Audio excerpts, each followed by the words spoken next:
ਵਾਹਿਗੁਰੂ ਜੀ ਕਾ ਖਾਲਸਾ ਵਾਹਿਗੁਰੂ ਜੀ ਕੀ ਫਤਿਹ। ਅੱਜ ਆਪਾਂ ਸਾਰੰਗ ਰਾਗ ਦੇ ਵਿੱਚ 1251 ਅੰਗ 1251 1252 1251 1253 ਤੱਕ ਜਾਂਦਾ ਹੈ ਸ਼ਬਦ। ਕਬੀਰ ਜੀ ਦੀ ਬਾਣੀ ਲੈ ਰਹੇ ਹਾਂ ਜੀ।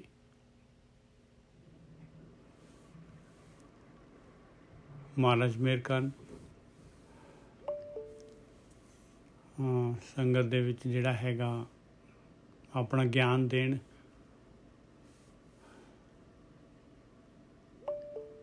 ਰਾਗ ਸਾਰੰਗ ਬਾਣੀ ਭਗਤਾਂ ਕੀ ਕਬੀਰ ਜੀ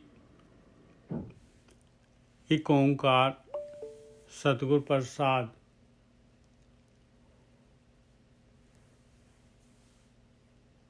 ਕਹਾ ਨਰ ਗਰਬਸ ਥੋੜੀ ਬਾਤ।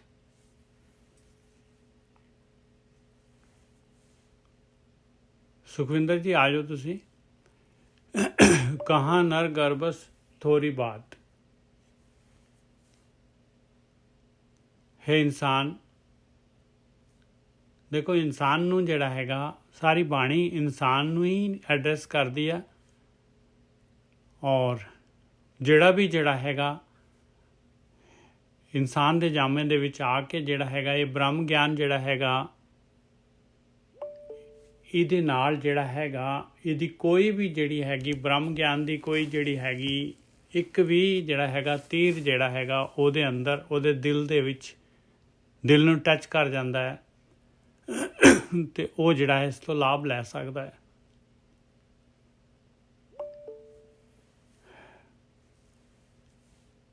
कबीर जी कह रहे कहाँ नर गर्भस थोड़ी बात। कहते हैं इंसान तू देखता सही तू है कौन। ये शरीर जिहड़ा तू समझ रहे अपने आप नू बंदा या तीवी जो भी समझ रहे हैं तू अपने आप नू तू वो तो है नहीं गा।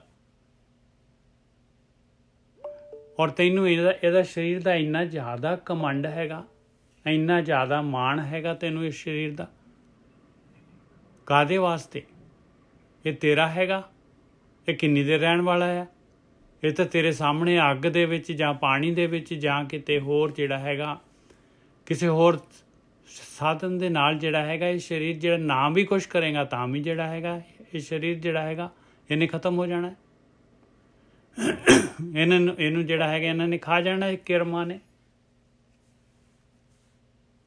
ਇਸ ਸਰੀਰ ਦੇ ਵਾਸਤੇ ਜਿਹੜਾ ਹੈਗਾ ਇਹ ਤਾਂ ਸਿਰਫ ਇੱਕ ਕੱਪੜਾ ਹੈਗਾ ਜਿਹਦੀ ਮਨਿਆਦ ਹੈਗੀ ਹੈ ਕੱਪੜੇ ਦੀ। ਇਹਦੇ ਵਾਸਤੇ ਤੂੰ ਜਿਹੜਾ ਹੈਗਾ ਇੰਨੀ ਜ਼ਿਆਦਾ ਆਕੜ ਕਰ ਰਿਹਾ ਹੈ। ਕਹਾ ਨਰ ਗਰਭਸ ਥੋੜੀ ਬਾਤ। ਇਹ ਥੋੜੀ ਜਿਹੇ ਸਮੇਂ ਦੇ ਵਾਸਤੇ ਥੋੜੇ ਜਿਹੇ ਸਮੇਂ ਵਾਸਤੇ ਆ ਜਿਹੜਾ ਤੈਨੂੰ ਸਰੀਰ ਮਿਲਿਆ ਹੋਇਆ ਹੈ ਇਹਨੂੰ ਤੂੰ ਜਿਹੜਾ ਹੈਗਾ ਇਸ ਦੇ ਉੱਤੇ ਮਾਣ ਕਰੀ ਜਾਣਾ ਔਰ ਦੂਜਿਆਂ ਦੇ ਨਾਲ ਧੱਕਾ ਕਰਦਾ ਹੈ। ਔਰ ਇਸੇ ਦੇ ਨਾਲ ਜਿਹੜਾ ਹੈਗਾ ਇਸੇ ਨੂੰ ਖਿਲਾਉਣ ਪਿਲਾਉਣ ਦੇ ਨਾਲ ਇਸੇ ਦੇ ਨਾਲ ਜਿਹੜਾ ਹੈਗਾ ਇਸੇ ਸਰੀਰ ਦੀ ਜਿਹੜੇ ਹੈਗੇ ਇਹਦੀਆਂ ਹੀ ਇੱਛਾਵਾਂ ਜਿਹੜੀਆਂ ਹੈਗੀਆਂ ਪੂਰਤੀ ਕਰੀ ਜਾ ਰਹੇ ਹੈ। ਔਰ ਤੇਰੇ ਅੰਦਰ ਰੱਜ ਤਾਂ ਆਉਂਦਾ ਨਹੀਂ ਹੈ। ਕਹਾਂ ਨਰ ਗਰਭਸ ਥੋੜੀ ਬਾਤ। 10 ਨਾਜ ਟਕਾ 4 ਗਾਂਠੀ ਐਂਡੋ ਟੇੜੋ ਜਾਤ ਰਹਾਓ।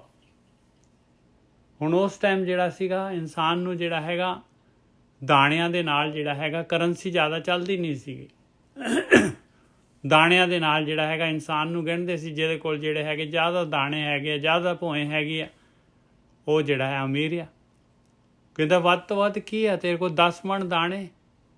ਨਾਜ ਮਤਲਬ ਦਾਣੇ ਅਨਾਜ ਟਕਾ 4 ਗਾਂਠੀ ਵੱਧ ਤੋਂ ਵੱਧ ਬਈ ਥੋੜ੍ਹੇ ਪੈਸੇ ਹੋਣਗੇ ਗੱਠ ਦੇ ਵਿੱਚ। ਟਕੇ ਕਹਿੰਦੇ ਆ ਰੁਪਈਏ ਚਾਂਦੀ ਦੇ ਰੁਪਈਏ ਚੱਲਦੇ ਸੀ।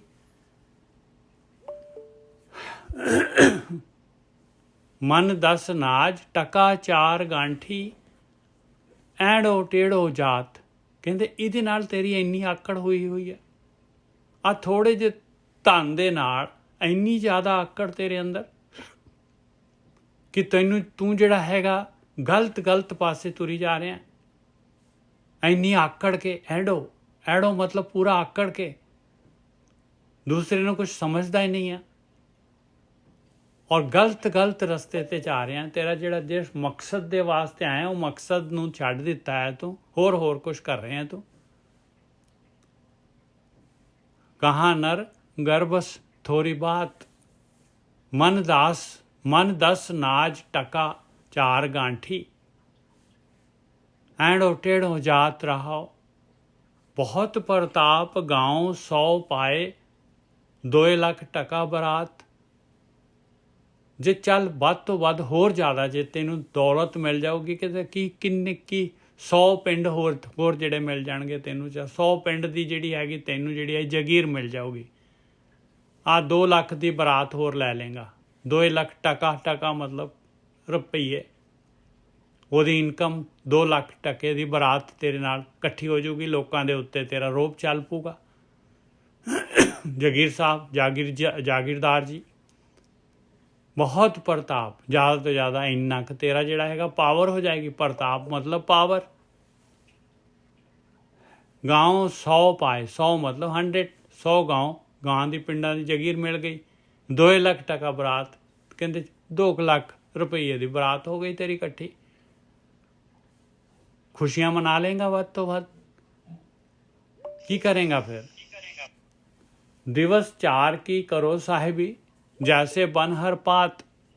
ਕਹਿੰਦੇ 4 ਦਿਨ ਦੀ ਸਾਹਿਬੀ ਹੈ ਤੇਰੀ, 4 ਦਿਨ ਦਾ ਰੋਪ, 4 ਦਿਨ ਦਾ ਜਿਹੜਾ ਹੈਗਾ ਤੇਰਾ ਜਿਹੜਾ ਹੈਗਾ ਤੇਰੀ ਪਾਵਰ ਲੋਕਾਂ ਦੇ ਉੱਤੇ। 4 ਦਿਵਸ 4 ਕੀ ਕਰੋ ਸਾਹਿਬੀ, ਉਹ ਤੇਰਾ ਸਰੀਰ ਹੀ ਜਿਹੜਾ ਹੈਗਾ ਕਮਜ਼ੋਰ ਪੈ ਜਾਣਾ ਹੈ। ਤੇਰਾ ਟਾਈਮ ਹੀ ਖਤਮ ਹੋ ਜਾਣਾ ਹੈ। ਜੈਸੇ ਬਨਹਰ ਪਾਤ, ਐਵੇਂ ਦਾ ਹੋ ਜਾਣਾ ਪਿਆਰਿਆ ਜਿਵੇਂ ਬਨ ਦਾ ਦਰਖਤ ਦਾ ਪੱਤਾ ਹੁੰਦਾ ਪਿਆਰਿਆ। ਕਦੀ ਦੇਖਿਆ ਕਰਚ ਕਰਦਾ ਜਦੋਂ ਪੱਤਾ, ਐਵੇਂ ਦਾ ਹੋ ਜਾਣਾ ਤੂੰ। ਇੰਨੀ ਕੁ ਹੈਗੀ ਤੇਰੇ ਅੰਦਰ ਜਿਹੜੀ ਆ ਤੇਰੀ ਜਿਹੜਾ ਡੈਸਟੀਨੇਸ਼ਨ ਔਰ ਤੇਰਾ ਜਿਹੜਾ ਹੈਗਾ ਜੀਵਨ ਜਿਹੜਾ ਤੈਨੂੰ ਮਿਲਿਆ ਹੋਇਆ, ਇਹਦਾ ਐਂਡ ਆ ਹੈਗਾ। ਦਿਵਸ 4 ਕੀ ਕਰੋ ਸਾਹਿਬੀ, ਜੈਸੇ ਬਨ ਹਰ ਪਾਤ।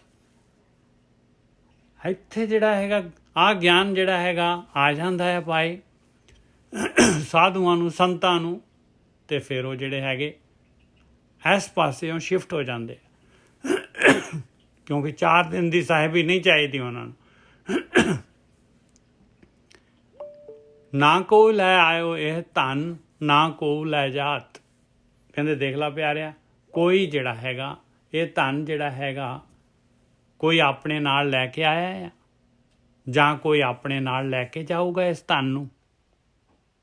ਅੱਜ ਤੱਕ ਦੱਸ ਦੇ ਕੋਈ 1 ਟਕਾ ਵੀ ਲੈ ਕੇ ਗਿਆ ਹੈ, ਲੈ ਕੇ ਆਇਆ। ਰਾਜੀ ਤੁਸੀਂ ਦੇਖੋ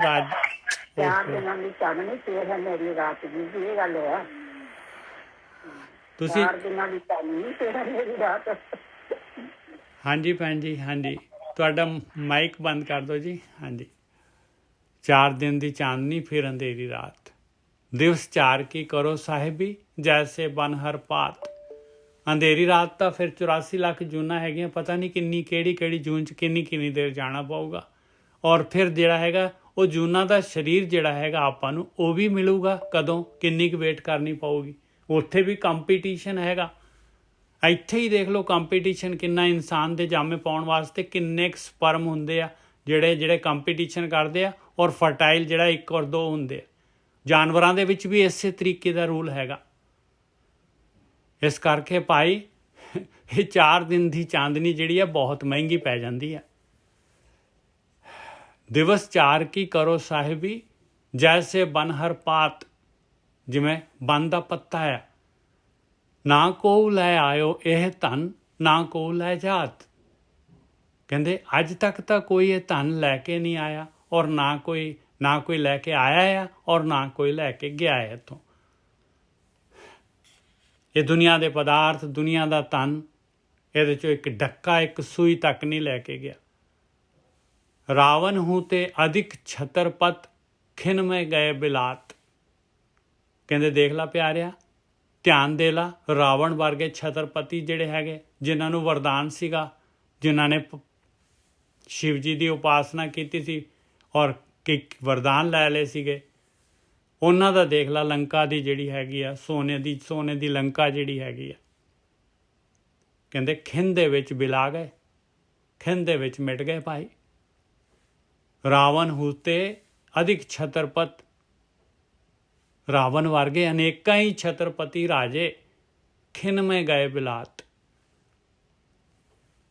ਹਰ ਕੇ ਸੰਤ ਸਦਾ ਥਿਰ ਪੂਜੋ, ਜੋ ਹਰ ਨਾਮ ਜਪਾਤ।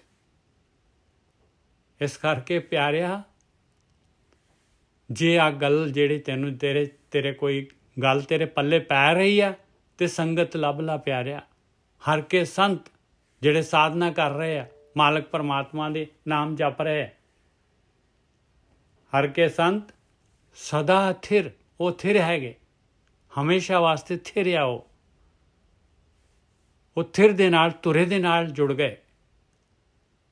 ਹਰ ਕੇ ਸੰਤ ਸਦਾ ਥਿਰ ਪੂਜੋ, ਕਹਿੰਦੇ ਪੂਜ ਲਾ ਉਹਨਾਂ ਨੂੰ, ਉਹਨਾਂ ਦਾ ਰਿਸਪੈਕਟ ਕਰ ਲਾ, ਉਹਨਾਂ ਦੀ ਸੰਗਤ ਕਰ ਲਾ। ਜੋ ਹਰ ਨਾਮ ਜਪਾਤ, ਜਿਹੜੇ ਪਰਮੇਸ਼ਰ ਦੇ ਨਾਮ ਦੇ ਨਾਲ ਜੁੜੇ ਹੋਏ, ਜਿਹੜੇ ਉਹ ਮਾਲਕ ਦੇ ਨਾਲ ਜੁੜੇ ਹੋਏ। ਹਰ ਕੇ ਸੰਤ ਸਦਾ ਥਿਰ ਪੂਜੋ, ਜੋ ਹਰ ਨਾਮ ਜਪਾਤ। ਜਿਨ ਕੋ ਕਿਰਪਾ ਕਰਤ ਹੈ ਗੋਬਿੰਦ, ਤੇ ਸਤ ਸੰਗ ਮਿਲਾਤ। ਦੇਖੋ ਪਰਮਾਤਮਾ ਦਾ ਨਵਾਂ ਰੂਲ, ਪਰਮਾਤਮਾ ਦਾ ਰੂਲ ਕੀ ਹੈਗਾ? ਆ ਸਾਧ ਸੰਗਤ, ਸਤ ਸੰਗਤ ਮਿਲੀ ਆਪਾਂ ਨੂੰ, ਕਿਰਪਾ ਹੈ ਮਾਲਕ ਪਰਮਾਤਮਾ ਦੀ, ਬੇਅੰਤ ਕਿਰਪਾ ਹੈਗੀ, ਨਹੀਂ ਤਾਂ ਸੰਗਤ ਨਹੀਂ ਲੱਭਦੀ ਪਾਈ। ਬਾਣੀ ਸਰਟੀਫਾਈ ਕਰ ਰਹੀ ਹੈ, ਜਿਨ ਕੋ ਕਿਰਪਾ ਕਰਤ ਹੈ ਗੋਬਿੰਦ, ਆ ਧਰਤੀ ਦਾ ਮਾਲਕ, ਤੇ ਸਤ ਸੰਗ ਮਿਲਾਤ, ਉਹਨਾਂ ਨੂੰ ਸਤ ਸੰਗਤ ਮਿਲਦੀ ਹੈ ਭਾਈ। ਜਿਨ ਕੋ ਕਿਰਪਾ ਕਰਤ ਹੈ ਗੋਬਿੰਦ, ਤੇ ਸਤ ਸੰਗ ਮਿਲਾਤ। ਮਾਤ ਪਿਤਾ ਬਨਿਤਾ ਸੁਤ ਸੰਪਤ, ਅੰਤ ਨਾ ਚਲਤ ਸੰਗਾਤ।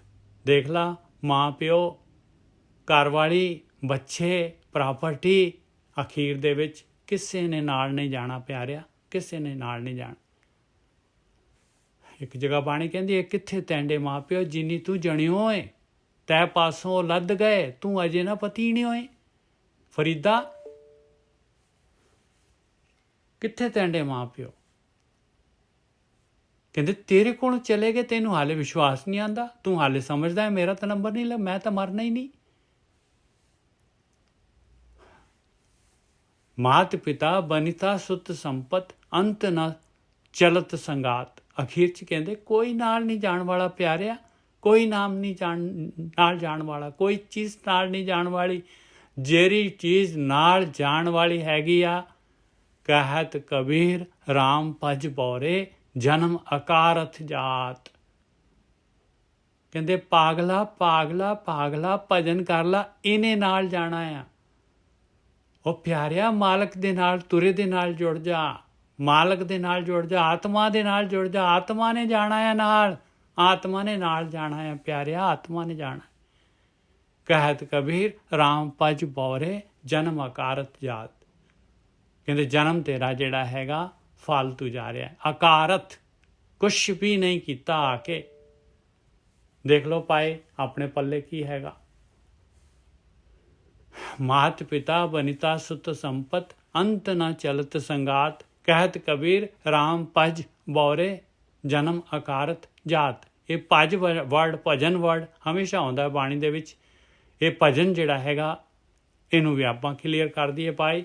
ਭਜਨ ਜਿਹੜਾ ਹੈ, ਭਜ ਮਨ ਮੇਰੇ ਏਕੋ ਨਾਮ, ਪਈ ਪਰਾਪਤ ਮਾਨੁਖ ਦੇ ਉਰੀਆ, ਗੋਬਿੰਦ ਮਿਲਣ ਕੀ ਤੇਰੀ ਬਰੀਆ, ਅਵਰ ਕਾਸ਼ ਤੇਰੇ ਕਿਤੇ ਨਾ ਕਾਮ, ਮਿਲ ਸਾਧ ਸੰਗਤ ਭਜ ਕੇਵਲ ਨਾਮ।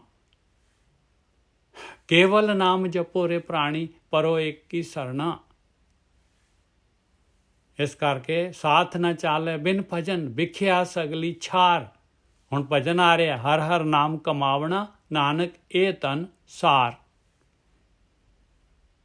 ਅਵਰ ਕਰਤੂਤ ਸਗਲੀ ਜਮ ਡਾਨੈ, ਗੋਬਿੰਦ ਭਜਨ ਬਿਨ ਤਿਲ ਨਹੀਂ ਮਾਨੈ। ਤਿਲ ਜਿੰਨਾ ਵੀ ਨਹੀਂ ਅਗਲਾ ਮੰਨਦਾ ਪਾਏ। ਕਹਿੰਦੇ ਤੈਨੂੰ ਮਨੁੱਖਾ ਜੂਨ ਮਿਲੀ ਹੀ ਭਜਨ ਵਾਸਤੇ ਸੀਗੀ, ਦੱਸ ਤੂੰ ਭਜਨ ਕੀਤਾ ਤੇ ਗੱਲ ਕਰ, ਨਹੀਂ ਤਾਂ ਬਸ ਹੈਗਾ ਭਜਨ ਪੱਲੇ ਤੇਰੇ, ਭਜਨ ਤਾਂ ਪੱਲੇ ਹੈ ਨਹੀਂਗਾ ਤੇਰੇ। ਤਿਲ ਜਿਣਾ ਵੀ ਨਹੀਂ ਅਗਲੇ ਮੰਨਦੇ ਭਾਈ, ਤਿਲ ਜਿਣਾ ਵੀ ਨਹੀਂ ਮੰਨਦੇ। ਅਵਰ ਕਰਤੂਤ ਸਗਲੀ ਜਮ ਡਾਨੇ, ਸਾਰੀ ਦੀ ਸਾਰੀ ਧਰਮਰਾਜ ਜਮ ਜਿਹੜੇ ਹੈਗੇ ਉਹ ਉਹਨਾਂ ਦੀ ਬਹੀ ਖਾਤੇ ਦੇ ਵਿੱਚ ਉਹਨਾਂ ਦੇ ਉਹ ਤੇਰਾ ਕੰਟਰੋਲਰ ਹੈ, ਉਹਨਾਂ ਨੇ ਕੰਟਰੋਲ ਕਰਨਾ ਹੈ। ਮਾਲਕ ਪਰਮਾਤਮਾ ਨੇ ਉਹਨਾਂ ਨੂੰ ਬਿਠਾਇਆ ਹੋਇਆ ਹੈ ਇੱਕ ਭਜਨ ਵਾਲੇ ਰਸਤੇ ਦੇ ਉੱਤੇ। ਭਾਈ ਭਜਨ ਹੈਗਾ ਜਿਹੜੀ ਚੀਜ਼ ਜਿਹੜੀ ਹੈਗੀ ਨਾਲ ਜਾਂਦੀ ਆ, ਤੇ ਬਾਕੀ ਸਾਰਾ ਜਿਹੜਾ ਹੈਗਾ ਆਪਾਂ ਨੂੰ ਇਸੇ ਤੇ ਇੱਥੇ ਇਸੇ ਚੱਕਰ ਦੇ ਵਿੱਚ ਇੱਥੇ ਦੇ ਇੱਥੇ ਜਿਹੜਾ ਹੈਗਾ ਹਾਂ ਇਹ ਸ੍ਰਿਸ਼ਟੀ ਪ੍ਰਕਿਰਤੀ ਇਹਦੇ ਵਿੱਚ ਹੀ ਗਤੀ ਹੁੰਦੀ ਆ ਆਪਣੀ।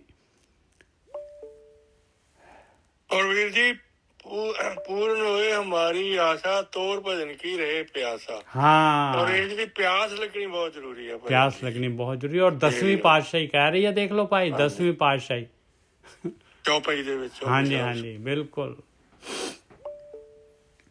राम सिमर पछताएगा मन राम सिमर। ਇਹ ਰਾਮ ਨੂੰ ਸਿਮਰਨਾ ਪਰਮਾਤਮਾ ਦਾ ਸਿਮਰਨ ਹੀ ਹੈ ਜੋ ਸਾਡੇ ਨਾਲ ਜਾਣਾ ਹੈ। ਸਾਡੇ ਸਵਾਸਾਂ ਦੀ ਇਹ ਪੂੰਜੀ ਹੈ, ਨਾਮ ਤਾਂ ਨਹੀਂ ਇਕੱਠਾ ਕਰਨਾ। ਬਿਲਕੁਲ। ਰਾਮ ਸਿਮਰ ਪਛਤਾਏਗਾ ਮਨ ਰਾਮ ਸਿਮਰ, ਇਹ ਦੇਖੋ ਕਿੰਨਾ ਜ਼ਬਰਦਸਤ ਗਿਆਨ ਹੈ ਇਹ ਅੱਜ ਦਾ। ਕਬੀਰ ਸਾਹਿਬ ਦਾ ਉਹ ਕਹਿੰਦੇ ਤੇਰੇ ਨਾਲ ਕੁਝ ਵੀ ਨਹੀਂ ਜਾਣਾ। ਜਿੰਨਾਂ ਨੂੰ ਤੂੰ ਸਮਝਦਾ ਹੈ ਕਿ ਵੀ ਮੇਰੇ ਨੇ ਮੇਰੇ ਮਾਂ ਹੈ, ਮੇਰੀ ਪਿਓ ਹੈ, ਮੇਰੇ ਬੱਚੇ, ਘਰ ਵਾਲਾ, ਸਾਰੇ ਕੋਈ ਵੀ ਕਿਸੇ ਨੇ ਨਾਲ ਥੋੜੀ ਜਾਣਾ। ਬਿਲਕੁਲ। ਇਹ ਜਨਮਾਂਤਰ ਨੂੰ ਕਈਆਂ ਦਾ ਕਬੀਰ ਸਾਹਿਬ ਕਹਿੰਦੇ ਮੈਂ ਕਈਆਂ ਦਾ ਪਿਓ ਬਣਿਆ, ਕਈਆਂ ਦਾ ਮਾਂ ਬਣਿਆ, ਆਹੀ ਕੁਛ ਹੀ ਕਰਦਾ ਆ ਰਿਹਾ ਮੈਂ। ਤ੍ਰਿਸ਼ਨਾ ਜਿਹੜੀ ਰਹਿ ਜਾਂਦੀ ਹੈ ਉਹਨੂੰ ਮੈਂ ਐਂਡ ਦੇ ਟਾਈਮ ਤੇ ਜਿਹੜਾ ਉਹ ਮਰਨਾ ਹੀ ਨਹੀਂ ਸਿੱਖਿਆ ਸੀ। ਮਰਨਾ ਅਸਲੀ ਮਰਨੇ ਮਤਲਬ ਐਸੀ ਮਰਨੀ ਜੋ ਜੇ ਮਰਿਆ ਬਹੁਰ ਨਾ ਮਰਨਾ ਹੋਏ। ਉਹ ਜਦੋਂ ਮਰਨਾ ਇੱਕ ਵਾਰ ਮਰਨਾ ਜਿਉਂਦੇ ਜੀ ਹੋਣਾ। ਇਹ ਮਰਨਾ ਲੋਕਾਂ ਦੇ ਦਿਮਾਗ 'ਚ ਵਹਿਮ ਹੈ ਕਿ ਪਤਾ ਨਹੀਂ ਇਹ ਮਰਨਾ ਉਹ ਬਾਅਦ ਵਾਲਾ ਮਰਨਾ। ਉਹ ਨਹੀਂ, ਮਰਨਾ ਤਾਂ ਇੱਕ ਵਾਰ ਮਰਿਆ ਨਾ, ਉਹ ਜਿਉਂਦੇ ਜੀ ਜਿਹੜਾ ਮਨ ਜਦੋਂ ਮਰ ਜਾਂਦਾ ਹੈ ਫੇਰ ਉਹ ਖੇਡ ਬਣਦੀ ਹੈ ਮਾਲਕ ਦੀ, ਜਿੱਥੇ ਫਿਰ ਤੂੰ ਫੇਰ ਉਹ ਮੁਕਤ ਹੈ। ਬਿਲਕੁਲ। ਮੁਕਤ ਹੈ ਨਾ ਜੀ। ਔਰ ਮਰਨਾ ਜਿਹੜਾ ਹੈਗਾ ਮਨ ਦਾ ਕੰਟਰੋਲ ਹੈਗਾ। ਮਨ ਦਾ ਕੰਟਰੋਲ, ਜੋ ਸਵਾਦ ਹੈ, ਜੋ ਰਸਕਸ ਪਾਏ ਹੋਏ ਆ ਮਾਲਕ ਨੇ ਇਹ ਜਿਹੜਾ, ਕਿਉਂਕਿ ਇਹਦੇ ਵਾਸਤੇ ਹੀ ਆਪਾਂ ਜਿਹੜੇ ਹੈਗੇ ਗਤੀ ਕਰਦੇ ਹਾਂ। ਇਹਨਾਂ ਤੋਂ ਸੰਕੋਚ ਕਰਨਾ ਇਹੀ ਮਰਨਾ ਹੈ। ਜੇ ਮਨ ਜਿਹੜਾ ਹੈਗਾ ਮਨ ਨੂੰ ਸਾਧਣਾ। ਹਾਂਜੀ ਹਾਂਜੀ ਹਾਂ, ਬਿਲਕੁਲ ਬਿਲਕੁਲ। ਮਨ ਨੇ ਭਗਤੀ ਕਰਨੀ ਹੈ, ਮਨ ਨੇ ਮਤਲਬ ਦੇਖੋ ਤੁਸੀਂ ਮਨ ਨੇ ਮਰਨਾ ਹੈ, ਮਨ ਹੀ ਭਗਤੀ ਕਰ ਰਿਹਾ। ਦੇਖੋ ਕਮਾਲ ਦੀ, ਮੈਂ ਅੱਜ ਸੋਚੀ ਜਾਂਦਾ ਹੀ ਬੇਟਾ ਮੈਂ ਮਨ ਹੀ ਮਰਨ ਜਾ ਰਿਹਾ, ਮਨ ਕਹਿੰਦਾ ਮੈਂ ਭਗਤੀ ਕਰਨੀ ਹੈ। ਤੇ ਉਹ ਜਦੋਂ ਵਿੱਚੋਂ ਸਾਈਡ ਹੋ ਗਿਆ ਤੇ ਉਹ ਸਿੱਧੀ ਫਿਰ ਮਾਲਕ ਦੇ ਨਾਲ ਇਹ ਸਰੀਰ ਦਾ ਉਹ ਕਨੈਕਸ਼ਨ ਹੋ ਗਿਆ ਵਿਚਕਾਰ। ਕਿਉਂ ਉਹ ਜਿਹੜੀ ਫਿਰ ਉਹ ਬਾਈਪਾਸ ਲੰਘ ਗਿਆ ਜਿਵੇਂ। ਬਿਲਕੁਲ। ਦੇਖੋ ਮਾਲਕ ਦੀ ਖੇਡ ਹੈ ਇਹ। ਤੇ ਉਹ ਕਹਿੰਦੇ ਵੀ ਨਾਲੇ ਜਿਹੜੇ ਇਹਦੇ ਵਿੱਚ ਕਹਿ ਰਹੇ ਨੇ ਕਿ ਵੀ ਕਹਾ ਨਰ ਗਰਭ ਥੋੜੀ ਬਾਤ, ਤੂੰ ਛੋਟੀ ਜਿਹੀ ਕਰ ਲੈ, ਕੀ ਕਰ ਲੇਗਾ? ਜ਼ਿਆਦਾ ਤੋਂ ਜ਼ਿਆਦਾ ਧਨ, ਦੋ ਹੀ ਚੀਜ਼ਾਂ ਤੇ ਜਿਹੜੀ ਇਹ ਸਾਰੀ ਦੁਨੀਆ ਆਲੇ ਦੁਆਲੇ ਘੁੰਮ ਰਹੀ ਹੈ, ਜਾਂ ਤਾਂ ਧਨ ਦੌਲਤ ਤੇ ਜਾਂ ਫਿਰ ਉਹ ਪਾਵਰ ਤੇ, ਕਿ ਵੀ ਮੈਨੂੰ ਸ਼ਕਤੀ ਮਿਲ ਜੇ, ਮੈਂ ਮਤਲਬ ਅਹੁਦਾ ਮਿਲ ਜੇ ਵੱਡਾ ਮੈਨੂੰ। ਉਹ ਜੇ ਤੈਨੂੰ ਪਾਵਰ ਧਨ ਮਿਲੂਗਾ ਤਾਂ ਵੀ ਕਿਸੇ ਦੀ ਖੋਹ ਖਿੰਝ ਹੋ ਗਈ ਹੋਣਾ, ਕਿਸੇ ਦੀ ਜੇਬ ਚੋਂ ਜਾਊਗਾ, ਤੇਰੀ ਜੇਬ ਚ ਆਉਣਾ। ਜੇ ਤੈਨੂੰ ਪਾਵਰ ਮਿਲੂਗੀ ਤੇ ਉਹ ਪਾਵਰ ਵੀ ਤਾਂ ਕਿਸੇ ਨੂੰ ਮਾਰ ਕੇ ਉੱਤੇ ਲੰਘੇਗਾ ਲੱਤੜ ਕੇ, ਏਦਾਂ ਕਿੱਦਾਂ ਨਿਕਲ ਜੂਗੀ? ਬਿਲਕੁਲ। ਤੇ ਉਹ ਸੁਦੀਵੀ ਨਹੀਂ ਹੈ ਨਾਲੇ। ਦੇਖੋ ਕਿਹੜੇ ਚੱਕਰਾਂ ਚ ਪਿਆ। ਕਹਿੰਦੇ ਤੂੰ ਕੀ ਕਿਹੜੇ ਜਿਹੜੇ ਮਤਲਬ ਤੂੰ ਏਦਾਂ ਮਾਣ ਕਰਦਾ ਫਿਰਦਾ ਹੈ। ਉਹ ਮਤਲਬ ਉਦੋਂ 10 ਮਣੇ ਦਾਣਿਆਂ ਦੀ ਗੱਲ ਸੀ, ਅੱਜ ਕਰੋੜਾਂ ਦੀ ਜਾਂ ਕੋਠੀਆਂ ਕਾਰਾਂ ਦੀ ਜਾਂ ਫਲੈਟਾਂ ਦੀ ਜਾਂ ਕੋਈ ਉਹਦੀ ਗੱਲ ਹੈ, ਜ਼ਮੀਨਾਂ ਜਾਇਦਾਦਾਂ ਦੀ, ਮੇਰੀ ਇੰਨੀ ਪ੍ਰਾਪਰਟੀ, ਮੇਰਾ ਇੰਨਾ ਧਨ ਦੌਲਤ। ਬਸ ਸਮੇਂ ਦੇ ਨਾਲ ਉਹੀ ਸਾਰਾ ਕੁਛ ਹੈ ਨਾ ਜੀ।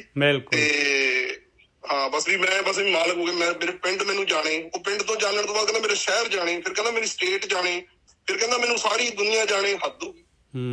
ਉਹ ਜਾਣਦੇ ਇੱਕ ਦਿਨ ਸਮਾਂ ਆ ਜਾਂਦਾ, ਉਹ ਕਾਲ ਗ੍ਰਸਤ ਜਦੋਂ ਕਹਿੰਦੇ ਕਹੋ ਕਬੀਰ ਨਰ ਤਬ ਹੀ ਜਾਗੈ ਜਮ ਕਾ ਡੰਡ ਮੂੰਡ ਮੈਂ ਲਾਗੇ ਕੁਛ।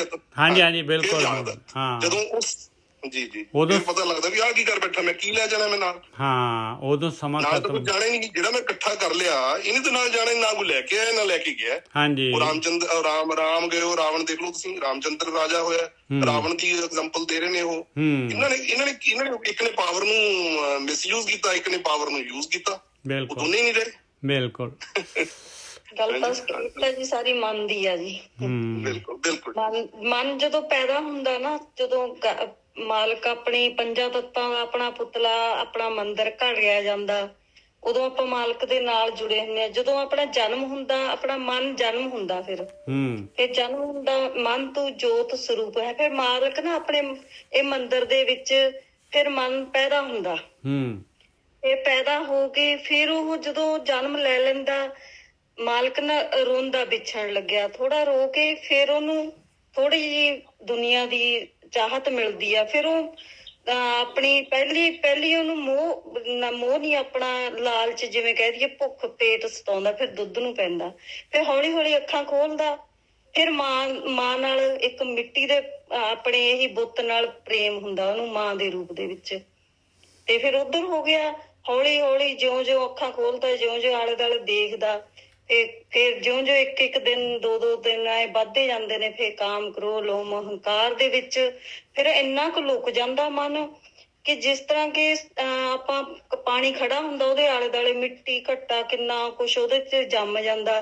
ਜਦੋਂ ਆਪਾਂ ਕਿਸੇ ਚੀਜ਼ ਨਾਲ ਪਰੇ ਨੂੰ ਕਰਦੇ ਹਾਂ, ਫਿਰ ਉਹਦੇ ਵਿੱਚ ਉਹ ਦਿਖਾਈ ਦਿੰਦਾ ਆਪਾਂ ਨੂੰ। ਨਿਰਮਲ ਜਲ ਨੂੰ ਆਪਾਂ ਆਪਣਾ ਖੁਦ ਦੇਖ ਲੈਂਦੇ ਹਾਂ ਉਹਨੂੰ। ਤੇ ਜਦੋਂ ਉਹਦੇ ਵਿੱਚ ਛੋਟਾ ਜਿਹਾ ਵੀ ਆਪਾਂ ਕਿਣਕਾ ਕੋਈ ਐਂ ਗਿਰ ਜਾਵੇ, ਉਹਦੀਆਂ ਲਹਿਰਾਂ ਬਣ ਜਾਂਦੀਆਂ ਨੇ, ਆਪਣੀ ਤਸਵੀਰ ਆਪਾਂ ਨੂੰ ਦਿਖਦੀ ਨਹੀਂ। ਜਦੋਂ ਮਨ ਪੈਦਾ ਹੁੰਦਾ, ਆਪਾਂ ਪੂਰੇ ਨਿਰਮਲ ਹੁੰਦੇ ਆ। ਤੇ ਉਹੀ ਮਾਲਕ ਨੇ ਸਾਰੀ ਖੇਡ ਰਚੀ ਹੋਈ ਆ। ਸਾਰੀ ਗੁਰਬਾਣੀ ਦੇ ਵਿੱਚ ਇਹੀ ਦੱਸਿਆ ਹੋਇਆ ਕਿ ਜਿਵੇਂ ਤੂੰ ਪੈਦਾ ਹੋਇਆ ਨਾ ਨਿਰਮਲ, ਜਿਵੇਂ ਮਨ ਨਿਰਮਲ ਤੂੰ ਪੈਦਾ ਹੋਇਆ, ਉਵੇਂ ਬਣ ਜਾ ਤੂੰ। ਫੇਰ ਮੈਂ ਤੈਨੂੰ ਸਵੀਕਾਰ ਕਰੂੰਗਾ, ਜਿਵੇਂ ਮੈਂ ਤੈਨੂੰ ਭੇਜਿਆ ਤੇ ਉਵੇਂ ਬਣ ਕੇ ਆ ਮੇਰੇ ਕੋਲੇ। ਬਿਲਕੁਲ ਉਹ ਤਾਂ ਬਿਲਕੁਲ ਕਲੀਅਰ ਹੈ ਜੀ। ਉਹ ਹਰ ਜਨ ਐਸਾ ਚਾਹੀਏ ਜੈਸਾ ਹਰ ਹੀ ਹੋਏ। ਸਾਰੇ ਗੁਰੂ ਗ੍ਰੰਥ ਸਾਹਿਬ ਉਹ ਸਾਰੇ ਗੁਣ, ਸਾਰੇ ਗਿਆਨ ਨਹੀਂ ਹੈ। ਮਾਲਕ ਨੂੰ ਪਾਇਆ ਨਾ, ਉਹ ਸਾਰੀ ਬਸ ਜੋ ਜਿਨ੍ਹਾਂ ਨੇ ਪਾ ਲਿਆ, ਉਹ ਇਹੀ ਰੌਲਾ ਪਾ ਰਹੇ ਨੇ। ਬਸ ਤੁਸੀਂ ਜਿਵੇਂ ਮਾਲਕ ਨੇ ਤੁਹਾਨੂੰ ਭੇਜਿਆ ਨਿਰਮਲ, ਉਵੇਂ ਬਣ ਕੇ ਜਾਓ। ਬਸ ਇਹੀ ਖੇਡ ਆ ਜੀ।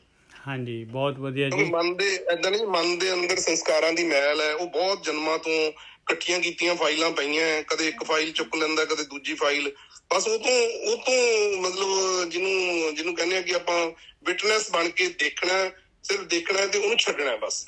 ਵੀ ਨਹੀਂ ਵੀ ਇਹ ਮੇਰਾ ਕੰਮ ਨਹੀਂ, ਵੀ ਤੂੰ ਸਾਈਡ ਹੋ ਜਾ, ਬਸ ਨਾ ਇਹ ਕੰਮ ਨਹੀਂ ਕਰਨਾ। ਕਿਉਂਕਿ ਨਹੀਂ, ਜੇ ਉਹ ਪੈਂਡਿੰਗ ਰਹਿ ਗਈਆਂ ਨਾ ਜੀ, ਕੋਈ ਵੀ ਜਿੱਥੇ ਵਿਚਾਲੇ ਕੁਛ ਆ ਗਿਆ ਨਾ ਜੀ, ਇਸ ਮਤਲਬ ਆਤਮਾ ਦੇ ਵਿਚਕਾਰ ਜਦੋਂ ਕੋਈ ਤੀਜੀ ਧਿਰ ਆ ਕੇ ਬੈਠ ਗਈ ਨਾ ਜੀ, ਉਹਨੇ ਨਹੀਂ ਤੁਹਾਨੂੰ ਨਿਕਲਣ ਦੇਣਾ।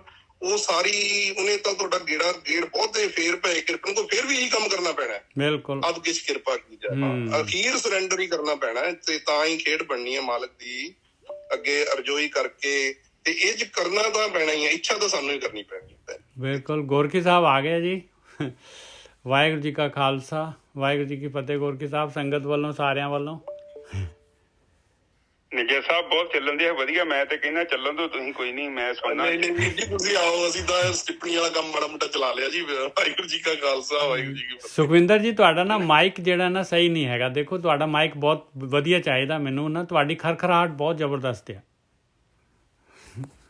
ਕੋਈ ਨਹੀਂ, ਮੈਂ ਇਹਨਾਂ ਨੂੰ ਕੋਈ ਨਹੀਂ ਲਿੰਕ ਭੇਜ ਦੂੰਗਾ। ਕੱਲ ਨਾ HP ਦਾ ਮੋਬਾਈਲ ਲੈ ਲੈਣਗੇ, ਹੈੱਡਫੋਨ। ਤੇ 400-500 ਰੁਪਏ ਦੇ ਆਉਣੇ। ਠੀਕ ਹੈ, ਠੀਕ ਹੈ ਜੀ। ਅੱਛਾ ਨਿੱਜਰ ਸਾਹਿਬ, ਮੈਨੂੰ ਅੰਗ ਨੰਬਰ ਦੱਸੋਗੇ? ਅੰਗ ਜਿਹੜਾ ਹੈਗਾ 1252 ਦੇ ਉੱਤੇ ਆਪਾਂ ਹੁਣ ਨਵਾਂ ਸ਼ਬਦ ਸ਼ੁਰੂ ਕਰ ਰਹੇ ਹਾਂ ਗੋਰਖੀ ਸਾਹਿਬ। 1252। ਹਾਂਜੀ, ਇਹ ਸਾਰੰਗ ਰਾਗ ਦੇ ਵਿੱਚ ਕਬੀਰ ਜੀ ਦਾ ਸ਼ਬਦ ਆਪਾਂ ਲੈ ਰਹੇ ਹਾਂ। ਰਾਜਾ ਸ਼ਰਮ ਮਿਤ ਨਹੀਂ ਜਾਣੀ ਤੇਰੀ। ਰਾਜਾ ਸ਼ਰਮ, ਇਹ ਤੇ ਰਾਜਾ ਔਰ ਆਸ਼ਰਮ, ਰਾਜ ਔਰ ਆਸ਼ਰਮ ਦੋ ਦੇ ਨਾਲ ਜਿਹੜਾ ਹੈਗਾ ਰਾਜਾ ਸ਼ਰਮ ਬਣ ਗਿਆ। ਇਹ ਜਿਹੜਾ ਆਸ਼ਰਮ ਹੈ, ਜੋ ਸੰਸਾਰ ਹੈਗਾ, ਇਹਦਾ ਮਾਲਕ, ਉਹ ਮਾਲਕ ਪਰਮਾਤਮਾ, ਰਾਜਾ ਉਹ ਹੈਗਾ। ਰਾਜਾ ਸ਼ਰਮ ਮਿੱਤ ਨਹੀਂ ਜਾਣੀ ਤੇਰੀ। ਕਹਿੰਦੇ ਮੈਂ ਨਹੀਂ ਜਾਣਦਾ ਮਾਲਕਾ, ਤੇਰੀ ਮਿੱਤ ਤਾਂ ਕਿਸੇ ਨੇ ਵੀ ਨਹੀਂ ਜਾਣੀ। ਤੇਰੀ ਮਿੱਤ ਕਿਸੇ ਨੇ ਵੀ ਨਹੀਂ ਜਾਣੀ। ਕਿੰਨਾ ਵੱਡਾ ਹੈ ਤੂੰ। ਤੇਰੇ ਸੰਤਨ ਕੀ ਹੋਂ ਚੇਰੀ ਰਹਾਓ। ਕਬੀਰ ਜੀ ਨੇ ਪਹਿਲਾਂ ਲਗਾਇਆ। ਕਹਿੰਦੇ ਮਾਲਕਾ, ਮੈਂ ਤਾਂ ਤੇਰੇ ਸਾਧੂ, ਤੇਰੇ ਸਾਧਨਾ ਕਰਨ ਵਾਲੇ ਜਿਹੜੇ ਸੰਤ ਹੈਗੇ, ਕਹਿੰਦੇ ਉਹਨਾਂ ਦੀ ਮੈਂ ਚੇਰੀ ਹੋ ਜਾ। ਮੈਂ ਤਾਂ ਉਹਨਾਂ ਦੀ ਚੇਰੀ ਹੋ ਜਾ, ਉਹਨਾਂ ਦਾ ਨੌਕਰ ਹੋ ਜਾ, ਨੌਕਰਾਣੀ ਹੋ ਜਾ ਉਹਨਾਂ ਦੀ ਮੈਂ। ਰਾਜਾ ਸ਼ਰਮ मित नहीं जानी तेरी तेरे संतन की हों चेरी रहो। हंस तो जाए सो रोवत आवे रोवत जाए सो हंस है। ये दुनिया ऐसी हैगी देख लो, क्योंकि ਆਪਾਂ ਹੈਗੇ ਇੱਛਾ ਤਾਰੇ। ਉਹ ਮਾਲਕ ਪਰਮਾਤਮਾ ਨੇ ਦੁਨੀਆ ਦੇ ਵਿੱਚ ਜਿਹੜਾ ਹੈਗਾ, ਜਿਹੜਾ ਗਰੀਬ ਆ ਵਿਚਾਰੇ, ਜਿਹੜੇ ਰੋਂਦੇ ਹੀ ਰਹਿੰਦੇ ਆ, ਉਹਨਾਂ ਨੂੰ ਅਗਲੀ ਵਾਰੀ ਜਿਹੜੇ ਹੈਗੇ ਵਧੀਆ ਦੇ ਦਿੰਦਾ ਹੈ ਉਹਨਾਂ ਨੂੰ, ਕਿਉਂਕਿ ਉਹ ਜਿਹੜੇ ਹੈਗੇ ਉਹ ਜਿਹੜੇ ਹੈਗੇ ਜ਼ਿਆਦਾ ਉਹ ਸਾਧਨ ਹੀ ਨਹੀਂ ਆ ਉਹਨਾਂ ਤੇ ਉਹਨਾਂ ਨੇ ਜ਼ਿਆਦਾ ਜਿਹੜਾ ਹੈਗਾ ਪਾਪ ਜਿਹੜੇ ਹੈਗੇ ਜ਼ਿਆਦਾ ਲੇਖਾ ਜੋਖਾ ਜ਼ਿਆਦਾ ਇਕੱਠਾ ਨਹੀਂ ਕਰਨਾ। ਅਤੇ ਜਿਹੜਾ ਹੱਸਦਾ ਰਹਿ ਗਿਆ, ਜਿਹੜਾ ਪਾਵਰ ਵਾਲਾ ਬੰਦਾ ਹੈਗਾ, ਉਹ ਕਹਿੰਦੇ ਫਿਰ ਆਊਗਾ ਅਤੇ ਰੋਂਦਾ ਆਊਗਾ, ਅੱਗੇ ਕਾਰਨਸ਼ੀਲ ਬਥੇਰਾ ਹੋਊਗਾ, ਉਹਦਾ ਵੱਡਾ ਕਾਰਨਸ਼ੀਲ ਲੈ ਕੇ ਆਊਗਾ। ਹੱਸ ਤੋ ਜਾਏ ਸੋ ਰੋਵਤ ਆਵੈ ਰੋਵਤ ਜਾਏ ਸੋ ਹੱਸੈ। ਬਸ ਤੋ ਹੋਏ ਸੋ ਊਜਰ ਊਜਰ ਹੋਏ ਸੋ ਬਸੈ। ਔਰ ਇਹ ਸੰਸਾਰ ਐਸਾ ਹੈਗਾ ਜਿੱਥੇ ਬਸਤੀ ਹੈਗੀ ਉੱਥੇ ਜਿਹੜਾ ਹੈਗਾ ਕਹਿੰਦੇ ਉੱਥੇ ਉਜਾੜ ਕਰ ਦਿੰਦਾ ਹੈ ਭਾਈ, ਔਰ ਜਿੱਥੇ ਉਜਾੜ ਹੈਗਾ ਉੱਥੇ ਬਸਤੀ ਕਰ ਦਿੰਦਾ, ਬਸੋਂ ਕਰ ਦਿੰਦਾ ਮਾਲਕ ਪਰਮਾਤਮਾ। ਕਹਿੰਦੇ ਤੇਰੀ ਮਿਤੀ ਨਹੀਂ ਜਾਣੀ ਜਾ ਸਕਦੀ ਮਾਲਕਾ, ਤੂੰ ਕੀ ਕਰ ਸਕਦਾ ਹੈ। ਜਲ ਤੇ ਥਲ ਕਰ ਥਲ ਤੇ ਕੂਆਂ ਕੂਪ ਤੇ ਮੇਰ ਕਰਾਵੈ। ਕਹਿੰਦੇ ਉਹ ਮਾਲਕ ਪਰਮਾਤਮਾ ਜਲ ਤੇ ਥਲ, ਪਾਣੀ ਤੋਂ ਕਹਿੰਦੇ ਆ, ਪਾਣੀ ਤੋਂ ਥਲ ਕਰ ਦਿੰਦਾ। ਜਿੱਥੇ ਪਾਣੀ ਹੈਗਾ ਉੱਥੇ ਥਲ ਕਰ ਦੋ, ਜਿੱਥੇ ਸਮੁੰਦਰ ਹੈ ਉੱਥੇ ਪਹਾੜ ਆ ਜਾਣਗੇ। ਥਲ ਤੇ ਕੂਆਂ, ਜਿੱਥੇ ਥਲ ਹੈਗਾ ਉੱਥੇ ਪਾਣੀ ਪੈਦਾ ਕਰ ਦੂਗਾ। ਕੂਪ ਤੇ ਮੇਰ ਕਰਾਵੈ, ਔਰ ਜਿੱਥੇ ਖੂਹ ਹੈਗਾ, ਜਿੱਥੇ ਪਾਣੀ ਹੈਗਾ ਉੱਥੋਂ ਮੇਰ ਪਰਬਤ ਪੈਦਾ ਕਰ ਦਿੰਦਾ ਹੈ ਮਾਲਕ ਪਰਮਾਤਮਾ। ਜਲ ਤੇ ਥਲ, ਜਲ ਤੋਂ ਜ਼ਮੀਨ ਪੈਦਾ ਕਰ ਦਿੰਦਾ ਹੈ, ਔਰ ਜ਼ਮੀਨ ਤੋਂ ਖੂਹ ਕਰ ਦਿੰਦਾ ਹੈ ਜ਼ਮੀਨ ਤੇ, ਔਰ ਖੂਹ ਤੋਂ ਫਿਰ ਪਹਾੜ ਕਰ ਦਿੰਦਾ ਹੈ। ਧਰਤੀ ਤੇ ਆਕਾਸ਼ ਚੜਾਵੈ ਚੜੇ ਆਕਾਸ਼ ਗਿਰਾਵੈ। ਔਰ ਜਿਹੜੇ ਧਰਤੀ ਤੇ ਜਿਹੜੇ ਗਰੀਬ ਹੈਗੇ ਉਹਨਾਂ ਦੀ ਗੁੱਡੀ ਚੜਾ ਦਿੰਦਾ ਹੈ ਉੱਪਰ। ਆਹ ਦੇਖ ਲਓ, ਚਾਹ ਪੀਣ ਵਾਲਾ ਜਿਹੜੇ ਹੈਗੇ ਆ ਉਹ ਪ੍ਰਾਈਮ ਮਿਨਿਸਟਰ ਬਣ ਗਏ। ਧਰਤੀ ਤੇ ਆਕਾਸ਼ ਚੜਾਵੈ, ਚਾਹ ਵਾਲੇ ਚੜੇ ਆਕਾਸ਼ ਗਿਰਾਵੇ, ਔਰ ਚੜੇ ਨੂੰ ਜਿਹੜਾ ਹੈ ਆਕਾਸ਼ 'ਚ ਚੜੇ ਨੂੰ ਇੱਕਦਮ ਜ਼ਮੀਨ ਤੇ ਜ਼ੀਰੋ ਕਰ ਦਿੰਦਾ ਹੈ। ਭੇਖਾਰੀ ਤੇ ਰਾਜ ਕਰਾਵੇ ਰਾਜਾ ਤੇ ਭਿਖਾਰੀ, ਔਰ ਭਿਖਾਰੀ ਤੋਂ ਕਹਿੰਦੇ ਰਾਜਾ ਬਣਾ ਦਿੰਦਾ ਭਿਖਾਰੀ ਨੂੰ, ਔਰ ਰਾਜੇ ਨੂੰ ਭਿਖਾਰੀ ਤੋਂ ਰਾਜਾ ਤੇ ਰਾਜੇ ਨੂੰ ਭਿਖਾਰੀ ਕਰ ਦਿੰਦਾ ਹੈ। ਖਲ ਮੂਰਖ ਤੇ ਪੰਡਿਤ ਕਰਵੋ ਪੰਡਿਤ ਤੇ ਮੁਗਧਾਰੀ। ਕਹਿੰਦੇ ਖਲ ਮੂਰਖ ਜਿਹੜਾ ਹੈ, ਬਿਲਕੁਲ ਜਿਹੜਾ ਮੂਰਖ ਬੰਦਾ ਆ ਉਹਨੂੰ ਗਿਆਨ ਦੇ ਦੇਗਾ, ਉਹਨੂੰ ਇੱਕਦਮ ਪੂਰਾ ਜਿਹੜਾ ਪੰਡਿਤ ਬਣ ਜਾਏਗਾ, ਉਹ ਗਿਆਨੀ ਹੋ ਜਾਏਗਾ। ਔਰ ਜਿਹੜਾ ਗਿਆਨੀ ਹੈਗਾ ਉਹਦਾ ਗਿਆਨ ਖੋਲੇਗਾ, ਮੁਗਧ ਬਣ ਜਾਏ, ਮੂਰਖ ਹੋ ਜਾਏਗਾ ਉਹ, ਉਹਦੇ ਕੋਲੋਂ ਗਿਆਨ ਖੋ ਵੀ ਲੈਂਦਾ ਹੈ ਮਾਲਕ ਪਰਮਾਤਮਾ। ਨਾਰੀ ਤੇ ਜੋ ਪੁਰਖ ਕਰਾਵੇ ਪੁਰਖਨ ਤੇ ਜੋ ਨਾਰੀ। ਨਾਰੀ ਤੋਂ ਦੇਖ ਲਓ ਪੁਰਖ ਪੈਦਾ ਹੁੰਦੇ ਆ, ਔਰ ਪੁਰਖਾਂ ਤੋਂ ਨਾਰੀ ਪੈਦਾ ਹੁੰਦੀ ਹੈ। ਕਹੋ ਕਬੀਰ ਸਾਧੂ ਕੋ ਪ੍ਰੀਤਮ ਤਿਸ ਮੂਰਤ ਬਲਿਹਾਰੀ। ਕਹੋ ਕਬੀਰ ਸਾਧੂ ਕੋ ਪ੍ਰੀਤਮ, ਕਹਿੰਦੇ ਉਹ ਸਾਧਨਾ ਕਰਨ ਵਾਲੇ ਸਾਧੂਆਂ ਦਾ ਪਿਆਰਾ ਹੈਗਾ ਉਹ ਮਾਲਕ ਪਰਮਾਤਮਾ। ਕਹਿੰਦੇ ਮੈਂ ਤਾਂ ਬਲਿਹਾਰ ਹਾਂ ਭਾਈ, ਮੈਂ ਤਾਂ ਐਸੇ ਸਾਧੂਆਂ ਦਾ, ਐਸੇ ਸੰਤਾਂ ਦਾ ਪ੍ਰੀਤਮ ਜਿਹੜਾ ਹੈਗਾ, ਮੈਂ ਤਾਂ ਬਲਿਹਾਰ ਹਾਂ। ਕਹੋ ਕਬੀਰ ਸਾਧੂ ਕੋ ਪ੍ਰੀਤਮ ਤਿਸ ਮੂਰਤ ਬਲਿਹਾਰੀ। ਮੈਂ ਤਾਂ ਬਲਿਹਾਰ ਹਾਂ ਐਸੇ ਮਾਲਕ ਪਰਮਾਤਮਾ ਤੋਂ ਜਿਹਦੇ ਇੰਨੇ ਜਿਹੜੇ ਹੈਗੇ, ਇਸ ਤਰ੍ਹਾਂ ਜਿਹੜਾ ਹੈਗਾ ਮਾਲਕ ਪਰਮਾਤਮਾ, ਇੰਨੀ ਸ਼ਕਤੀ ਇੰਨੀ ਪਾਵਰ ਦਾ ਮਾਲਕ ਹੈ ਉਹ। ਕਹਿੰਦੇ ਮੈਂ ਤਾਂ ਬਲਿਹਾਰ ਹਾਂ, ਔਰ ਮੈਂ ਉਹਨਾਂ ਤੋਂ ਸਦਕੇ ਹਾਂ ਜਿਹੜੇ ਸਾਧਨਾ ਕਰਦੇ ਆ ਭਾਈ, ਮੈਂ ਤਾਂ ਉਹਨਾਂ ਦੇ ਚਰਨਾਂ ਦੀ ਧੂੜ ਹੈਗਾ। ਰਾਜਾ ਸ਼ਰਮ ਮਿਤ ਨਹੀਂ ਜਾਣੀ ਤੇਰੀ ਤੇਰੇ ਸੰਤਨ ਕੀ ਹੋਂ ਚੇਰੀ। ਮੈਂ ਤਾਂ ਤੇਰੇ ਸਾਧੂਆਂ ਦੀ ਚੇਰੀ ਹੈਗਾ ਭਾਈ। ਰਹਾਓ। ਹਾਂਜੀ ਵੀਰ ਜੀ।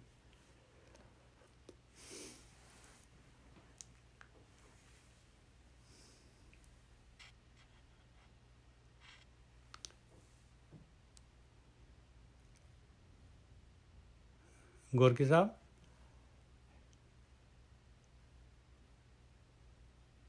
हाँ जी साध संगत जी। हाँ जी हाँ जी। देखो साध संगत जी, एक चीज ਨੂੰ ਆਪ ਸਮਝੋ, ਬਾਣੀ ਆਪਾਂ ਨੂੰ ਕੀ ਸਮਝਾ ਰਹੀ ਹੈ। ਆਪਾਂ ਥੋੜਾ ਜਿਹਾ ਥੱਲੇ ਆ ਜਾਂਦੇ ਹਾਂ। ਉਤਲੀਆਂ ਤੁਕਾਂ ਦੇ ਵਿੱਚ ਵੀ ਕਾਫੀ ਖੁੱਲ ਕੇ ਸਮਝਾਇਆ ਤੇ ਹਰ ਕੇ ਸੰਗ।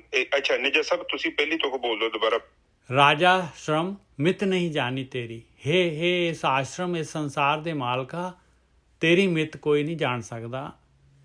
ਮੈਂ ਤਾਂ ਤੇਰੇ ਸੰਤਨ ਕੀ ਹਾਂ ਚੇਰੀ, ਮੈਂ ਤੇਰੀ ਭਗਤੀ ਕਰਨ ਵਾਲੇ ਜਿਹੜੇ ਹੈਗੇ, ਜਿਹੜੇ ਸਾਧੂ ਤੇਰੀ ਸਾਧਨਾ ਕਰਦੇ ਆ, ਉਹਨਾਂ ਦੀ ਮੈਂ ਤਾਂ ਉਹਨਾਂ ਦੇ ਚਰਨਾਂ ਦੀ ਧੂੜ ਹੋ ਕੇ ਰਹਾਓ। ਹਾਂਜੀ ਹਾਂਜੀ ਠੀਕ ਹੈ ਜੀ। ਸਾਧ ਸੰਗਤ ਜੀ ਦੇਖੋ, ਰਾਜਾ ਸ਼ਰਮ ਮਤਲਬ ਇਹਦੇ ਨਹੀਂ, ਇਹ ਚੀਜ਼ ਨੂੰ ਆਪ ਜਸਟ ਦੇਖੋ ਅੱਜ ਕਿੰਨੀ ਸਾਇੰਸ ਵੱਧ ਗਈ,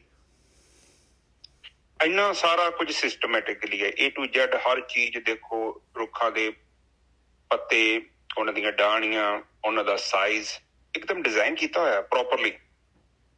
ਤੁਸੀਂ ਦੇਖੋ ਹਰ ਚੀਜ਼ ਪ੍ਰੋਪਰਲੀ, ਇੰਨੀ ਜ਼ਿਆਦਾ ਪਰਫੈਕਟ ਡਿਜ਼ਾਈਨਿੰਗ। ਇਹਦੇ ਬਾਵਜੂਦ ਵੀ ਮਾਇਆ ਦਾ ਇੰਨਾ ਪ੍ਰਤਾਪ ਆ, ਸਾਇੰਸਦਾਨ ਜਿਹੜੇ ਆ ਉਹ ਰੱਬ ਵਰਗੀ ਸ਼ਕਤੀ ਦੀ ਹੋਂਦ ਨੂੰ ਸਵੀਕਾਰ ਨਹੀਂ ਕਰਦੇ। ਆਪਾਂ ਜਸਟ ਸੋਚੋ, ਤੁਸੀਂ ਕਿਸੇ ਇੱਕ ਕਮਰੇ 'ਚ ਵੜ ਜਾਓ, ਉੱਥੇ ਤੁਹਾਨੂੰ ਆਕਸੀਜਨ ਨਹੀਂ ਮਿਲੇਗੀ ਤੇ 2-4 ਘੰਟਿਆਂ ਬਾਅਦ ਤੁਹਾਡਾ ਸਰੀਰ ਜਿਹੜਾ ਹੈ ਉਹ ਹੌਲੀ ਹੌਲੀ ਕਰਕੇ ਸ਼ਾਂਤ ਹੋ ਜਾਏਗਾ, ਕਿਉਂਕਿ ਆਕਸੀਜਨ ਨਹੀਂ ਹੈਗੀ। ਦੇਖੋ ਕਿੰਨੀ ਵੱਡੀ ਧਰਤੀ ਤੇ ਕਿੰਨਾ ਜ਼ਬਰਦਸਤ ਇੰਤਜ਼ਾਮ ਕੀਤਾ ਹੈ, ਕਿੱਦਾਂ ਪਲਾਂਟੇਸ਼ਨ ਚੋਂ ਹਵਾ ਆਕਸੀਜਨ ਜਾਂਦੀ ਆ ਤੇ ਰੁੱਖ ਜਿਹੜੀ ਉਹ ਗੰਦੀ ਹਵਾ ਖਿੱਚਦੇ ਆ। ਮਤਲਬ ਨੈਚੁਰਲੀ ਫਿਲਟਰ ਲੱਗੇ ਹੋਏ ਨੇ, ਜਿੱਦਾਂ ਆਪਣੇ ਘਰਾਂ 'ਚ ਫਿਲਟਰ ਲੱਗੇ ਨਾ, ਗੰਦੀ ਹਵਾ ਨੂੰ ਸਾਫ਼ ਕਰਕੇ ਸਾਫ਼ ਸ਼ੁੱਧ ਹਵਾ ਦਿੰਦੇ, ਜਿੱਦਾਂ ਜਿਹੜੀ ਮੈਡੀਕਲ ਆਕਸੀਜਨ ਹੁੰਦੀ ਹੈ ਜਿਹੜੇ ਮਰੀਜ਼ਾਂ ਨੂੰ ਦੇਈਦੀ, ਉਸੇ ਤਰ੍ਹਾਂ ਦਾ ਪ੍ਰੋਪਰ ਇੰਤਜ਼ਾਮ ਲੱਗਾ ਹੋਇਆ ਹੈ। ਹਰ ਦਿਨ ਸਾਡੇ ਅੰਦਰ ਕਹਿੰਦੇ ਜਿਹੜੀ ਮਸ਼ੀਨ ਕੰਮ ਕਰਦੀ ਹੈ ਨਾ ਤੁਹਾਡੇ ਅੰਦਰ, ਕਹਿੰਦੇ ਜੇ ਏਦਾਂ ਦੀ ਮਸ਼ੀਨ ਬਣਾਉਣੀ ਪਵੇ ਤੇ ਪਤਾ ਨਹੀਂ ਕਿੰਨਾ ਵੱਡਾ ਏਰੀਆ ਚਾਹੀਦਾ। ਆਪਾਂ ਜਸਟ ਸੋਚੋ, ਨਿੱਜਰ ਸਾਹਿਬ ਦੇ ਬ੍ਰਦਰ ਸੀ, ਉਹ ਜਿਨ੍ਹਾਂ ਨੂੰ ਪ੍ਰੋਬਲਮ ਸੀ ਨਿੱਜਰ ਸਾਹਿਬ, ਉਹ ਕਿਡਨੀ ਦੀ, ਹਾਂਜੀ, ਡਾਇਲਿਸਿਸ ਹੁੰਦਾ ਸੀ ਹਰ ਦੂਸਰੇ ਦਿਨ ਹੀ ਕਹਿਤਾ ਸੀ ਡਾਕਟਰ ਨੇ। ਤਾਂ ਆਪ ਤਾਂ ਜਸਟ ਦੇਖੋ ਕਿ ਉਹ ਪੂਰਾ ਕਿੱਡਾ ਵੱਡੀ ਜਿਹੜੀ ਮਸ਼ੀਨ ਤੁਹਾਡੇ ਅੰਦਰ ਲੱਗੀ ਹੈ। ਆਪਾਂ ਜਸਟ ਸੋਚੋ, ਆਪੇ ਆ ਗਿਆ ਸਾਰਾ ਕੁਝ। ਆਪ ਜਸਟ ਸੋਚੋ ਕਿੰਨੀਆਂ ਬਰੀਕ ਨਾੜੀਆਂ, ਕਹਿੰਦੇ ਇੰਨੀਆਂ ਬਰੀਕ ਨਾੜੀਆਂ ਕਿ ਸਾਡੇ ਵਾਲਾਂ ਵਰਗੀਆਂ ਨੇ। ਆਪ ਦੀ ਅੱਖ ਨੂੰ ਇੱਕ ਅਲੱਗ ਕਿਸਮ ਦਾ ਪ੍ਰੋਟੀਨ, ਵਿਟਾਮਿਨ ਚਾਹੀਦੇ ਨੇ, ਕੁਝ ਨਿਊਟ੍ਰੀਸ਼ਨ ਚਾਹੀਦੇ ਨੇ, ਤੁਹਾਡੇ ਬ੍ਰੇਨ ਨੂੰ ਅਲੱਗ ਚੀਜ਼ਾਂ ਚਾਹੀਦੀਆਂ ਨੇ। ਔਰ ਬ੍ਰੇਨ ਦੇ ਅੰਦਰ ਸਾਰਾ ਕਮਿਊਨੀਕੇਸ਼ਨ ਜਿਹੜਾ ਵਾ ਉਹ ਬਿਜਲੀ ਦੇ ਰਾਹੀਂ ਹੋ ਰਿਹਾ। ਔਰ ਤੁਹਾਡੇ ਦਿਮਾਗ ਦੇ ਅੰਦਰ ਇੰਨੀ ਵੱਡੀ ਮੈਮਰੀ ਹੈਗੀ ਹੈ, ਇੱਕ ਮੈਮਰੀ ਦੀ ਇੱਕ ਪਾਵਰ, ਹਾਰਡ ਡਿਸਕ ਕਹਿ ਲਓ, ਉਹ ਪਿੱਛੇ ਬੈਠਾ ਨੂੰ, ਜਿਹਨੂੰ ਅਨਕੌਂਸ਼ੀਅਸ ਮਾਈਂਡ ਕਹਿੰਦੇ ਆ, ਕਿ ਕੌਂਸ਼ੀਅਸ ਮਾਈਂਡ ਥੋੜਾ ਜਿਹਾ ਹੈਗਾ ਵਿੱਚ, ਸਬ ਕੌਂਸ਼ੀਅਸ ਮਾਈਂਡ ਆ। ਸਬ ਕੌਂਸ਼ੀਅਸ ਮਾਈਂਡ ਜਿਹੜਾ ਵੇਟਰ ਆ, ਮੈਂ ਨਾ ਆਤਮ ਗਿਆਨ ਕਿਤਾਬ ਤੋਂ ਇੱਕ ਪਹਿਲੀ ਕਿਤਾਬ 'ਚ ਵੀ ਲਿਖਿਆ ਸੀ, ਤੁਹਾਡੇ ਸਬ ਕੌਂਸ਼ੀਅਸ ਮਾਈਂਡ ਤੇ ਅਨਕੌਂਸ਼ੀਅਸ ਮਾਈਂਡ ਤੇ ਕੌਂਸ਼ੀਅਸ ਮਾਈਂਡ, ਜਿਹਨੂੰ ਚੇਤਨ ਮਨ ਕਹਿ ਲਓ, ਅਚੇਤਨ ਕਹਿ ਲਓ ਤੇ ਅਰਥ ਚੇਤਨ ਕਹਿ ਲਓ, ਇਹ 3 ਮਾਈਂਡ ਆ ਤੁਹਾਡੇ ਅੰਦਰ। ਹਨਾ, ਜਿਹੜਾ ਅਰਥ ਚੇਤਨ ਮਨ ਆ ਉਹ ਵੇਟਰ ਆ ਤੁਹਾਡਾ, ਉਹਦਾ ਕੰਮ ਆ ਤੁਹਾਨੂੰ ਸਰਵ ਕਰਨਾ। ਤੁਸੀਂ ਇੱਕ ਕੰਮ ਨੂੰ ਸਿੱਖਿਆ, ਕੰਮ ਤੇ ਥੋੜੀ ਮਿਹਨਤ ਕੀਤੀ, ਤੁਹਾਡਾ ਅਭਿਆਸ ਹੋ ਗਿਆ। ਤੁਸੀਂ ਵੇਖੋ ਕਿਸੇ ਕੰਮ ਨੂੰ ਕਰਨ ਲਈ ਨਾ ਤੁਹਾਡਾ ਟਾਈਮ ਬਹੁਤ ਲੱਗਦਾ ਹੈ ਪਹਿਲਾਂ, ਫਿਰ ਜਿਵੇਂ ਜਿਵੇਂ ਤੁਸੀਂ ਕੰਮ ਨੂੰ ਕੀਤਾ, ਹੁਣ ਮੇਰੇ ਵਰਗੇ ਨੂੰ ਕਹੋ ਤੇ ਉਹ ਕੰਮ ਨਹੀਂ ਮੇਰੇ ਕੋਲ ਹੋਣਾ, ਨਾ ਹੀ ਇੱਕਦਮ ਸਿੱਖਿਆ ਜਾਣਾ। ਤੁਸੀਂ ਸਿੱਖ ਲਿਆ ਤੇ ਤੁਹਾਡਾ ਹੱਥ ਹੋ ਗਿਆ ਸਾਫ਼, ਤੁਸੀਂ ਬਹੁਤ ਸਫਾਈ ਨਾਲ ਘੱਟ ਸਮੇਂ 'ਚ ਕੰਮ ਕਰ ਜਾਂਦੇ ਹੋ। ਕਿਉਂਕਿ ਤੁਹਾਡਾ ਜਿਹੜਾ ਅਚੇਤਨ ਮਨ ਜਿਹੜਾ ਹੈਗਾ, ਉਹਦੇ ਅੱਗੇ ਜਿਹੜਾ ਅਰਥ ਚੇਤਨ ਮਨ ਆ, ਜਿਹਨੂੰ ਸਬ ਕੌਂਸ਼ੀਅਸ ਮਾਈਂਡ ਕਹਿੰਦੇ ਆ, ਜਿਹੜੀ ਇੱਕ ਮਸ਼ੀਨ ਆ, ਉਹਦੇ ਅੰਦਰ ਡਾਟਾ ਇਕੱਠਾ ਹੋ ਗਿਆ। ਹੁਣ ਡਾਟਾ ਇਕੱਠਾ ਹੋ ਗਿਆ, ਉਹ ਮੋਸਟਲੀ ਜਿਹੜਾ ਉਹ ਅਚੇਤਨ ਮਨ ਦੇ ਪ੍ਰਭਾਵ ਵਿੱਚ ਰਹਿੰਦਾ। ਹੁਣ ਜਿਹੜੀ ਵੀ ਚੀਜ਼ ਤੁਹਾਨੂੰ ਚਾਹੀਦੀ ਆ, ਸਬ ਕੌਂਸ਼ੀਅਸ ਮਾਈਂਡ ਜਿਹਨੂੰ ਕਹਿੰਦੇ ਆ, ਉਹ ਅਰਥ ਚੇਤਨ ਮਨ ਤੁਹਾਡੇ ਅਚੇਤਨ ਮਨ ਚੋਂ ਕੱਢ ਕੇ ਲਿਆਉਂਦਾ ਵਾ। ਇੱਕ ਫਾਈਲ, ਤੁਸੀਂ ਅੱਜ 50 ਸਾਲ ਪੁਰਾਣੀ ਗੱਲ ਨੂੰ ਕਿਸੇ ਬੰਦੇ ਨਾਲ ਗੱਲ ਕਰਨੀ ਹੈ ਨਾ, ਜਸਟ ਦੇਖੋ ਕਿ ਤੁਹਾਡੇ ਅੰਦਰ ਕਿਹੜੀ ਮਸ਼ੀਨ ਆ। ਆਪ ਮੋਬਾਈਲ ਤੇ ਟਿਕ ਮਾਰੋਗੇ ਨਾ, ਡਾਟਾ ਲੱਭਣ ਲੱਗਿਆ ਉੱਥੇ ਸਰਕਲ ਆਉਂਦਾ ਵਾ, ਪ੍ਰੋਸੈਸਿੰਗ ਕਰਦਾ ਵਾ। ਤੁਹਾਡਾ ਲੈਪਟਾਪ ਭਾਵੇਂ ਕਿੰਨਾ ਮਰਜ਼ੀ ਵੱਡਾ ਔਰ ਚਲਾ ਲਓ, ਪ੍ਰੋਸੈਸਰ ਬਿਲਕੁਲ ਕਰਦਾ। ਤੁਸੀਂ ਇੱਕਦਮ ਜਿਸ ਫਾਈਲ ਨੂੰ ਓਪਨ ਕਰੋ ਨਾ ਤੇ ਚੱਕਰ ਜਿਹਾ ਘੁੰਮਦਾ। ਹਾਂ, ਕੁਝ ਸੈਕਿੰਡ ਲੱਗਦੇ ਆ ਗੁਰਕੀ ਸਾਹਿਬ, ਬਿਲਕੁਲ। ਜੇ ਜ਼ਿਆਦਾ ਹੀ ਵੱਡਾ ਪ੍ਰੋਸੈਸਰ ਹੋਊਗਾ, ਜ਼ਿਆਦਾ GB ਦਾ ਹੋਊਗਾ, ਤਾਂ ਉਹਨੂੰ ਵੀ ਟਾਈਮ ਲੱਗੂਗਾ, ਉਹ ਵੀ ਚੱਕਰ ਤਾਂ ਦਿਖਾਊਗਾ ਹੀ ਦਿਖਾਊਗਾ। ਪਰ ਤੁਹਾਡੇ ਮਾਈਂਡ 'ਚ ਏਦਾਂ ਦੀ ਕਹਾਣੀ ਨਹੀਂ ਜੇ। ਆਪਾਂ ਜਸਟ ਸੋਚੋ, 20 25 30 ਸਾਲ ਪੁਰਾਣੀ ਇੱਕ ਛਣ ਦੇ ਵਿੱਚ ਤੁਸੀਂ ਮਾੜੀ ਜੀ ਗੱਲ ਸ਼ੁਰੂ ਕਰੋ, ਫਿਰ ਲੜੀ ਜੋੜੂਗਾ। ਆਹੋ ਯਾਰ ਆਪਾਂ ਉੱਥੇ ਗਏ ਹਾਂ, ਆਹੋ ਤੇ ਪਾਣੀ ਨਹੀਂ ਮਿਲਿਆ ਸੀ, ਉਹ ਨਲਕਾ ਖਰਾਬ ਹੋ ਗਿਆ ਸੀ, ਆਹੋ ਫਿਰ ਆਪਣੇ ਤੇਰਾ ਚਾਚਾ ਆ ਗਿਆ ਸੀ। ਕਿੱਦਾਂ ਕਹਾਣੀਆਂ ਜੋੜਦਾ। ਬਿਲਕੁਲ। ਆਪ ਜਸਟ ਦੇਖੋ ਕਿ ਉਹ ਕਿੰਨੇ ਡਿਜ਼ਾਈਨ ਕੀਤਾ ਹੈ। ਕੀੜੀ ਦੇ ਅੰਦਰ ਮੈਂ ਮੈਮਰੀ ਹੈਗੀ ਆ, ਉਹਨੂੰ ਪਤਾ ਮੇਰਾ ਘਰ ਕਿਹੜਾ, ਮੇਰੇ ਬੰਦੇ ਕਿਹੜੇ ਆ, ਮੈਂ ਕਿਹੜੀ ਟੀਮ ਨਾਲ ਕੰਮ ਕਰਦੀ ਆ। ਭਾਵੇਂ ਖੁੱਡਾਂ ਲਾਗੇ ਕਿੰਨੀਆਂ ਹੈਗੀਆਂ ਨੇ, ਇੱਕ ਕੀੜੀ ਦੂਜੀ ਕੀੜੀ ਦੇ ਘਰ 'ਚ ਨਹੀਂ ਜਾਂਦੀ, ਕਨਫਿਊਜ਼ਨ ਕ੍ਰੀਏਟ ਨਹੀਂ ਹੋ ਰਹੀ। ਬਿਲਕੁਲ। ਇਹਦਾ ਮਤਲਬ ਕਿਸੇ ਨੇ ਡਿਜ਼ਾਈਨ ਕੀਤਾ। ਚਿੜੀਆਂ ਦੇ ਘੋਂਸਲੇ, ਉਹਨਾਂ ਨੂੰ ਪਤਾ ਮੇਰਾ ਘਰ ਕਿਹੜਾ, ਦਾਣੇ ਇਕੱਠੇ ਖਾਂਦੇ ਆ, ਰਹਿੰਦੇ ਇਕੱਠੇ ਆ, ਪਰ ਜੋੜੇ ਵੱਖਰੇ ਲੱਗੇ ਹੋਏ ਨੇ। ਅਬ ਜਸਟ ਸੋਚੋ ਪ੍ਰਕਿਰਤੀ ਕਿੰਨੀ ਪਾਵਰਫੁਲ ਹੈ, ਕਿੱਡਾ ਮਾਇਆ ਦਾ ਪ੍ਰਤਾਪ ਹੈ। ਤੇ ਇਹ ਸਾਇੰਟਿਸਟ ਨੂੰ ਕਹਿ ਲਓ, ਆ ਜਿਹੜਾ ਹੁਣੇ ਮਰਿਆ ਸੀ ਇੱਕ, ਜਿਹਦਾ ਸਰੀਰ ਨਹੀਂ ਕੰਮ ਕਰਦਾ ਸੀ, ਉਹ ਕਹਿੰਦਾ ਰੱਬ ਰੂਪ ਨੂੰ ਉਹਦੀ ਕੋਈ ਸ਼ਕਤੀ ਨਹੀਂ ਹੈਗੀ, ਬਸ ਆਪਣੇ ਆਪ ਹੀ ਬਿਗ ਬੈਂਗ ਹੋ ਗਿਆ। ਮੈਨੂੰ ਇਹ ਸਮਝ ਆਉਂਦਾ, ਦੇਖੋ ਇੰਨਾ ਬੰਦਾ ਸਿਆਣਾ ਹੋ ਕੇ ਵੀ ਉਹਨੂੰ ਨਹੀਂ ਪਤਾ ਲੱਗਾ ਕਿੰਨਾ ਪਾਵਰਫੁਲ ਪ੍ਰਤਾਪ ਹੋਊ ਮਾਇਆ ਦਾ। ਉਹਦਾ ਨਹੀਂ ਕਸੂਰ, ਤੇ ਨਾ ਹੀ ਸਾਇੰਸ ਨੇ ਮੰਨਣਾ ਹੈ, ਕਿਉਂਕਿ ਸਾਇੰਸ ਕਹਿੰਦੀ ਆ ਕਿ ਚੀਜ਼ ਨੂੰ ਲੈਬ 'ਚ ਲਿਆਂਦਾ ਜਾਵੇ, ਮੈਂ ਪਰਖਾਂਗਾ, ਮੈਂ ਦੱਸਾਂਗਾ, ਪਰ ਜੜ ਤੇ ਹੈਗਾ ਨਹੀਂ, ਉਹ ਚੇਤਨ ਹੈਗਾ। ਬਸ ਚੇਤਨ ਦੇ ਰੂਲ ਹੀ ਵਾਖਿਆ ਗੁਰਕੀ ਸਾਹਿਬ, ਚੇਤਨ ਦੇ ਰੂਲ ਵਾਖਿਆ ਜੜ ਨਾਲੋਂ। ਹਾਂਜੀ। ਪਰ ਮੈਂ ਕਈ ਵਾਰੀ ਵੀ ਸੋਚਦਾ ਹਾਂ ਕਿ ਚਲੋ ਅਸੀਂ ਤੇ ਲੱਭੇ ਨੂੰ ਲੱਭ ਹੀ ਲਿਆ, ਜਦੋਂ ਅਸੀਂ ਤੁਰ ਪਏ ਤੇ ਲੱਭ ਹੀ ਲਿਆ, ਫਿਰ ਅੱਗੇ ਲੱਭਣਾ ਤੇ ਚਲੋ ਉਹ ਵੱਡੀ ਕਹਾਣੀ ਨਹੀਂ ਹੈ। ਸਾਡਾ ਤੁਰਨਾ ਹੀ ਸਾਡਾ ਪਹੁੰਚਣਾ ਹੈ। ਕੋਈ ਪਹੁੰਚਿਆ ਨਹੀਂ ਅਜੇ ਤੱਕ ਪਰਮਾਤਮਾ ਕੋ, ਕੋਈ ਬੜਾ ਵਿਸ਼ਾਲ ਹੈ, ਤੁਸੀਂ ਉੱਤਰਦੇ ਜਾਣਾ ਵਾ, ਉਹਦੀ ਡਿਮਾਂਡਾਂ ਵੱਧਦੀਆਂ ਜਾਣੀਆਂ। ਜਿਹੜਾ ਬੰਦਾ ਤੁਰ ਪਿਆ ਸਮਝ ਲਓ ਪਹੁੰਚ ਗਿਆ। ਇਹ ਚੀਜ਼ ਨੂੰ ਆਪ ਪਲੀਜ਼ ਮੰਨੋ, ਇਹ ਸੱਚ ਹੈਗਾ ਜੀ। ਤੁਸੀਂ ਤੁਰ ਪਏ, ਗੱਲ ਖਤਮ। ਇਸ ਤੋਂ ਅੱਗੇ ਕੋਈ ਨਹੀਂ ਸੋਚਣ ਦੀ ਲੋੜ ਕਿ ਮੈਂ ਪਹੁੰਚਿਆ ਜਾਂ ਨਹੀਂ ਪਹੁੰਚਿਆ, ਤੁਸੀਂ ਪਹੁੰਚੇ ਜੋ। ਸਾਡਾ ਤੁਰਨਾ ਹੀ ਪਹੁੰਚੇ ਦੀ ਨਿਸ਼ਾਨੀ ਹੈ ਨੇਜਰ ਸਾਹਿਬ। ਬਿਲਕੁਲ, ਗਤੀ ਦੇ ਵਿੱਚ ਹੋਣਾ ਵੀ ਪਹੁੰਚੇ ਦੀ ਨਿਸ਼ਾਨੀ ਹੈ। ਬਿਲਕੁਲ ਸਹੀ। ਤੁਸੀਂ ਤੁਰ ਪਏ ਯਾਰ, ਅੱਜ ਨਹੀਂ ਤੇ ਕੱਲ ਨੂੰ ਤੁਸੀਂ ਪਹੁੰਚ ਹੀ ਜਾਣਾ। ਹੁਣ ਭਾਵੇਂ ਮੈਂ ਕੈਨੇਡਾ ਜਾਣਾ, ਅਮਰੀਕਾ, ਮੈਂ ਤੁਰ ਪਿਆ, ਮੈਨੂੰ ਥੋੜੀ ਰੋਕੇ ਜਾਣਾ, ਮੈਂ ਤੇ ਪਹੁੰਚ ਜਾਣਾ, ਮੈਂ ਤੇ ਤੁਰ ਪਿਆ। ਇਹ ਇੰਨੀ ਬਰੀਕੀ ਨਾਲ ਸ੍ਰਿਸ਼ਟੀ ਦੀ ਰਚਨਾ ਹੋਈ। ਆਪ ਜਸਟ ਦੇਖੋ, ਮੈਂ ਹੈਰਾਨ ਹੁੰਨਾ ਕਿ ਇੱਕ ਚੀਜ਼ ਦੇ ਉੱਤੇ ਇੰਨੀ ਬਰੀਕੀ, ਇੰਨਾ ਜ਼ਿਆਦਾ ਕੰਮ ਕੀਤਾ, ਬੜੀ ਚੋਟੀ ਦੀ ਬੁੱਧੀ ਯੂਜ਼ ਕੀਤੀ ਹੈ। ਇੱਕ ਗਲਤੀ ਕੱਢਣੀ ਔਖੀ ਹੈ, ਇੱਕ ਗਲਤੀ ਬਹੁਤ ਜ਼ਿਆਦਾ। ਇਹਦੇ ਬਾਵਜੂਦ ਵੀ ਕਿਸੇ ਬੰਦੇ ਨੂੰ ਕਹਿ ਲਓ ਕਿ ਇਸ ਨੂੰ ਕੋਈ ਬ੍ਰਹਮ ਰੂਪੀ ਸ਼ਕਤੀ ਆਪਰੇਟ ਕਰ ਰਹੀ ਹੈ, ਨਹੀਂ ਮੰਨੇਗਾ ਤੁਹਾਡੀ ਗੱਲ। ਕੇਵਲ ਗ੍ਰੰਥਾਂ 'ਚ ਹੀ ਲਿਖਿਆ ਬਸ।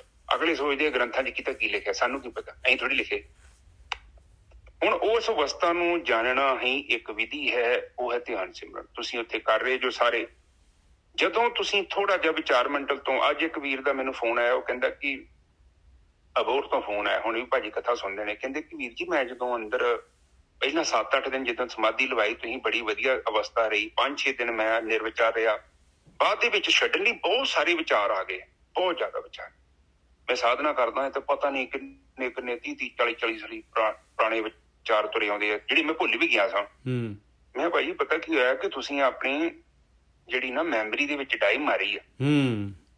ਮੈਂ ਹੁਣ ਤੁਸੀਂ ਕੋਈ ਤੁਹਾਡੇ ਮੈਂ ਘਰ ਕੋਈ ਚੀਜ਼ ਵਧੀਆ ਕੰਮ ਦੀ ਚੀਜ਼ ਤੁਸੀਂ ਰੱਖ ਲਈ ਹੋਵੇ ਤੇ ਤੁਸੀਂ ਲੱਭਣ ਜਾਓ ਤੇ ਪਹਿਲਾਂ ਤਾਂ ਕਬਾੜ ਹੀ ਮਿਲਣਾ। ਬਿਲਕੁਲ।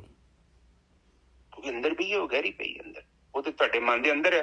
ਔਰ ਮਨ ਦੇ ਉੱਤੇ ਮੈਂ ਕਿਹਾ ਕਿ ਮੱਖੀਆਂ ਜਿੱਦਾਂ ਡੋਮਣੇ ਦੀਆਂ ਮੱਖੀਆਂ ਛੱਜੇ ਦੇ ਉੱਤੇ ਬੈਠੀਆਂ ਹੁੰਦੀਆਂ ਨੇ ਸ਼ਹਿਦ ਦੇ ਉੱਤੇ, ਉਹਨੂੰ ਪ੍ਰੋਟੈਕਟ ਕਰਦੀਆਂ। ਬਿਲਕੁਲ। ਇਸੇ ਤਰ੍ਹਾਂ ਆਤਮਾ ਦੇ ਉੱਤੇ ਇੱਕ ਪਰਦਾ ਪਿਆ ਹੋਇਆ, ਇਹਨੂੰ ਵਿਚਾਰਾ ਮੰਡਲ ਕਹਿੰਦੇ ਆਪਾਂ। ਔਰ ਵਿਚਾਰ ਮੰਡਲ ਚ ਜਦੋਂ ਵੀ ਤੁਸੀਂ ਜਾਣ ਦੀ ਕੋਸ਼ਿਸ਼ ਕੀਤੀ, ਤੁਹਾਨੂੰ ਵਿਚਾਰਾਂ ਨੇ ਨਾਲ ਹੀ ਲਿਆ ਆਉਣਾ। ਤੁਸੀਂ ਅੰਦਰ ਜਾਣ ਨੂੰ ਕੋਸ਼ਿਸ਼ ਕਰਨੀ, ਉਹ 4-5 ਬੰਦੇ ਮਿਲਣੇ ਆਣੇ, ਕਹਿਣਾ ਕਿੱਧਰ ਚੱਲਿਆ, ਇੱਧਰ ਆ ਤੈਨੂੰ ਦਸੀਏ। ਤੁਸੀਂ ਬੂਹੇ ਤੇ ਨਹੀਂ ਪਹੁੰਚਣਾ, ਤੁਹਾਨੂੰ ਫੇਰ ਬਾਹਰ, ਤੁਸੀਂ ਬੂਹੇ ਤੇ ਨਹੀਂ ਪਹੁੰਚਣਾ, ਤੁਹਾਨੂੰ ਫੇਰ ਬਾਹਰ। ਮੈਂ ਇਸ ਚੱਕਰ ਚ ਬੰਦਾ ਅੰਦਰ ਵੜਨਾ ਹੀ ਭੁੱਲ ਜਾਂਦਾ। ਉਹ ਫਿਰ ਕਹਿੰਦਾ ਕਿ ਆ ਬਾਹਰ ਵਾਵਾ ਰੌਣਕ ਲੱਗੀ, ਇੱਥੇ ਬੈਠੇ ਰਹੀਏ, ਅੰਦਰ ਦੀ ਜਾਣਾ ਲੈਣ। ਸੋ ਮਨ ਦੇ ਅੰਦਰ ਵਿਚਾਰ ਨੇ। ਫਿਰ ਮੈਂ ਦੇਖੋ ਪਤਾ ਕੀ ਹੁੰਦਾ ਕਿ ਜਿੱਦਾਂ ਆਪਾਂ ਬਿਮਾਰ ਹੁੰਦੇ ਆ, ਆਪਣਾ ਸਰੀਰ ਦੇ ਵਿੱਚ ਕੋਈ ਰੋਗ ਆ ਜਾਂਦਾ ਨਾ, ਤੇ ਆਪਾਂ ਡਾਕਟਰ ਹੋ ਜਾਂਦੇ ਆ, ਉਹ ਸਾਡੇ ਤਨ ਦਾ ਇਲਾਜ ਕਰ। ਮੈਂ ਇਸੇ ਤਰ੍ਹਾਂ ਜਦੋਂ ਸਾਡਾ ਮਨ ਬਿਮਾਰ ਹੋ ਜਾਂਦਾ, ਇਹਨੂੰ ਫਿਰ ਗੁਰਮੁਖਾਂ ਦੀ ਸੰਗਤ ਕਰਨੀ ਪੈਂਦੀ। ਉੱਥੇ ਫਿਰ ਗਿਆਨ ਹੁੰਦਾ ਹੈ। ਕਿਉਂਕਿ ਨੋਰਮਲੀ ਮੇਰਾ ਜੀਵਨ ਦਾ ਮਕਸਦ ਇਹੋ ਹੀ ਹੈ, ਪੈਸੇ ਕਮਾ ਲਏ, ਧੀਆਂ ਪੁੱਤਾਂ ਨੂੰ ਵੱਡਾ ਕਰਤਾ, ਉਹਨਾਂ ਨੂੰ ਨੌਕਰੀਆਂ ਲਾਤੀਆਂ, ਤੇ ਬਾਅਦ ਚ ਮੈਂ ਵੇਹਦਾ ਰਹਿੰਦਾ ਵਾਂ ਜਿੱਦਾਂ ਉੱਲੂ ਵਾਂਗੂ ਮੂੰਹ ਚੁੱਕ ਕੇ, ਕੰਮ ਤੇ ਸਾਰੇ ਹੋ ਗਏ ਤੇ ਹੁਣ ਮੇਰਾ ਕੀ ਮਕਸਦ ਆ। ਪਰ ਮੈਂ ਇਸ ਤੋਂ ਪਹਿਲਾਂ ਕਿ ਤੁਹਾਨੂੰ ਉਹ ਅਵਸਥਾ ਬਣੇ, ਤੁਸੀਂ ਪਹਿਲਾਂ ਹੀ ਕੰਮ ਸ਼ੁਰੂ ਕਰੋ ਆਪਣਾ। ਉਹ ਮਕਸਦ ਤਾਂ ਲੱਭ ਲੈਣਾ ਹੈ ਗੁਰਕੀ ਸਾਹਿਬ, ਮਕਸਦ ਤਾਂ ਲੱਭ ਲੈਣਾ ਹੈ। ਧੀਆਂ ਪੁੱਤ ਜਿਹੜੇ ਹੈਗੇ ਉਹਨਾਂ ਦੇ ਗਾਹਾਂ ਪੁੱਤ ਪੋਤਰੇ ਪੈਦਾ ਹੋ ਜਾਣੇ। ਕਿਤੇ ਉਸ ਮਕਸਦ ਚ ਨਾ ਆਪਾਂ ਚੱਲ ਜਾਈਏ, ਉਹੀ ਇੱਕ ਡਿਊਟੀ ਆ। ਮੈਂ ਅੱਜ ਵੀ ਆਪਣੇ ਮੁੰਡੇ ਨੂੰ ਸਮਝਾਉਂਦਾ, ਮੈਂ ਉਹ YouTube ਤੇ ਕੁਛ ਵੇਖਣ ਦਿਆ ਸੀ, 2 ਦਿਨ ਹੋ ਗਏ ਡੰਬਲ ਮਾਰਨੇ ਸ਼ੁਰੂ ਕੀਤੇ ਉਹਨੇ। ਉਹਨੂੰ ਜੋਸ਼ ਆ ਗਿਆ ਅੱਜ ਕੱਲ੍ਹ ਭਲਵਾਨੀ ਦਾ। ਤੇ ਉਹ ਜਿਹੜੇ ਕੰਮ ਦੇ ਪਿੱਛੇ ਪੈਂਦਾ ਫਿਰ ਛੱਡਦਾ ਨਹੀਂ ਉਹਨੂੰ। ਤੇ ਮੈਂ ਕਿਹਾ ਪੁੱਤ ਦੇਖ, ਮੈਂ ਡੈਡ ਮੇਰਾ ਕਹਿੰਦਾ ਹੁੰਦਾ ਕਿ ਪੁੱਤ ਤੇਰੇ ਕੋਲ 12 ਘੰਟੇ ਆ ਨਾ ਆਪਣੇ, ਬਾਕੀ ਚਲੋ ਤੇਰੇ 12 ਘੰਟੇ ਰੂਟੀਨ ਤੇ ਸੌਣੇ ਚ ਲੈ ਲਾ। ਤੇ ਮੈਂ ਪੁੱਤ ਇਹਦੇ ਨੇ ਸੈਗਰੀਗੇਟ ਕਰ ਕਿ ਕਿਹੜੇ ਟਾਈਮ ਤੇ ਕਿੰਨੇ ਟਾਈਮ ਤੇ ਤੂੰ ਕੀ ਕਰਨਾ ਹੈ, ਕਿਉਂਕਿ ਤੂੰ ਮਿਕਸ ਨਹੀਂ ਕਰ ਸਕਦਾ। ਮੈਂ 4 ਘੰਟੇ ਤੂੰ ਇੱਕ ਚੀਜ਼ ਨੂੰ ਦੇ ਦੇਂਗਾ, ਮੁੜ ਕੇ ਫਿਰ ਤੇਰੇ ਕੋਲ ਬਚ ਗਏ 8 ਘੰਟੇ, ਫਿਰ ਤੂੰ ਤੇ ਬਰਾਬਰ ਉਹਨੂੰ ਸੈਗਰੀਗੇਟ ਨਹੀਂ ਕਰ ਪਾ ਰਿਹਾ। ਮੈਂ ਫਿਰ ਉਹ ਜਿਹੜੇ 4 ਘੰਟੇ ਤੂੰ ਵੇਸਟ ਕਰਤੇ ਉਧਰ ਇੱਕ ਸਾਈਡ ਤੇ, ਠੀਕ ਹੈ ਉਹਦੀ ਵੀ ਲੋੜ ਆ ਪਰ ਉੱਥੇ ਇੰਨੇ ਸਮੇਂ ਦੀ ਲੋੜ ਨਹੀਂ ਆ। ਤੇ ਸੋ ਉਹ ਜਿਹੜੀ ਗੱਲ ਮੈਂ ਆਪਾਂ ਆਪਣੇ ਤੇ ਲੈ ਆਈਏ, ਕਹਿਣ ਤੋਂ ਭਾਵੇਂ ਕਿ ਆਪਾਂ ਜੀਵਨ ਵੀ ਚਲਾਈਏ ਪਰ ਉਹਦੇ ਵਿੱਚੋਂ ਕੁਝ ਸਮਾਂ ਅਸੀਂ ਆਪਣੇ ਆਪ ਨੂੰ ਦਈਏ, ਕਿਉਂਕਿ ਉਹ ਜਦ ਤੱਕ ਅਸੀਂ ਆਪਣੇ ਆਪ ਨੂੰ ਸਮਾਂ ਨਹੀਂ ਦੇਵਾਂਗੇ, ਦੇਖੋ ਬਿਨਾਂ ਇਨਵੈਸਟਮੈਂਟ ਦੇ ਕੋਈ ਕੰਮ ਨਹੀਂ ਹੁੰਦਾ।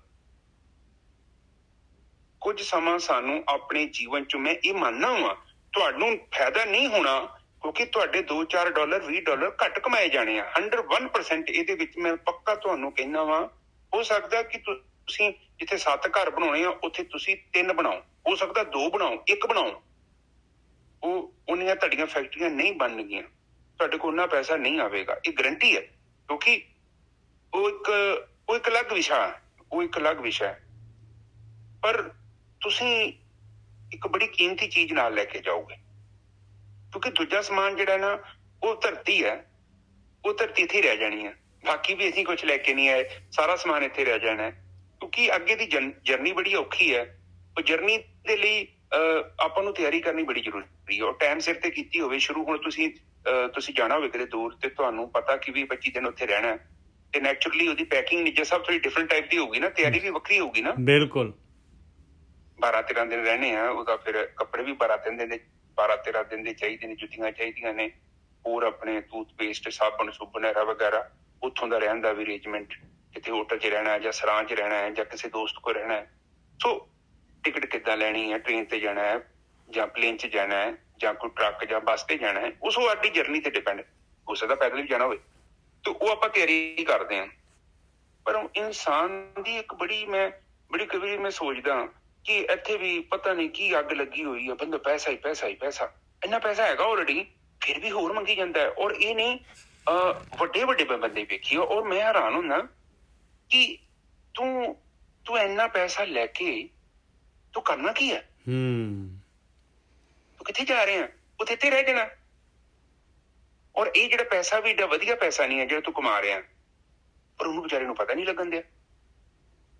ਉਹ ਬਸ ਹੁਣ ਸਾਡੇ ਵਰਗਾ ਕਹਿੰਦਾ ਵਾ, ਹੁਣ ਮੇਰੇ ਵਰਗਾ ਇੱਕ ਸਧਾਰਨ ਬੰਦਾ ਵੇਖ ਕੇ ਕਵੇ ਜੀ ਬਾਪ ਬੜਾ ਵੇ ਕਿੱਡਾ ਸੁਖੀ ਨਿੱਜਾ ਸਾਹਿਬ, ਮੈਂ ਤੇ ਇਹੋ ਕਹਿਣਾ ਵੇ ਕਿੱਡੇ ਵੱਡੇ ਘਰ 'ਚ ਰਹਿਣ ਦਾ ਕਿੰਨਾ ਹੋਵੇ ਪੈਸਾ, ਹੋਰ 4-5 ਹਸਪੀਟਲ ਖੋਲ ਲਏ ਨੇ, ਪਤਾ ਨਹੀਂ, ਪਰ ਅਸਲ 'ਚ ਤੇ ਡੁੱਬਣ ਦਿਆ ਵਾ,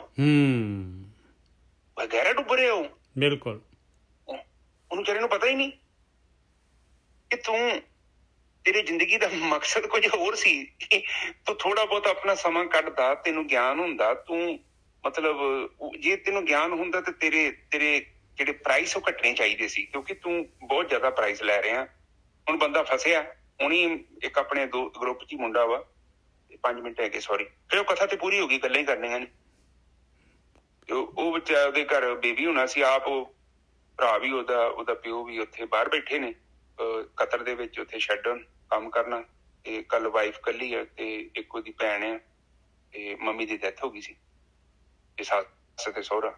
ਪਹਿਲਾਂ ਉੱਥੇ ਬੱਚਾ ਪਿੰਡ ਉਹਨਾਂ ਨੇ ਡਿਲੀਵਰੀ ਕਰਨੀ ਸੀ, ਪਤਾ ਨਹੀਂ ਜਿੱਥੇ ਗੁਰੂ ਨਾਨਕ ਪਾਤਸ਼ਾਹ ਦਾ ਨਿੱਜਰ ਸਾਹਿਬ ਹੋਇਆ ਨਾ, ਕੀ ਨਾ ਜਿੱਥੇ ਚੋਲਾ ਸਾਹਿਬ ਪਏ ਆ, ਕੀ ਨਾ ਉਹਦਾ, ਉਹ ਹੈਗਾ ਆਪਣੇ ਡੇਰਾ ਬਾਬਾ ਨਾਨਕ। ਹਾਂ, ਉੱਥੇ ਕੋਈ ਹਸਪੀਟਲ ਉਹ ਬਾਬਿਆਂ ਦਾ ਹੀ ਹੈਗਾ, ਉੱਥੇ ਸੀ ਐਡਮਿਟ। ਮੁੜ ਕੇ ਉਹਨਾਂ ਨੇ ਜਵਾਬ ਦੇ ਦਿੱਤਾ, ਚਲੋ ਅੰਮ੍ਰਿਤਸਰ ਆ ਗਏ। ਅੰਮ੍ਰਿਤਸਰ ਇੱਥੇ ਕੋਈ ਫਲੋਰੈਂਸ ਏਦਾਂ ਦਾ ਕੋਈ ਹਸਪੀਟਲ, ਉੱਥੇ ਲੈ ਗਏ। ਹੁਣ ਉਹ ਜੀ ਡਾਕਟਰ, ਮੈਂ ਹੈਰਾਨ ਹੁੰਦਾ, ਇਹ ਜੀ ਬੱਚੇ ਨੇ ਚਪੋਟੀ ਕਰਦੀ ਹੈ, ਨਵੀਂ ਗੱਲ। ਫਿਰ ਕਹਿੰਦੇ ਆਪਰੇਸ਼ਨ ਦੀ ਤਿਆਰੀ ਕਰਨੀ, ਚਲੋ ਆਪਰੇਸ਼ਨ ਨਹੀਂ ਹੋਇਆ, ਬੱਚਾ ਨੋਰਮਲ ਹੀ ਹੋ ਗਿਆ। ਹੁਣ ਕਹਿੰਦੇ ਜੀ ਪੋਟੀ ਇਹਦੇ ਨਾ ਮੂੰਹ 'ਚ ਚਲ ਗਈ। ਮੈਂ ਵੀ ਗਿਆ ਉੱਥੇ, ਮੈਂ ਚਲੋ ਠੀਕ ਹੈ ਜੀ, ਮੂੰਹ 'ਚ ਚਲ ਗਈ। ਇਹ ਕੱਲ ਨੂੰ ਓਵਰ ਟਾਈਮ ਹੋ ਗਿਆ, 2 ਮਹੀਨੇ 1.5 ਮਹੀਨਾ ਹੋ ਗਿਆ। ਪੋਟੀ ਪੱਟੀ ਮਾਂ ਦਾ ਸਿਰ ਗਿਆ, ਐਵੇਂ ਉਹ ਵਿਚਾਰੇ ਮਾਂ ਪਿਓ ਡਰੀ ਜਾਣ। ਘਰ ਦੀ ਨੂੰ ਵੱਖਰੀ ਮਸ਼ੀਨ ਲਾਤੀ ਆ। ਮੈਂ ਉਹਨੇ ਤੇ ਨੋਰਮਲ ਬੱਚਾ ਦਿੱਤਾ, ਤੇ ਏਦਾਂ ਮਸ਼ੀਨਾਂ ਤੇ ਲੋੜ ਹੀ ਨਹੀਂ। ਉਹਨੂੰ ਵਿਚਾਰੀ ਨੂੰ ਵੱਖਰਾ ਲਾਤਾ, ਬੱਚੇ ਨੂੰ ਵੱਖਰੀ ਮਸ਼ੀਨ ਲਾਤੀ। 7-8 ਹਜ਼ਾਰ ਬੱਚੇ ਦਾ, 5-6 ਹਜ਼ਾਰ ਉਹਦਾ। ਇਹਨਾਂ ਨਿੱਜਰ ਸਾਹਿਬ 5-7 ਦਿਨਾਂ ਚ 1.5 ਲੱਖ ਦਾ ਬਿੱਲ ਬਣਾਤਾ। ਮੈਂ ਇਹਦੇ ਨੂੰ ਚੰਗਾ ਤਾਂ ਸਰਜਰੀਆਂ ਕਰ ਦਿੰਦੇ। ਬਿਲਕੁਲ 35,000 ਦਾ ਤੇ ਉਹ ਹੁੰਦਾ ਸੀ, ਠੇਕਾ ਹੁੰਦਾ ਸਿੱਧਾ ਹਿਸਾਬ ਤੇ ਅਗਲਿਆਂ ਤੋਂ ਨਿਬੇੜੋ, ਚੰਗਾ ਨੋਰਮਲ ਕੀਤਾ ਜੋ। ਸੋ ਕਹਿਣ ਤੋਂ ਭਾਵ ਆ ਕਿ ਇਨਸਾਨ, ਮੈਂ ਹੈਰਾਨ ਹੁੰਦਾ ਹੈ ਕਿ ਉਹਨੂੰ ਵਿਚਾਰੇ ਨੂੰ ਪਤਾ ਨਹੀਂ ਲੱਗਣ ਦਿਆ। ਹੁਣ ਉਹ ਆਮ ਬੰਦਾ ਵੇਖੀ ਜਾਵੇ ਤੇ ਉਹ ਵੇਖੂਗਾ ਕਿ ਉਹ ਬੜਾ ਸੁਖੀ ਹੈ, ਬਹੁਤ ਪੈਸਾ ਇਕੱਠਾ ਕਰ ਰਿਹਾ। ਪਰ ਮੈਂ ਜਦੋਂ ਬਾਣੀ ਦੀ ਨਜ਼ਰ ਨਾਲ ਵੇਖਦਾ, ਬਾਣੀ ਤੇ ਕਹਿੰਦੀ ਹੈ ਤੇ ਬਹੁਤ ਗਲਤ ਰਸਤੇ ਤੇ ਜਾ ਰਿਹਾ ਵਿਚਾਰਾ, ਉਹਨੂੰ ਪਤਾ ਨਹੀਂ ਲੱਗਣ ਦਿਆ। ਬਿਲਕੁਲ, ਕਿਉਂਕਿ ਇੰਨੀ ਕੀਮਤ ਨਹੀਂ ਨਾ ਉਹਦੀ ਜਿੰਨਾ ਉਹਨੇ ਬਣਾ ਲਿਆ। ਹੁਣ ਉਹਨਾਂ ਨੂੰ ਉਹ ਫਸੇ ਆ ਨਿੱਜਰ ਸਾਹਿਬ। ਆਖਿਰ ਤੇ ਨਿੱਜਰ ਸਾਹਿਬ ਮਸ਼ੀਨ ਲੱਗੀ ਆ। ਮੈਂ ਕਿਹਾ ਮਸ਼ੀਨ ਲਵਾ ਦੋ, ਬੱਚੇ ਤੁਹਾਡੇ ਨੂੰ ਕੁਛ ਨਹੀਂ ਹੋਣਾ। ਤੇ ਉਹ ਕਹਿੰਦੇ ਵੀ ਜ਼ਿੰਮੇਵਾਰੀ ਤੁਹਾਡੀ ਆ। ਨਿੱਜਰ ਸਾਹਿਬ ਵੇਖੋ ਟੈਕਟ, ਅਸੀਂ ਨਹੀਂ ਕਹਿੰਦੇ, ਤੁਸੀਂ ਲਵਾ ਲਓ। ਹੁਣ ਇੱਕ ਵਾਰੀ ਮੇਰੇ ਭੂਆ ਦਾ ਮੁੰਡਾ ਬਿਮਾਰ ਸੀ, ਉੱਥੇ ਕੈਪੀਟਲ ਹੌਸਪੀਟਲ ਹੈ ਜਲੰਧਰ ਲਾਗੇ ਹਨਾ। ਉੱਥੇ ਬੰਦੇ ਨੂੰ ਉਹਨਾਂ ਪਤਾ ਨੀ ਕੀ ਕਹਿੰਦੇ, ਵੈਂਟੀਲੇਟਰ ਹਨਾ, ਵੈਂਟੀਲੇਟਰ ਹੁੰਦਾ ਨਾ। ਹਾਂਜੀ ਹਾਂਜੀ ਹਾਂਜੀ। ਉਹਦੇ ਤੇ ਲਾਇਆ, ਉਹਦੇ ਤੇ ਬੰਦੇ ਨੂੰ ਲਾਇਆ ਵਾ। ਹੁਣ ਬੰਦਾ ਉੱਥੇ ਬੈਠਾ, ਬੰਦਾ ਤੇ ਮਰ ਗਿਆ ਵਾ। ਉਹ ਮਾੜੇ ਮਾੜੇ ਸਾਹ ਚੱਲਣ ਦੇ। ਉਹਦਾ 15-16 ਹਜ਼ਾਰ ਰੁਪਇਆ ਇੱਕ ਦਿਨ ਦਾ। ਤੇ ਉਹ ਭੂਆ ਦੀ ਮੇਰੀ ਕੁੜੀ ਕਹਿੰਦੀ ਕਿ ਵੀਰੇ ਇਹ ਬੰਦਾ ਮਰ ਗਿਆ ਹੀ, ਆ ਵੇਖ ਉਹਨੂੰ ਚੁੰਡੀ ਵੱਡੀ ਆ ਵਗੈਰਾ, ਉਹਨੂੰ ਕੋਈ ਦਰਦ ਨੀ, ਨਾ ਹਿੱਲਣਾ ਗਿੱਲ। ਪਰ ਇਹ ਕਹਿੰਦੇ ਮਸ਼ੀਨ ਤੁਸੀਂ ਕਹਿ ਦਿਓ ਲਾ ਦੋ ਤੇ ਅਸੀਂ ਲਾ ਦਿੰਦੇ। ਦੇਖੋ ਕਿੱਦਾਂ ਬੰਦੇ ਨੂੰ ਇਹ ਕੋਈ ਚੰਗਾ ਤਰੀਕਾ ਦੱਸੋ ਸਾਧ ਸੰਗਤ ਜੀ। ਪਰ ਇਨਸਾਨ ਏਦਾਂ ਕਰਦਾ, ਕਿੱਡਾ ਖਤਰਨਾਕ ਹੈ। ਸੋ ਇੱਥੇ ਬਾਣੀ ਪਤਾ ਆਪਾਂ ਨੂੰ ਕੀ ਕਹਿੰਦੀ ਆ। ਬਾਣੀ ਦੇਖੋ ਕਹਿੰਦੀ ਆ, ਬੜਾ ਸਿੰਪਲ ਜੀ ਗੱਲ ਸਮਝਾਉਂਦੀ ਆ ਕਿ ਜਦੋਂ ਐਸੇ ਬਿਮਾਰ ਇਨਸਾਨ ਹੁੰਦੇ ਨੇ ਧਰਤੀ ਤੇ, ਅਸੀਂ ਵੀ ਬਿਮਾਰ ਆ, ਆਪਾਂ ਸੰਗਤ ਕਰ ਰਹੇ ਹਾਂ। ਸੰਗਤ ਕਰਨ ਦੇ ਨਾਲ ਕੀ ਹੁੰਦਾ ਕਿ ਸਾਡੇ ਮਨ ਦੀ ਮੈਲ ਦੂਰ ਹੁੰਦੀ ਆ। ਉਹਨੂੰ ਵਿਚਾਰੇ ਨੂੰ ਨਹੀਂ ਪਤਾ ਲੱਗਦਾ ਇਹ ਮਾੜੀ ਚੀਜ਼ ਹੈ। ਉਹ ਕਰ ਰਿਹਾ, ਉਹ ਕਰੀ ਜਾ ਰਿਹਾ, ਹੋਰ ਪੈਸਾ ਬੈਂਕਾਂ ਭਰੀਆਂ ਪਈਆਂ ਨੇ, ਕਰੋੜਾਂ ਰੁਪਈਆ, ਪਰ ਵੇ ਕਿੱਥੇ ਖੜਨੇ। ਪਰ ਉਹਨੂੰ ਵਿਚਾਰੇ ਨੂੰ ਸੋਝੀ ਨਹੀਂ ਹੈਗੀ ਕਿ ਇਹ ਜਿਹੜਾ ਮੈਂ ਕਮਾਈ ਕਰ ਰਿਹਾ, ਇਹ ਪੈਸਾ ਏਡਾ ਵਧੀਆ ਨਹੀਂ ਆ।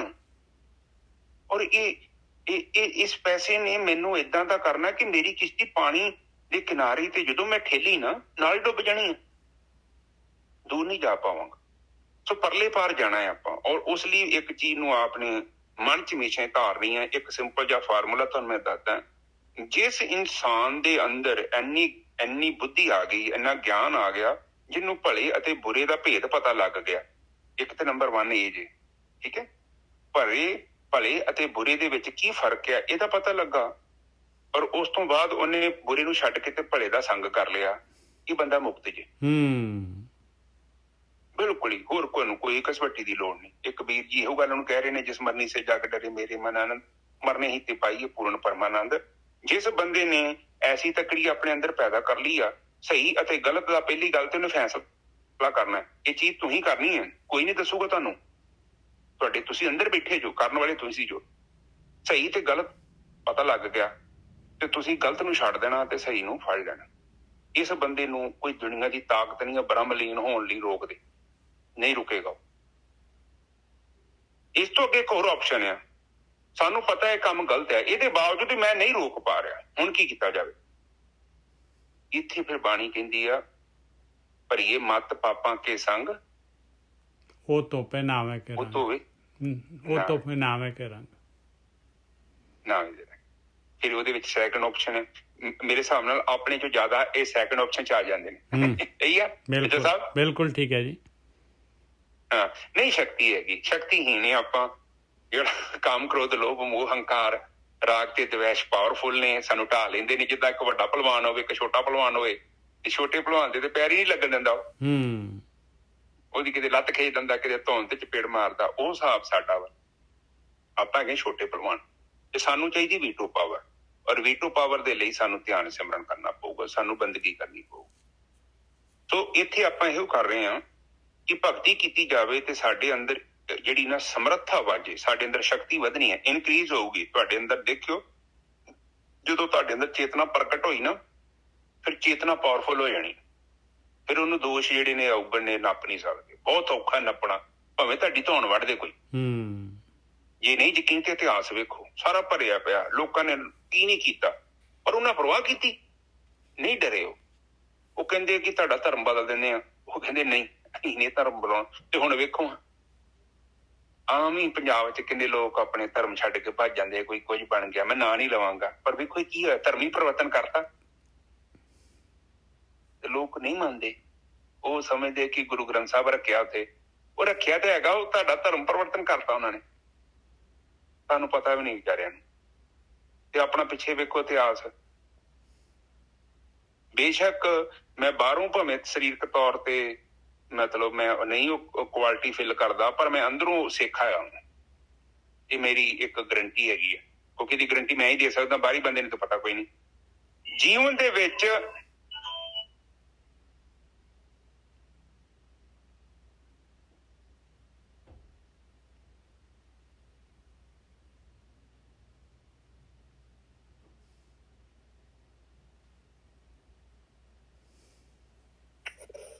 ਹੈਲੋ ਨਿੱਜਰ ਸਾਹਿਬ। ਹਾਂਜੀ ਨਿੱਜਰ ਸਾਹਿਬ।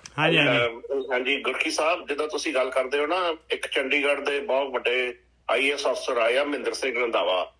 ਉਹ ਵੀ ਕਲੀਨ ਸ਼ੇਵਨ ਸੀ, ਪਰ ਉਹਨਾਂ ਨੇ ਸਾਡੀ ਕਮਿਊਨਿਟੀ ਲਈ ਇੰਨਾ ਕੰਮ ਕੀਤਾ ਜਿਹੜੇ ਪੁਸ਼ਤਾਂ ਯਾਦ ਰੱਖਣਗੀਆਂ। ਹਾਂਜੀ, ਇਹ ਬਿਲਕੁਲ ਜੀ। ਬਾਹਰੀ ਰੂਪ ਜਿਹੜਾ ਹੁੰਦਾ ਨਾ, ਦੇਖੋ ਬਾਹਰੀ ਰੂਪ ਇੱਕ ਅਲੱਗ ਆਪਣੀ ਇੱਕ ਅਹਿਮੀਅਤ ਆ।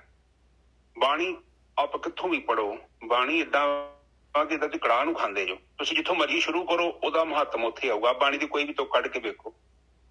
ਬਾਣੀ ਜਿਹੜੀ ਆ ਉਹ ਸਾਡੇ ਅੰਦਰ ਦੇ ਇਨਸਾਨ ਨੂੰ ਚੁੱਕਣਾ ਚਾਹੁੰਦੀ ਹੈ, ਪਰ ਹੁਣ ਕੀ ਹੋ ਗਿਆ, ਉਹ ਜਿਹੜਾ ਕਿਸੇ ਵੀ ਧਰਮ ਚ ਲਾ ਲਓ, ਇਹ ਬਾਣੀ ਦੇ ਵਿੱਚ ਜੇ ਜਨੇਊ ਪਾਉਣ ਦੀ ਗੱਲ ਤੋਂ ਮਨਾਹੀ ਕੀਤੀ ਹੈ ਜਾਂ ਬਾਹਰੀ ਰੂਪ ਦੇ ਬਦਲਣ ਦੀ ਗੱਲ ਕੀਤੀ ਹੈ, ਤੇ ਗੁਰੂਆਂ ਨੇ ਇਸ ਚੀਜ਼ ਦੀ ਬਹੁਤ ਭੰਡਣਾ ਕੀਤੀ ਹੈ। ਉਹ ਹਿੱਸਾ ਹੀ ਚਾਹੁੰਦੇ ਨੇ ਕਿ ਤੂੰ ਇੱਕ ਇਨਸਾਨ ਬਣ, ਕਿਉਂਕਿ ਜਦ ਤੱਕ ਆਪਾਂ ਇਨਸਾਨ ਨਹੀਂ ਨਾ ਬਣਦੇ, ਜਦੋਂ ਆਪਾਂ ਕੋਈ ਹਿੰਦੂ, ਮੁਸਲਮਾਨ, ਸਿੱਖ, ਈਸਾਈ ਬਣ ਜਾਂਦੇ ਹਾਂ, ਤਾਂ ਫਿਰ ਅਸੀਂ ਕੇਵਲ ਆਪਣੀ ਕਮਿਊਨਿਟੀ ਨੂੰ ਦੇਖ ਸਕਦੇ ਹਾਂ। ਸਾਡੀ ਉਹਨਾਂ ਵਰਗੀ ਦ੍ਰਿਸ਼ਟੀ ਨਹੀਂ ਪੈਦਾ ਹੋ ਸਕਦੀ। ਬ੍ਰਹਮ ਗਿਆਨੀ ਵੇਖੋ, ਗੁਰੂ ਗ੍ਰੰਥ ਸਾਹਿਬ ਜੀ ਦੇ ਅੰਦਰ ਸਾਰੇ ਬ੍ਰਹਮ ਗਿਆਨੀਆਂ ਦੀ ਬਾਣੀ ਦਿੱਤੀ ਆ। ਕੋਈ ਹਿੰਦੂ ਆ, ਕੋਈ ਮੁਸਲਮਾਨ ਆ। ਦੇਖੋ ਨਿੱਜਰ ਸਾਹਿਬ, ਕਿੰਨਾ ਆਪ ਜਾ ਕੇ ਦੇਖੋ ਉਹਨਾਂ ਦੀ ਵਿਜ਼ਨ ਕਿੱਡੀ ਉੱਚੀ ਹੈ, ਕਿੱਡੀ ਵਿਜ਼ਨ ਉੱਚੀ ਹੋ ਗਈ ਨਿੱਜਰ ਸਾਹਿਬ। ਜਸਟ ਕਿ ਮਤਲਬ ਕਿ ਹਰ ਇੱਕ ਨੂੰ ਉੱਥੇ ਉਹਦਾ ਮਾਣ ਦਿੱਤਾ ਹੈ, ਰੁਤਬਾ ਦਿੱਤਾ ਹੈ। ਔਰ ਖਾਸ ਕਰਕੇ ਗੁਰੂਆਂ ਨੇ ਦੇਖੋ ਨਿੱਜਰ ਸਾਹਿਬ ਉਹਨਾਂ ਦੇ ਨਾਂ ਲਿਖੇ ਨੇ, ਆਪਣੇ ਨਾਂ ਨਹੀਂ। ਬਿਲਕੁਲ ਠੀਕ ਹੈ ਜੀ। ਆਪਣੇ ਨਾਂ ਦੇ ਨਾਂ ਤੇ ਗੁਰੂ ਨਾਨਕ ਪਾਤਸ਼ਾਹ ਲਈ ਜਾਂਦੇ ਨੇ, ਆਪਣਾ ਨਾਮ ਨਹੀਂ ਲਿਖਦੇ, ਹਨਾ। ਬਿਲਕੁਲ। ਇੱਕ ਗੋਰਖੀ ਸਾਹਿਬ ਸਾਡੀ ਬੇਨਤੀ ਹੈ ਵੈਸੇ ਜਿਹੜੀ ਹੈਗੀ, ਤੁਸੀਂ ਜਿਹੜੇ ਅਸੀਂ ਤਾਂ ਇਹ ਚਾਹੁੰਦੇ ਹੈਗੇ ਆ ਕਿ ਦੇਖੋ ਮਾਲਕ ਪਰਮਾਤਮਾ ਨੇ ਜਿਹੜਾ ਆਪਾਂ ਨੂੰ ਇਨਸਾਨ ਦਾ ਜਿਹੜਾ ਰੂਪ ਦਿੱਤਾ ਹੈ, ਪਰਮਾਤਮਾ ਨੇ ਦਿੱਤਾ ਹੈ, ਅਤੇ ਉਹ ਪਰਮਾਤਮਾ ਨੇ ਦਿੱਤਾ ਹੈ, ਅਤੇ ਫਿਰ ਆਪਾਂ ਜਿਹੜੇ ਹੈਗੇ ਉਹੀ ਰੂਪ ਆਪਾਂ ਨੂੰ ਅਖਤਿਆਰ ਕਰਨਾ ਚਾਹੀਦਾ ਹੈ। ਉਹਦੇ ਵਿੱਚ ਆਪਾਂ ਨੂੰ ਐਡੀਸ਼ਨ ਸਬਟਰੈਕਸ਼ਨ ਨਹੀਂ ਕਰਨੀ ਚਾਹੀਦੀ। ਇੰਨੀ ਕੁ ਮੇਰੀ ਬੇਨਤੀ ਹੈ। ਹਾਂ ਨਿੱਜਰ ਸਾਹਿਬ, ਪਤਾ ਕੀ ਹੈ, ਰੂਪ ਜਿਹੜੇ ਰੂਪ, ਮੈਂ ਨਹੀਂ ਕਹਿੰਦਾ ਕਿ ਰੂਪ ਰੱਖਣਾ ਕੋਈ ਮੈਂ ਆਬਜੈਕਸ਼ਨ ਕਰਦਾ। ਹਾਂਜੀ ਹਾਂਜੀ। ਹਰ ਇੱਕ ਬੰਦੇ ਦੇ ਕਈ ਆਪਣੇ ਨਿੱਜੀ ਮਸਲੇ ਹੁੰਦੇ ਆ। ਨਹੀਂ ਠੀਕ ਹੈ, ਮੈਂ ਤੁਹਾਡੀ ਗੱਲ ਮੰਨਦਾ ਹਾਂ, ਪਰ ਜਿਹੜੇ ਮੈਂ ਤਾਂ ਇਹ ਟਾਰਗੇਟ ਜਿਹੜਾ ਹੈਗਾ, ਮਤਲਬ ਇਹਦੇ ਵਿੱਚ ਜਿਹੜੀ ਹੈ ਨਹੀਂ ਤੁਸੀਂ ਕਹਿ ਸਕਦੇ ਜੋ, ਆਪਾਂ ਮਨਾ ਥੋੜੀ ਕਰਦੇ ਹਾਂ।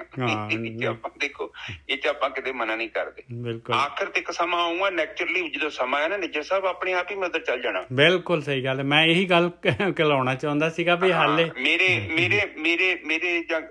ਜਾਂ ਕਿਸੇ ਹੋਰ ਦੇ ਵੱਸ ਦੀ ਗੱਲ ਨਹੀਂ ਆ। ਵਕਤ ਜਿਹੜੀ ਚੀਜ਼ ਹੁੰਦੀ ਨਾ ਨਿੱਜਰ ਸਾਹਿਬ, ਬੰਦੇ ਨੂੰ ਆਪੇ ਪਰੋਸ ਦਿੰਦਾ ਥਾਲੀ, ਲੈ ਵੀ ਖਾ ਲਾ। ਹਾਂ ਬਿਲਕੁਲ ਸਹੀ। ਔਰ ਮੈਂ ਵੀ ਉਸੇ ਇੰਤਜ਼ਾਰ 'ਚ ਬੈਠਾ ਕਿ ਮੇਰਾ ਰਿਜ਼ਕ ਜਿਹੜਾ ਇੱਥੇ ਚਾਹੀਦਾ, ਮੈਨੂੰ ਘਰੇ ਚਾਹੀਦਾ। ਬਿਲਕੁਲ ਸਹੀ ਗੱਲ ਆ, ਕਿਉਂਕਿ ਆਪਾਂ ਜਿਹੜੇ ਆ ਨਾ, ਹੁਣ ਜਿਹੜੇ ਦੇਖੋ ਸੰਗਤ ਜਿਹੜੀ ਹੈਗੀ ਆ, ਉਹਨੂੰ ਜਿਹੜੇ ਹੈਗੇ ਆਪਾਂ ਗਿਆਨ ਦੇ ਰਹੇ ਹਾਂ, ਅਤੇ ਇਸ ਕਰਕੇ ਜਿਹੜਾ ਹੈਗਾ ਆਪਣੇ ਅੰਦਰ ਕਮੀ ਹੈ ਜਿਹੜੀ, ਉਹ ਤਾਂ ਸਾਹਮਣੇ ਨਜ਼ਰ ਆਉਂਦੀ ਹੈ ਨਾ, ਫਿਰ ਉਹ ਜਿਹੜੀ ਹੈਗੀ ਉਹਨੂੰ। ਹਾਂ ਪਰ ਦੂਜੀ ਤਰਫ ਦੇਖਿਆ ਜਾਵੇ, ਆਪ ਜੇ ਨਹੀਂ ਕਿ ਇਕੱਲਾ ਸਿੱਖ ਨੂੰ ਹੀ ਰੱਬ ਮਿਲੂਗਾ, ਉਹ ਤਾਂ ਠੀਕ ਹੈ। ਕੇਵਲ ਇੰਡੀਆ 'ਚ 1% ਆ। ਆਪ ਜਸਟ ਦੇਖੋ ਕਿੰਨੇ ਗੋਰੇ ਨੇ, ਉਹ ਜਾਂ ਹੋਰ ਕੰਟਰੀਆਂ ਲਾ ਲਓ, ਉਹ ਨਹੀਂ ਸਿੱਖ ਹੈਗੇ। ਇਹਦਾ ਮਤਲਬ ਨਹੀਂ ਕਿ ਉਹਨਾਂ ਨੂੰ ਰੱਬ ਨਹੀਂ ਮਿਲੂਗਾ। ਆਪਾਂ ਇਹ ਤਾਂ ਮੇਰਾ ਨਿੱਜੀ ਰਿਸਪੋਂਸਿਬਿਲਿਟੀ ਬਣਦੀ ਕਿ ਮੈਂ ਸਿੱਖੀ ਸਰੂਪ ਨੂੰ ਧਾਰਨ ਕਰੂੰਗਾ, ਪਰ ਜੇਕਰ ਸੋਚਿਆ ਜਾਵੇ ਨਾ ਕਿ ਮੈਂ ਇਕੱਲਾ ਸਿੱਖ ਬਣ ਜਾਵਾਂਗਾ ਤਾਂ ਮੈਂ ਮਤਲਬ ਰੱਬ ਦੇ ਕਲੋਜ਼ ਆ ਜਾਊਂਗਾ, ਉਹ ਇੱਕ ਅਲੱਗ ਚੀਜ਼ ਹੈ। ਨਹੀਂ ਉਹ ਨਹੀਂ ਹੈਗੀ। ਪਰ ਜਿਹੜੇ ਵੀ ਗੋਰਖ ਸਾਹਿਬ ਦੇਖੋ, ਜਿਹੜੇ ਵੀ ਬੰਦੇ ਜਿਹੜੇ ਆ ਨਾ, ਐਕਚੁਅਲੀ ਜਿਹੜਾ ਨਾ ਨੇਚਰ ਤੋਂ ਉਲਟ ਹੈਗੇ ਆ ਇਹ ਚੀਜ਼। ਨੇਚਰ ਜਿਹੜਾ ਹੈਗਾ, ਨੇਚਰ ਨੇ ਆਪਾਂ ਨੂੰ, ਪਰਮਾਤਮਾ ਨੇ ਆਪਾਂ ਨੂੰ ਫਿਕਸ ਕਰਕੇ ਭੇਜਿਆ ਹੈ। ਉਹ ਨੇਚਰ ਜਿਹੜਾ ਹੈ ਉਹਦੇ ਹੀ ਨੇੜੇ ਰਹਿਣਾ ਪਊਗਾ। ਹਾਂਜੀ ਵੀਰ ਜੀ। ਇਹ ਵੀਰ ਹਾਂ, ਜੀ ਦੇਖੋ- ਇੱਕ ਗੁਰਬਾਣੀ ਦੀ ਤੁਕ ਵੀ ਹੈ ਜੀ ਵੀਰ ਹਾਂ ਜੀ। ਹਾਂਜੀ ਹਾਂਜੀ ਕਬੀਰ ਪ੍ਰੀਤ ਕਰੀਏ ਏਕ ਕੀ ਆਨ ਦੁਬਦਾ ਜਾਏ, ਭਾਵੇਂ ਲਾਂਬੇ ਕੇਸ ਕਰ ਭਾਵੇਂ ਕਰੜ ਮੁੰਡਾਏ। ਹੂੰ ਇਹ ਉਹ ਜਿਹੜੇ ਹੈਗੇ ਇਹ ਵੀਰ ਜੀ ਦੇ ਉਹਨਾਂ ਦੇ ਵਾਸਤੇ ਹੈਗਾ ਜਿਹੜੇ ਕਿ ਜਿਹੜੇ ਜਟਾਵਾਂ ਰੱਖ ਕੇ ਔਰ ਚਾਹੁੰਦੇ ਆ ਵੀ ਅਸੀਂ ਜਿਹੜੇ ਹੈਗੇ ਰੱਬ ਨੂੰ ਪਾ ਲਿਆ ਆ, ਬਸ ਉਹਦੇ ਵਾਸਤੇ ਹੈਗਾ ਕੇਸ। ਹਾਂਜੀ ਹਾਂਜੀ ਹਾਂ, ਕਿਉਂਕਿ ਕੇਸ ਦੇਣੇ ਤਾਂ ਮਾਲਕ ਨੇ ਦਿੱਤੇ ਆ ਨਾ। ਕੇਸ ਤਾਂ ਦੇਖੋ ਬੰਦੇ ਨੂੰ ਦਿੱਤੇ, ਤੀਵੀਂ ਨੂੰ ਨਹੀਂ ਦਿੱਤੇ। ਮਾਲਕ ਪਰਮਾਤਮਾ ਨੇ ਉਹਨੇ ਆਪਣਾ ਰੂਪ ਦਿੱਤਾ, ਤੇ ਮਾਲਕ ਨੇ ਡਿਫਰੈਂਸ਼ੀਏਟ ਕੀਤਾ ਹੈ। ਔਰ ਕੇਸ ਆਪਾਂ ਉਗਾਉਣੇ ਬੰਦ ਤਾਂ ਕਰ ਹੀ ਨਹੀਂ ਸਕਦੇ। ਹਾਂ ਇਹ ਗੱਲ ਠੀਕ ਆ ਤੁਹਾਡੀ ਬਿਲਕੁਲ। ਹਾਂ, ਮੇਰਾ ਇਹ ਕਹਿਣ ਦਾ ਮਤਲਬ ਆ। ਹਾਂਜੀ ਗੋਰਖੀ ਸਾਹਿਬ। ਠੀਕ ਹੈ ਨਿੱਜਰ ਸਾਹਿਬ, ਦਸਤਾਰ ਇਨਸਾਨ ਨੇ ਬਣਾਈ ਉਸ। ਹਾਂ ਬਿਲਕੁਲ ਠੀਕ ਹੈ ਨਿੱਜਰ ਸਾਹਿਬ, ਇਸ ਟੌਪਿਕ ਤੇ ਨਾ ਮੈਂ ਜ਼ਿਆਦਾ ਨਹੀਂ ਡੀਲ ਕਰਾਂਗਾ, ਆਪਾਂ ਫਿਰ ਕਿਤੇ ਕਰਾਂਗੇ ਵਿਚਾਰ, ਕਿਉਂਕਿ ਉਹ ਇੱਕ ਅਲੱਗ ਸਟੋਰੀ ਚੱਲ ਪੈਣੀ ਵਿੱਚ। ਨਹੀਂ ਠੀਕ ਹੈ ਕੋਈ ਜੀ, ਗੱਲ ਨਹੀਂ। ਆਪਾਂ ਵਾਪਸ ਕਥਾ ਤੇ ਆ ਜਾਂਦੇ ਹਾਂ। ਤੇ ਆਪਾਂ ਦੇਖੀਏ ਇਹ ਜਿਸ ਤਰ੍ਹਾਂ ਦੇਖੋ ਹੁਣ ਇਹ ਸਮਝਾ ਰਹੇ ਨੇ। ਤੁਕ ਬੋਲੋ ਨਿੱਜਰ ਸਾਹਿਬ ਫਿਰ ਦੁਬਾਰਾ, ਟਾਈਮ ਕਾਫੀ ਹੋ ਗਿਆ ਜੀ। ਹਾਂਜੀ ਇਹ ਸੀਗਾ ਰਾਜਾ ਸ਼ਰਮ ਮਿਤ ਨਹੀਂ ਜਾਣੀ ਤੇਰੀ, ਤੇਰੇ ਸੰਤਨ ਕੀ ਹੋਂ ਚੇਰੀ ਰਹਾਓ। ਕਹਿੰਦੇ ਤੇਰੀ ਮਿੱਤ ਜਿਹੜੀ ਹੈਗੀ ਨਹੀਂ ਜਾਣੀ ਜਾ ਸਕਦੀ। ਉਹ ਮਾਲਕ ਪਰਮਾਤਮਾ ਜਿਹੜਾ ਹੈਗਾ ਉਹ ਕਿੰਨਾ ਵੱਡਾ ਆ, ਉਹਦੇ ਬਾਰੇ ਕਹਿੰਦੇ ਨਹੀਂ ਜਾਣਿਆ, ਕਿਸੇ ਨੇ ਵੀ ਨਹੀਂ ਜਾਣਿਆ। ਮੈਂ ਤਾਂ ਬਸ ਜਿਹੜੇ ਤੇਰੇ ਸਾਧਨਾ ਕਰਨ ਵਾਲੇ ਆ ਨਾ, ਉਹਨਾਂ ਦੀ ਚੇਰੀ ਹੋ ਕੇ ਰਵਾਂ, ਉਹਨਾਂ ਦਾ ਨੌਕਰ ਹੋ ਕੇ ਰਵਾਂ, ਉਹਨਾਂ ਦੀ ਸੰਗਤ ਲੈਂਦੇ ਰਵਾਂ, ਔਰ ਉਹਨਾਂ ਦੇ ਕੋਲੋਂ ਜਿਹੜਾ ਹੈਗਾ ਮੈਂ ਸਿੱਖਦੇ ਰਵਾਂ ਵੀ ਲਿਵ ਵਾਲੀ ਯਾਤਰਾ ਕਿਵੇਂ ਕਰਨੀ ਹੈ। ਹਾਂਜੀ ਵੀਰ ਜੀ ਬਿਲਕੁਲ ਠੀਕ ਹੈ ਜੀ ਰਾਜੇ। ਪਹਿਲਾਂ ਆਪਾਂ ਵਿਚਾਰ ਚੱਲੀ, ਜਿੰਨੀ ਵੀ ਵਿਚਾਰ ਚੱਲੀ ਕੇਵਲ ਇਹੋ ਹੀ ਆ ਕਿ ਉਹਦੀ ਗੱਤ ਜਾਣੀ ਕਾਫੀ ਔਖੀ ਆ, ਕਿਉਂਕਿ ਉਹ ਇੱਕ ਸੂਖਮ ਤੱਤ ਆ, ਉਸ ਨੂੰ ਆਪਾਂ ਅਨੁਭਵ ਕਰ ਸਕਦੇ ਹਾਂ।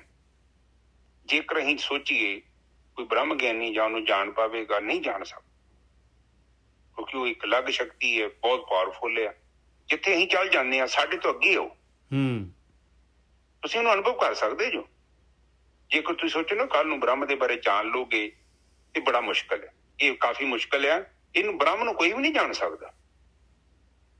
ਉਹ ਇੱਕ ਅਦ੍ਰਿਸ਼ ਸ਼ਕਤੀ ਆ, ਤੁਸੀਂ ਉੱਥੇ ਜਾਓਗੇ, ਉਹਦੇ ਚ ਲੀਨ ਹੋ ਜਾਓਗੇ। ਬੂੰਦ ਸਾਗਰ ਚ ਜਾ ਕੇ ਸਾਗਰ ਦਾ ਆਨੰਦ ਮਾਣ ਸਕਦੀ ਆ, ਉਹ ਸਾਗਰ ਦੇ ਬਾਰੇ ਜਾਣ ਨਹੀਂ ਸਕਦੀ, ਕਿਉਂਕਿ ਜੇਕਰ ਉਹ ਬੂੰਦ ਆ, ਉਹ ਛੋਟੀ ਜਿਹੀ ਬੂੰਦ, ਉਹ ਸਾਗਰ ਦੇ ਵਿੱਚ ਜਾ ਕੇ ਲੀਨ ਹੋ ਜਾਊਗੀ, ਉਹਦਾ ਰੂਪ ਹੋ ਜਾਏਗੀ, ਉਹਦੇ ਨਾਲ ਇੱਕਮਿਕ ਹੋ ਸਕਦੀ। ਉਹ ਸਾਗਰ ਨੂੰ ਨਹੀਂ ਜਾਣ ਸਕਦੀ। ਸਾਗਰ ਕੀ ਹੈ, ਕਿੱਥੋਂ ਆਇਆ ਹੈ, ਕਿੱਦਾਂ ਬਣਿਆ, ਉਹ ਇੱਕ ਬਹੁਤ ਸਾਗਰ ਦਾ ਆਨੰਦ ਮਾਣ ਸਕਦੀ ਆ। ਹਾਂ, ਇਸ ਤੋਂ ਵੱਧ ਨਹੀਂ ਹੋ ਸਕਦਾ। ਹਾਂ, ਇੱਥੋਂ ਤੱਕ ਕਿ ਬ੍ਰਹਮ ਗਿਆਨੀ ਵੀ ਆ, ਉਹ ਬ੍ਰਹਮ ਦੇ ਵਿੱਚ ਲੀਨ ਹੋ ਜਾਊਗਾ, ਮੁਕਤ ਹੋ ਜਾਊਗਾ, ਪਰ ਇਹ ਨਹੀਂ ਕਿ ਬ੍ਰਹਮ ਦੇ ਬਾਰੇ ਜਾਣ ਸਕਦਾ। ਬ੍ਰਹਮ ਦੇ ਬਾਰੇ ਕੋਈ ਵੀ ਨਹੀਂ ਜਾਣ ਸਕਦਾ। ਕੇਵਲ ਜਿਹੜੀ ਗੱਲ ਕਰਨੀ ਆ ਆਪਾਂ ਕਰ ਸਕਦੇ ਹਾਂ, ਉਹ ਏਦਾਂ ਹੋ ਗਿਆ, ਏਦਾਂ ਹੋ ਗਿਆ, ਉਹ ਗੱਲਾਂ ਅਲੱਗ ਨੇ, ਪਰ ਪ੍ਰੈਕਟੀਕਲੀ ਕੋਈ ਦੱਸ ਨਹੀਂ ਸਕਦਾ ਇਹਦੇ ਬਾਰੇ। ਇਹ ਖੇਡ ਕਿਦੋਂ ਸ਼ੁਰੂ ਹੋਈ, ਕਿੱਦਾਂ ਬਣੀ, ਇਹ ਬੰਦੇ ਦੀ ਡਿਜ਼ਾਈਨਿੰਗ ਕਿੱਦਾਂ ਹੋਈ, ਜਾਂ ਮਤਲਬ ਇਹ ਕਿੱਦਾਂ ਇਹ ਸ੍ਰਿਸ਼ਟੀ ਚੱਲ ਰਹੀ ਆ, ਇਹਦੇ ਬਾਰੇ ਨਹੀਂ ਦੱਸਿਆ ਜਾ ਸਕਦਾ। ਉਹ ਗਰਭ ਮੰਡਲ ਕਿੱਥੇ ਹੈ ਜਿੱਥੇ ਆਪਾਂ ਜਾਂਦੇ ਹਾਂ, ਫਿਰ ਆਪਾਂ ਆ ਜਾਂਦੇ ਹਾਂ। ਕੌਣ ਕੰਟਰੋਲਰ ਆ, ਕਿੱਥੇ ਕੀ ਸਿਸਟਮ ਹੈ, ਕਿੱਦਾਂ ਆਰਗੇਨਾਈਜ਼ ਕਰ ਰਿਹਾ ਹੈ, ਉਹਦੇ ਬਾਰੇ ਨਹੀਂ ਦੱਸਿਆ ਜਾ ਸਕਦਾ। ਉਹ ਜੇ ਦੱਸਣ ਦੀ ਹੀ ਕੋਸ਼ਿਸ਼ ਵੀ ਕਰਾਂਗੇ, ਕੇਵਲ ਸਾਡੀ ਇੱਕ ਬੁੱਧੀ ਦੀ ਛਲਾਂਗ ਹੋਵੇਗੀ, ਉਹ ਬਹੁਤੀ ਗਹਿਰੀ ਨਹੀਂ ਹੋਵੇਗੀ। ਠੀਕ ਹੈ ਜੀ। ਇਸ ਕਰਕੇ ਇਹੋ ਸਮਝਾਇਆ ਗਿਆ। ਤੇ ਜੇ ਕੋਈ ਕੋਸ਼ਿਸ਼ ਵੀ ਕਰਦਾ ਹੈ ਤੇ ਬਾਣੀ ਚ ਮਨਾ ਕੀਤਾ ਕਿ ਤੂੰ ਸਿਆਣਾ ਨਹੀਂ ਹੈਗਾ, ਨਾ ਕਹੇ ਤਾਂ ਨਹੀਂ ਪਤਾ, ਤੈਨੂੰ ਨਹੀਂ ਪਤਾ। ਅਜੇ ਤੱਕ ਵੀ ਸਾਡੀ ਆਪਣੇ ਸਰੀਰ ਦੇ ਪ੍ਰਤੀ ਵੀ ਜਾਣਕਾਰੀ ਬੜੀ ਤੁੱਛ ਆ, ਬਹੁਤ ਥੋੜਾ ਜਿਹਾ ਜਾਣਦੇ ਹਾਂ, ਆਪਾਂ ਨਹੀਂ ਜਾਣਦੇ। ਆਪਾਂ ਹਾਂ ਓਦਾਂ ਇਹ ਕਿ ਆਪਾਂ ਜਿੰਨਾ ਕੁ ਜਾਣਦੇ ਹਾਂ ਉਹਦੇ ਨਾਲ ਕੁਦਰਤ ਨੇ ਸਾਨੂੰ ਇੰਨੀ ਕੁ ਲੌਜੀਕਲੀ ਦਿੱਤੀ ਆ ਪਾਵਰ ਕਿ ਥੋੜਾ ਬਿਜੀ ਰਹਿ। ਕੋਈ ਦੰਦਾਂ ਦਾ ਡਾਕਟਰ, ਕੋਈ ਅੱਖਾਂ ਦਾ ਡਾਕਟਰ, ਕੋਈ ਹੱਡੀਆਂ ਦਾ ਡਾਕਟਰ, ਕੋਈ ਸਕਿਨ ਦਾ ਡਾਕਟਰ, ਪਰ ਇੱਕ ਸਮਾਂ ਆਉਂਦਾ ਹੈ ਕਈ ਬਿਮਾਰੀਆਂ ਏਦਾਂ ਦੀਆਂ ਨੇ ਤੇ ਡਾਕਟਰ ਕਹਿੰਦੇ ਸਾਡੇ ਹੱਥ ਖੜੇ, ਸਾਡੇ ਕੋਈ ਦਾ ਇਲਾਜ ਨਹੀਂ ਹੋ ਸਕਦਾ। ਨਹੀਂ ਹੈ ਇਲਾਜ 100%। ਬਹੁਤ ਸਾਰੀਆਂ ਬਿਮਾਰੀਆਂ ਨੇ ਉਹਨਾਂ ਦੀ ਟ੍ਰੀਟਮੈਂਟ ਨਹੀਂ ਹੈ, ਹੱਥ ਖੜੇ ਕਰ ਦਿੰਦੇ ਨੇ। ਉਹ ਵੱਖਰੀ ਗੱਲ ਹੈ ਕਿ ਡਾਕਟਰ ਕਲੇਮ ਕਰਦੇ ਕੁਛ ਸ਼ਦਾਈ ਹੋਵੇ, ਨਹੀਂ, ਕਾਫੀ ਕੁਝ ਸਾਨੂੰ ਨਹੀਂ ਪਤਾ। ਅਗਲੀ ਤੋਂ ਬੋਲੋ ਨਿੱਜਰ ਸਾਹਿਬ। ਹਸ ਤੋਂ ਜਾਏ ਸੋ ਰੋਵਤ ਆਵੇ, ਰੋਵਤ ਜਾਏ ਸੋ ਹੱਸੈ। ਇਹ ਮਾਲਕ ਪਰਮਾਤਮਾ ਦੇ ਗੁਣ ਦੱਸ ਰਹੇ, ਪਰਮਾਤਮਾ ਦੀ ਸ੍ਰਿਸ਼ਟੀ ਦੇ। ਬਸਤੋ ਹੋਏ ਸੋ ਊਜਰ, ਬਸਤੋ ਹੋਏ ਸੋ ਊਜਰ, ਊਜਰ ਹੋਏ ਸੋ ਬਸੈ। ਕਹਿੰਦੇ ਇੱਥੋਂ ਹੱਸਦਾ ਜਾਂਦਾ ਹੈ ਜਿਹੜਾ ਦੁਨੀਆ ਦੇ ਵਿੱਚ ਰਸ ਮਾਣ ਕੇ ਜਾਂਦਾ ਹੈ, ਅਤੇ ਉਹਨੇ ਜੋ ਖੱਟੀ ਕੀਤੀ ਸੀ, ਜੋ ਉਹਦੀ ਪਹਿਲੀ ਖੱਟੀ ਸੀ ਖਾ ਲਈ, ਹੁਣ ਖਾਲੀ ਹੋ ਗਿਆ, ਅਤੇ ਵਾਪਸ ਫਿਰ ਆਊਗਾ ਅਤੇ ਰੋਂਦਾ ਆਊਗਾ। ਅਤੇ ਜਿਹੜਾ ਰੋਂਦਾ ਵਿਚਾਰਾ ਜਾ ਰਿਹਾ ਹੈ ਉਹਨੂੰ ਮਾਲਕ ਹਸਾ ਦਿੰਦਾ ਹੈ। ਜਿਹੜੀ ਚੀਜ਼ ਦੇ ਵਾਸਤੇ ਜਿਹੜਾ ਹੈਗਾ ਉਹ ਆਊਗਾ ਅਤੇ ਉਹਨੂੰ ਧਨਵਾਨ ਕਰ ਦੂਗਾ, ਉਹਦੇ ਕੋਲ ਫੈਸਿਲਿਟੀਆਂ ਆ ਜਾਣਗੀਆਂ। ਬਸਤੋ ਹੋਏ ਸੋ ਉਜੜ, ਬਸਤੋ ਹੋਏ ਸੋ ਉਜੜ। ਜਿਹੜਾ ਜਿੱਥੇ ਬਸਤੀ ਹੈਗੀ ਆ ਉਹ ਉੱਜੜ ਜਾਣੀ ਹੈ ਭਾਈ, ਜਿੱਥੇ ਉਜਾੜ ਹੈਗਾ ਉੱਥੇ ਬਸਤੀ ਹੋ ਜਾਣੀ ਹੈ। ਜਲ ਤੇ ਥਲ ਕਰ, ਥਲ ਤੇ ਕੂਆਂ, ਕੂਪ ਤੇ ਮੇਰ ਕਰਾਵੇ। ਕਹਿੰਦੇ ਪਾਣੀ ਤੋਂ ਥਲ ਕਰ ਦਿੰਦਾ ਹੈ, ਜ਼ਮੀਨ ਕਰ ਦਿੰਦਾ ਹੈ, ਅਤੇ ਜਿੱਥੇ ਜ਼ਮੀਨ ਆ ਉੱਥੇ ਪਾਣੀ ਕਰ ਦਿੰਦਾ ਹੈ, ਅਤੇ ਜਿੱਥੇ ਖੂਹ ਆ ਉੱਥੇ ਪਹਾੜ ਕਰ ਦਿੰਦਾ ਹੈ। ਧਰਤੀ 'ਤੇ ਆਕਾਸ਼ ਚੜਾਵੇ, ਜਿਹੜਾ ਧਰਤੀ 'ਤੇ ਹੈ ਉਹਨੂੰ ਇੰਨੀ ਗੁੱਡੀ ਚੜਾ ਦੂਗਾ ਆਕਾਸ਼ ਤੱਕ, ਇੰਨਾ ਅਮੀਰ ਕਰ ਦੂਗਾ। ਚੜ੍ਹਿਆ ਆਕਾਸ਼ ਗਿਰਾਵੇ, ਜਿਹੜਾ ਚੜ੍ਹਿਆ ਹੈ ਉਹਨੂੰ ਥੱਲੇ ਡੇਗ ਦਿੰਦਾ ਹੈ ਮਾਲਕ ਪਰਮਾਤਮਾ। ਭਿਖਾਰੀ 'ਤੇ ਰਾਜ ਕਰਾਵੇ, ਰਾਜਾ 'ਤੇ ਭਿਖਾਰੀ, ਭਿਖਾਰੀ ਤੋਂ ਰਾਜ ਕਰਾ ਦਿੰਦਾ ਹੈ ਔਰ ਰਾਜੇ ਤੋਂ ਭਿਖਾਰੀ ਕਰ ਦਿੰਦਾ ਹੈ ਭਾਈ ਮਾਲਕ ਪਰਮਾਤਮਾ। ਖਲ ਮੂਰਖ ਤੇ ਪੰਡਤ ਕਰਬੋ, ਪੰਡਤ ਤੇ ਮੁਗਦਾਰੀ। ਜਿੰਨਾ ਖਲ ਮੂਰਖ ਹੈਗਾ, ਬਿਲਕੁਲ ਮੂਰਖ ਬੰਦਾ ਹੈ, ਉਹਨੂੰ ਗਿਆਨ ਦੇ ਦੇਗਾ ਮਾਲਕ ਪਰਮਾਤਮਾ, ਔਰ ਜਿਹੜਾ ਹੈਗਾ ਪੰਡਤ ਹੈਗਾ ਉਹ ਮੂਰਖ ਕਰ ਦੇਗਾ। ਨਾਰੀ ਤੇ ਜੋ ਪੁਰਖ ਕਰਾਵੇ, ਪੁਰਖਨ ਤੇ ਜੋ ਨਾਰੀ। ਅਤੇ ਨਾਰੀ ਤੋਂ ਪੁਰਖ ਪੈਦਾ ਕਰ ਦਿੰਦਾ ਹੈ ਔਰ ਪੁਰਖ ਤੋਂ ਨਾਰੀ ਪੈਦਾ ਕਰ ਦਿੰਦਾ ਹੈ ਮਾਲਕ ਪਰਮਾਤਮਾ। ਕਹੋ ਕਬੀਰ ਸਾਧੂ ਕੋ ਪ੍ਰੀਤਮ, ਤਿਸ ਮੂਰਤ ਬਲਿਹਾਰੀ। ਕਬੀਰ ਜੀ ਕਹਿੰਦੇ ਆ ਉਹ ਆ ਸਾਧੂਆਂ ਦਾ ਪ੍ਰੀਤਮ, ਉਹਦੀ ਭਗਤੀ ਕਰਦੇ ਆ ਸਾਧੂ ਲੋਕ, ਸਾਧਨਾ ਕਰਨ ਵਾਲੇ ਜਿਹੜੇ ਹੈਗੇ ਆ, ਜਿਹੜੇ ਪਰਮਾਤਮਾ ਜਿਹੜਾ ਜਿਹਦੇ ਵਿੱਚ ਇੰਨੇ ਗੁਣ ਹੈਗੇ ਆ, ਉਸ ਦੀ ਭਗਤੀ ਸੰਤ ਲੋਕ, ਸਾਧੂ ਲੋਕ ਕਰਦੇ ਆ। ਕਹੋ ਕਬੀਰ ਸਾਧੂ ਕੋ ਪ੍ਰੀਤਮ, ਤਿਸ ਮੂਰਤ ਬਲਿਹਾਰੀ। ਕਹਿੰਦੇ ਮੈਂ ਐਸੇ ਮਾਲਕ ਪਰਮਾਤਮਾ ਤੋਂ ਬਲਿਹਾਰ ਹੈਗਾ ਜਿਹਦੇ ਕਿ ਇੰਨੇ ਗੁਣ ਉੱਪਰ ਦੱਸਿਆ ਕਬੀਰ ਜੀ ਨੇ। ਹਾਂਜੀ ਗੋਰਖੀ ਸਾਹਿਬ। ਹਾਂਜੀ ਠੀਕ ਹੈ ਜੀ। ਦੇਖੋ ਇੱਕ ਤੁਕ ਨੂੰ ਆਪ ਸਮਝੋ। ਇੱਕ ਤੇ ਕਹਿ ਰਹੇ ਨੇ ਕਿ ਇੱਕ ਤੇ ਬੰਦਾ ਜਿਹੜਾ ਹੱਸਦਾ ਜਾਏ, ਰੋਤਾ ਆਵੇ ਰੋਤਾ ਜਾਏ, ਉਹ ਹੱਸਦਾ ਹੱਸੇ। ਦੇਖੋ ਇੱਕ ਚੀਜ਼ ਨੂੰ ਆਪ ਸਮਝੋ, ਤੁਹਾਡੀ ਜ਼ਿੰਦਗੀ 'ਚ ਦੋ ਚੀਜ਼ਾਂ ਨੇ, ਬੜੀਆਂ ਪਾਵਰਫੁਲ ਚੀਜ਼ਾਂ ਨੇ। ਇੱਕ ਹੈ ਸੁੱਖ ਤੇ ਇੱਕ ਹੈ ਦੁੱਖ, ਠੀਕ ਹੈ। ਸੁੱਖ ਦੇ ਨਾਲ ਅਸੀਂ ਸਾਰੇ ਦੋਸਤੀ ਪਾਉਂਦੇ ਹਾਂ। ਬਾਣੀ ਵੀ ਕਹਿੰਦੀ ਸੁੱਖ ਮੇ ਬਹੁਤ ਸੰਗ ਪਏ, ਦੁੱਖ ਮੇ ਸੰਗ ਨਾ ਕੋਈ। ਜਦੋਂ ਤੁਸੀਂ ਸੁਖੀ ਹੁੰਦੇ ਨਾ, ਤੁਸੀਂ ਜਦੋਂ ਹੱਸਦੇ ਜੋ ਨਾ, ਤਾਂ ਸਾਰੀ ਦੁਨੀਆ ਤੁਹਾਡੇ ਨਾਲ ਹੱਸਦੀ। ਦੇਖੋ ਪ੍ਰੈਕਟੀਕਲ ਕਰਕੇ ਦੇਖਣਾ, ਸਾਰੀ ਸੰਸਾਰ ਤੁਹਾਡੇ ਨਾਲ ਹੱਸੇਗਾ। ਪਰ ਜਿੱਦਣ ਤੁਹਾਨੂੰ ਦੁੱਖ ਹੋਇਆ ਨਾ, ਤੁਸੀਂ ਇਕੱਲੇ ਰੋਣਾ। ਤੁਸੀਂ ਇਕੱਲੇ ਰਹੋ, ਤੁਹਾਡੇ ਨਾਲ ਕਿਸੇ ਨੇ ਨਹੀਂ ਰੋਣਾ। ਰੋਣਗੇ, ਨਾਟਕ ਕਰਨਗੇ, ਅਸਲੀ ਕੋਈ ਨਹੀਂ ਰੋਣਾ ਚਾਹੁੰਦਾ, ਤੁਸੀਂ ਇਕੱਲਿਆਂ ਰੋਣਾ। ਮਨੁੱਖ ਦੀ ਇੱਕ ਫਿਤਰਤ ਹੈ, ਇਹ ਸੁੱਖ ਦੇ ਨਾਲ ਸੰਬੰਧ ਬਣਾਉਣਾ ਚਾਹੁੰਦਾ। ਬਚਪਨ ਤੋਂ ਹੀ ਦੇਖੋ, ਕੋਈ ਵੀ ਬੰਦਾ ਕੋਈ ਚਾਹੁੰਦਾ ਮੈਂ ਦੁਖੀ ਹੋਵਾਂ, ਕੋਈ ਚਾਹੁੰਦਾ ਨਹੀਂ ਮੇਰੀ ਜ਼ਿੰਦਗੀ ਸੁੱਖ ਰਵੇ। ਇਹ ਇੱਕ ਬੜੀ ਵੱਡੀ ਉਹਦੀ ਬੇਵਕੂਫੀ ਹੈ। ਪਿੱਛੇ ਇਤਿਹਾਸ ਚੈੱਕ ਕਰੋ, ਕਿੰਨੇ ਬ੍ਰਹਮ ਗਿਆਨੀ ਹੋਏ, ਉਹਨਾਂ ਦਾ ਜੀਵਨ ਦੇਖੋ, ਉਹ ਦੁੱਖ ਤੋਂ ਭੱਜੇ ਨਹੀਂ, ਕਿਉਂਕਿ ਪ੍ਰਕਿਰਤੀ 'ਚ ਬੈਠੇ ਨੇ। ਪ੍ਰਕਿਰਤੀ 'ਚ ਇੱਕ ਚੀਜ਼ ਕਿਤੇ ਨਹੀਂ ਰਵੇਗੀ। ਇਹ ਜਿਹੜਾ ਜੀਵਨ ਹੈ ਨਾ, up down up down up down. ਤੁਹਾਡੀ ਜ਼ਿੰਦਗੀ ਕਿਤੇ ਸੁੱਖ ਆ ਗਿਆ, ਕਿਤੇ ਦੁੱਖ ਆ ਗਿਆ, ਸੁੱਖ ਆ ਗਿਆ, ਦੁੱਖ ਆ ਗਿਆ। ਇਹ ਦੋ ਇਹ ਖੰਭੇ ਨੇ, ਇਹਨਾਂ ਦੇ ਵਿੱਚ ਹੀ ਤੁਹਾਡਾ ਜੀਵਨ ਚੱਲਣਾ। ਜਿਹੜਾ ਬੰਦਾ ਦੁੱਖ ਤੋਂ ਭੱਜੇਗਾ, ਇੱਕ ਸਮਾਂ ਆਊਗਾ ਉਹ ਦੁੱਖ ਵੇਖ ਕੇ ਡਰੇਗਾ, ਬਹੁਤ ਰੋਏਗਾ। ਦੁੱਖ ਜਿਹੜਾ ਹੈ ਨਾ, ਉਹ ਸਾਨੂੰ ਆਤਮਾ ਤੱਤ 'ਚ ਲੈ ਕੇ ਜਾਂਦਾ ਹੈ। ਹੱਸਣਾ ਵੇਖੋਗੇ ਨਾ ਤੁਸੀਂ, ਹੱਸਣਾ ਬੜਾ ਉੱਪਰ ਹੁੰਦਾ ਹੈ। ਤੁਸੀਂ 1 ਮਿੰਟ 'ਚ ਚੁੱਪ ਹੋ ਸਕਦੇ ਹੱਸ, ਪਰ ਤੁਸੀਂ ਰੋਣਾ ਕਿਤੇ ਰੋਂਦੇ ਹੋਗੇ ਨਾ, ਨਜ਼ਰ ਮਾਰੋ, ਤੁਸੀਂ ਛੇਤੀ ਚੁੱਪ ਨਹੀਂ ਹੋ ਸਕਦੇ। ਬੜਾ ਗਹਿਰਾ ਹੈ, ਅੰਦਰੋਂ ਆਇਆ। ਹੱਸਣਾ ਵਾ ਨਾ, ਤੁਸੀਂ ਕਹਿ ਦੋ ਓਏ ਚੁੱਪ ਹੋ ਜਾ, ਓਏ ਉਹਨੇ ਚੁੱਪ ਹੋ ਜਾਣਾ। ਹੱਸ ਉਹਨੇ ਇੱਕਦਮ ਕੋਈ ਫਰਕ ਨਹੀਂ ਪੈਂਦਾ, ਕਿਉਂਕਿ ਬਹੁਤ ਉੱਪਰੋਂ, ਬਹੁਤ ਉੱਪਰੋਂ। ਜੇ ਕੋਈ ਰੋਂਦਾ ਇਹਨੂੰ ਕਹੇ ਚੁੱਪ ਹੋ ਜਾ, ਹੋਰ ਕੋਈ ਚੁੱਪ ਹੀ ਨਹੀਂ ਰਹਿ ਜਾਂਦਾ।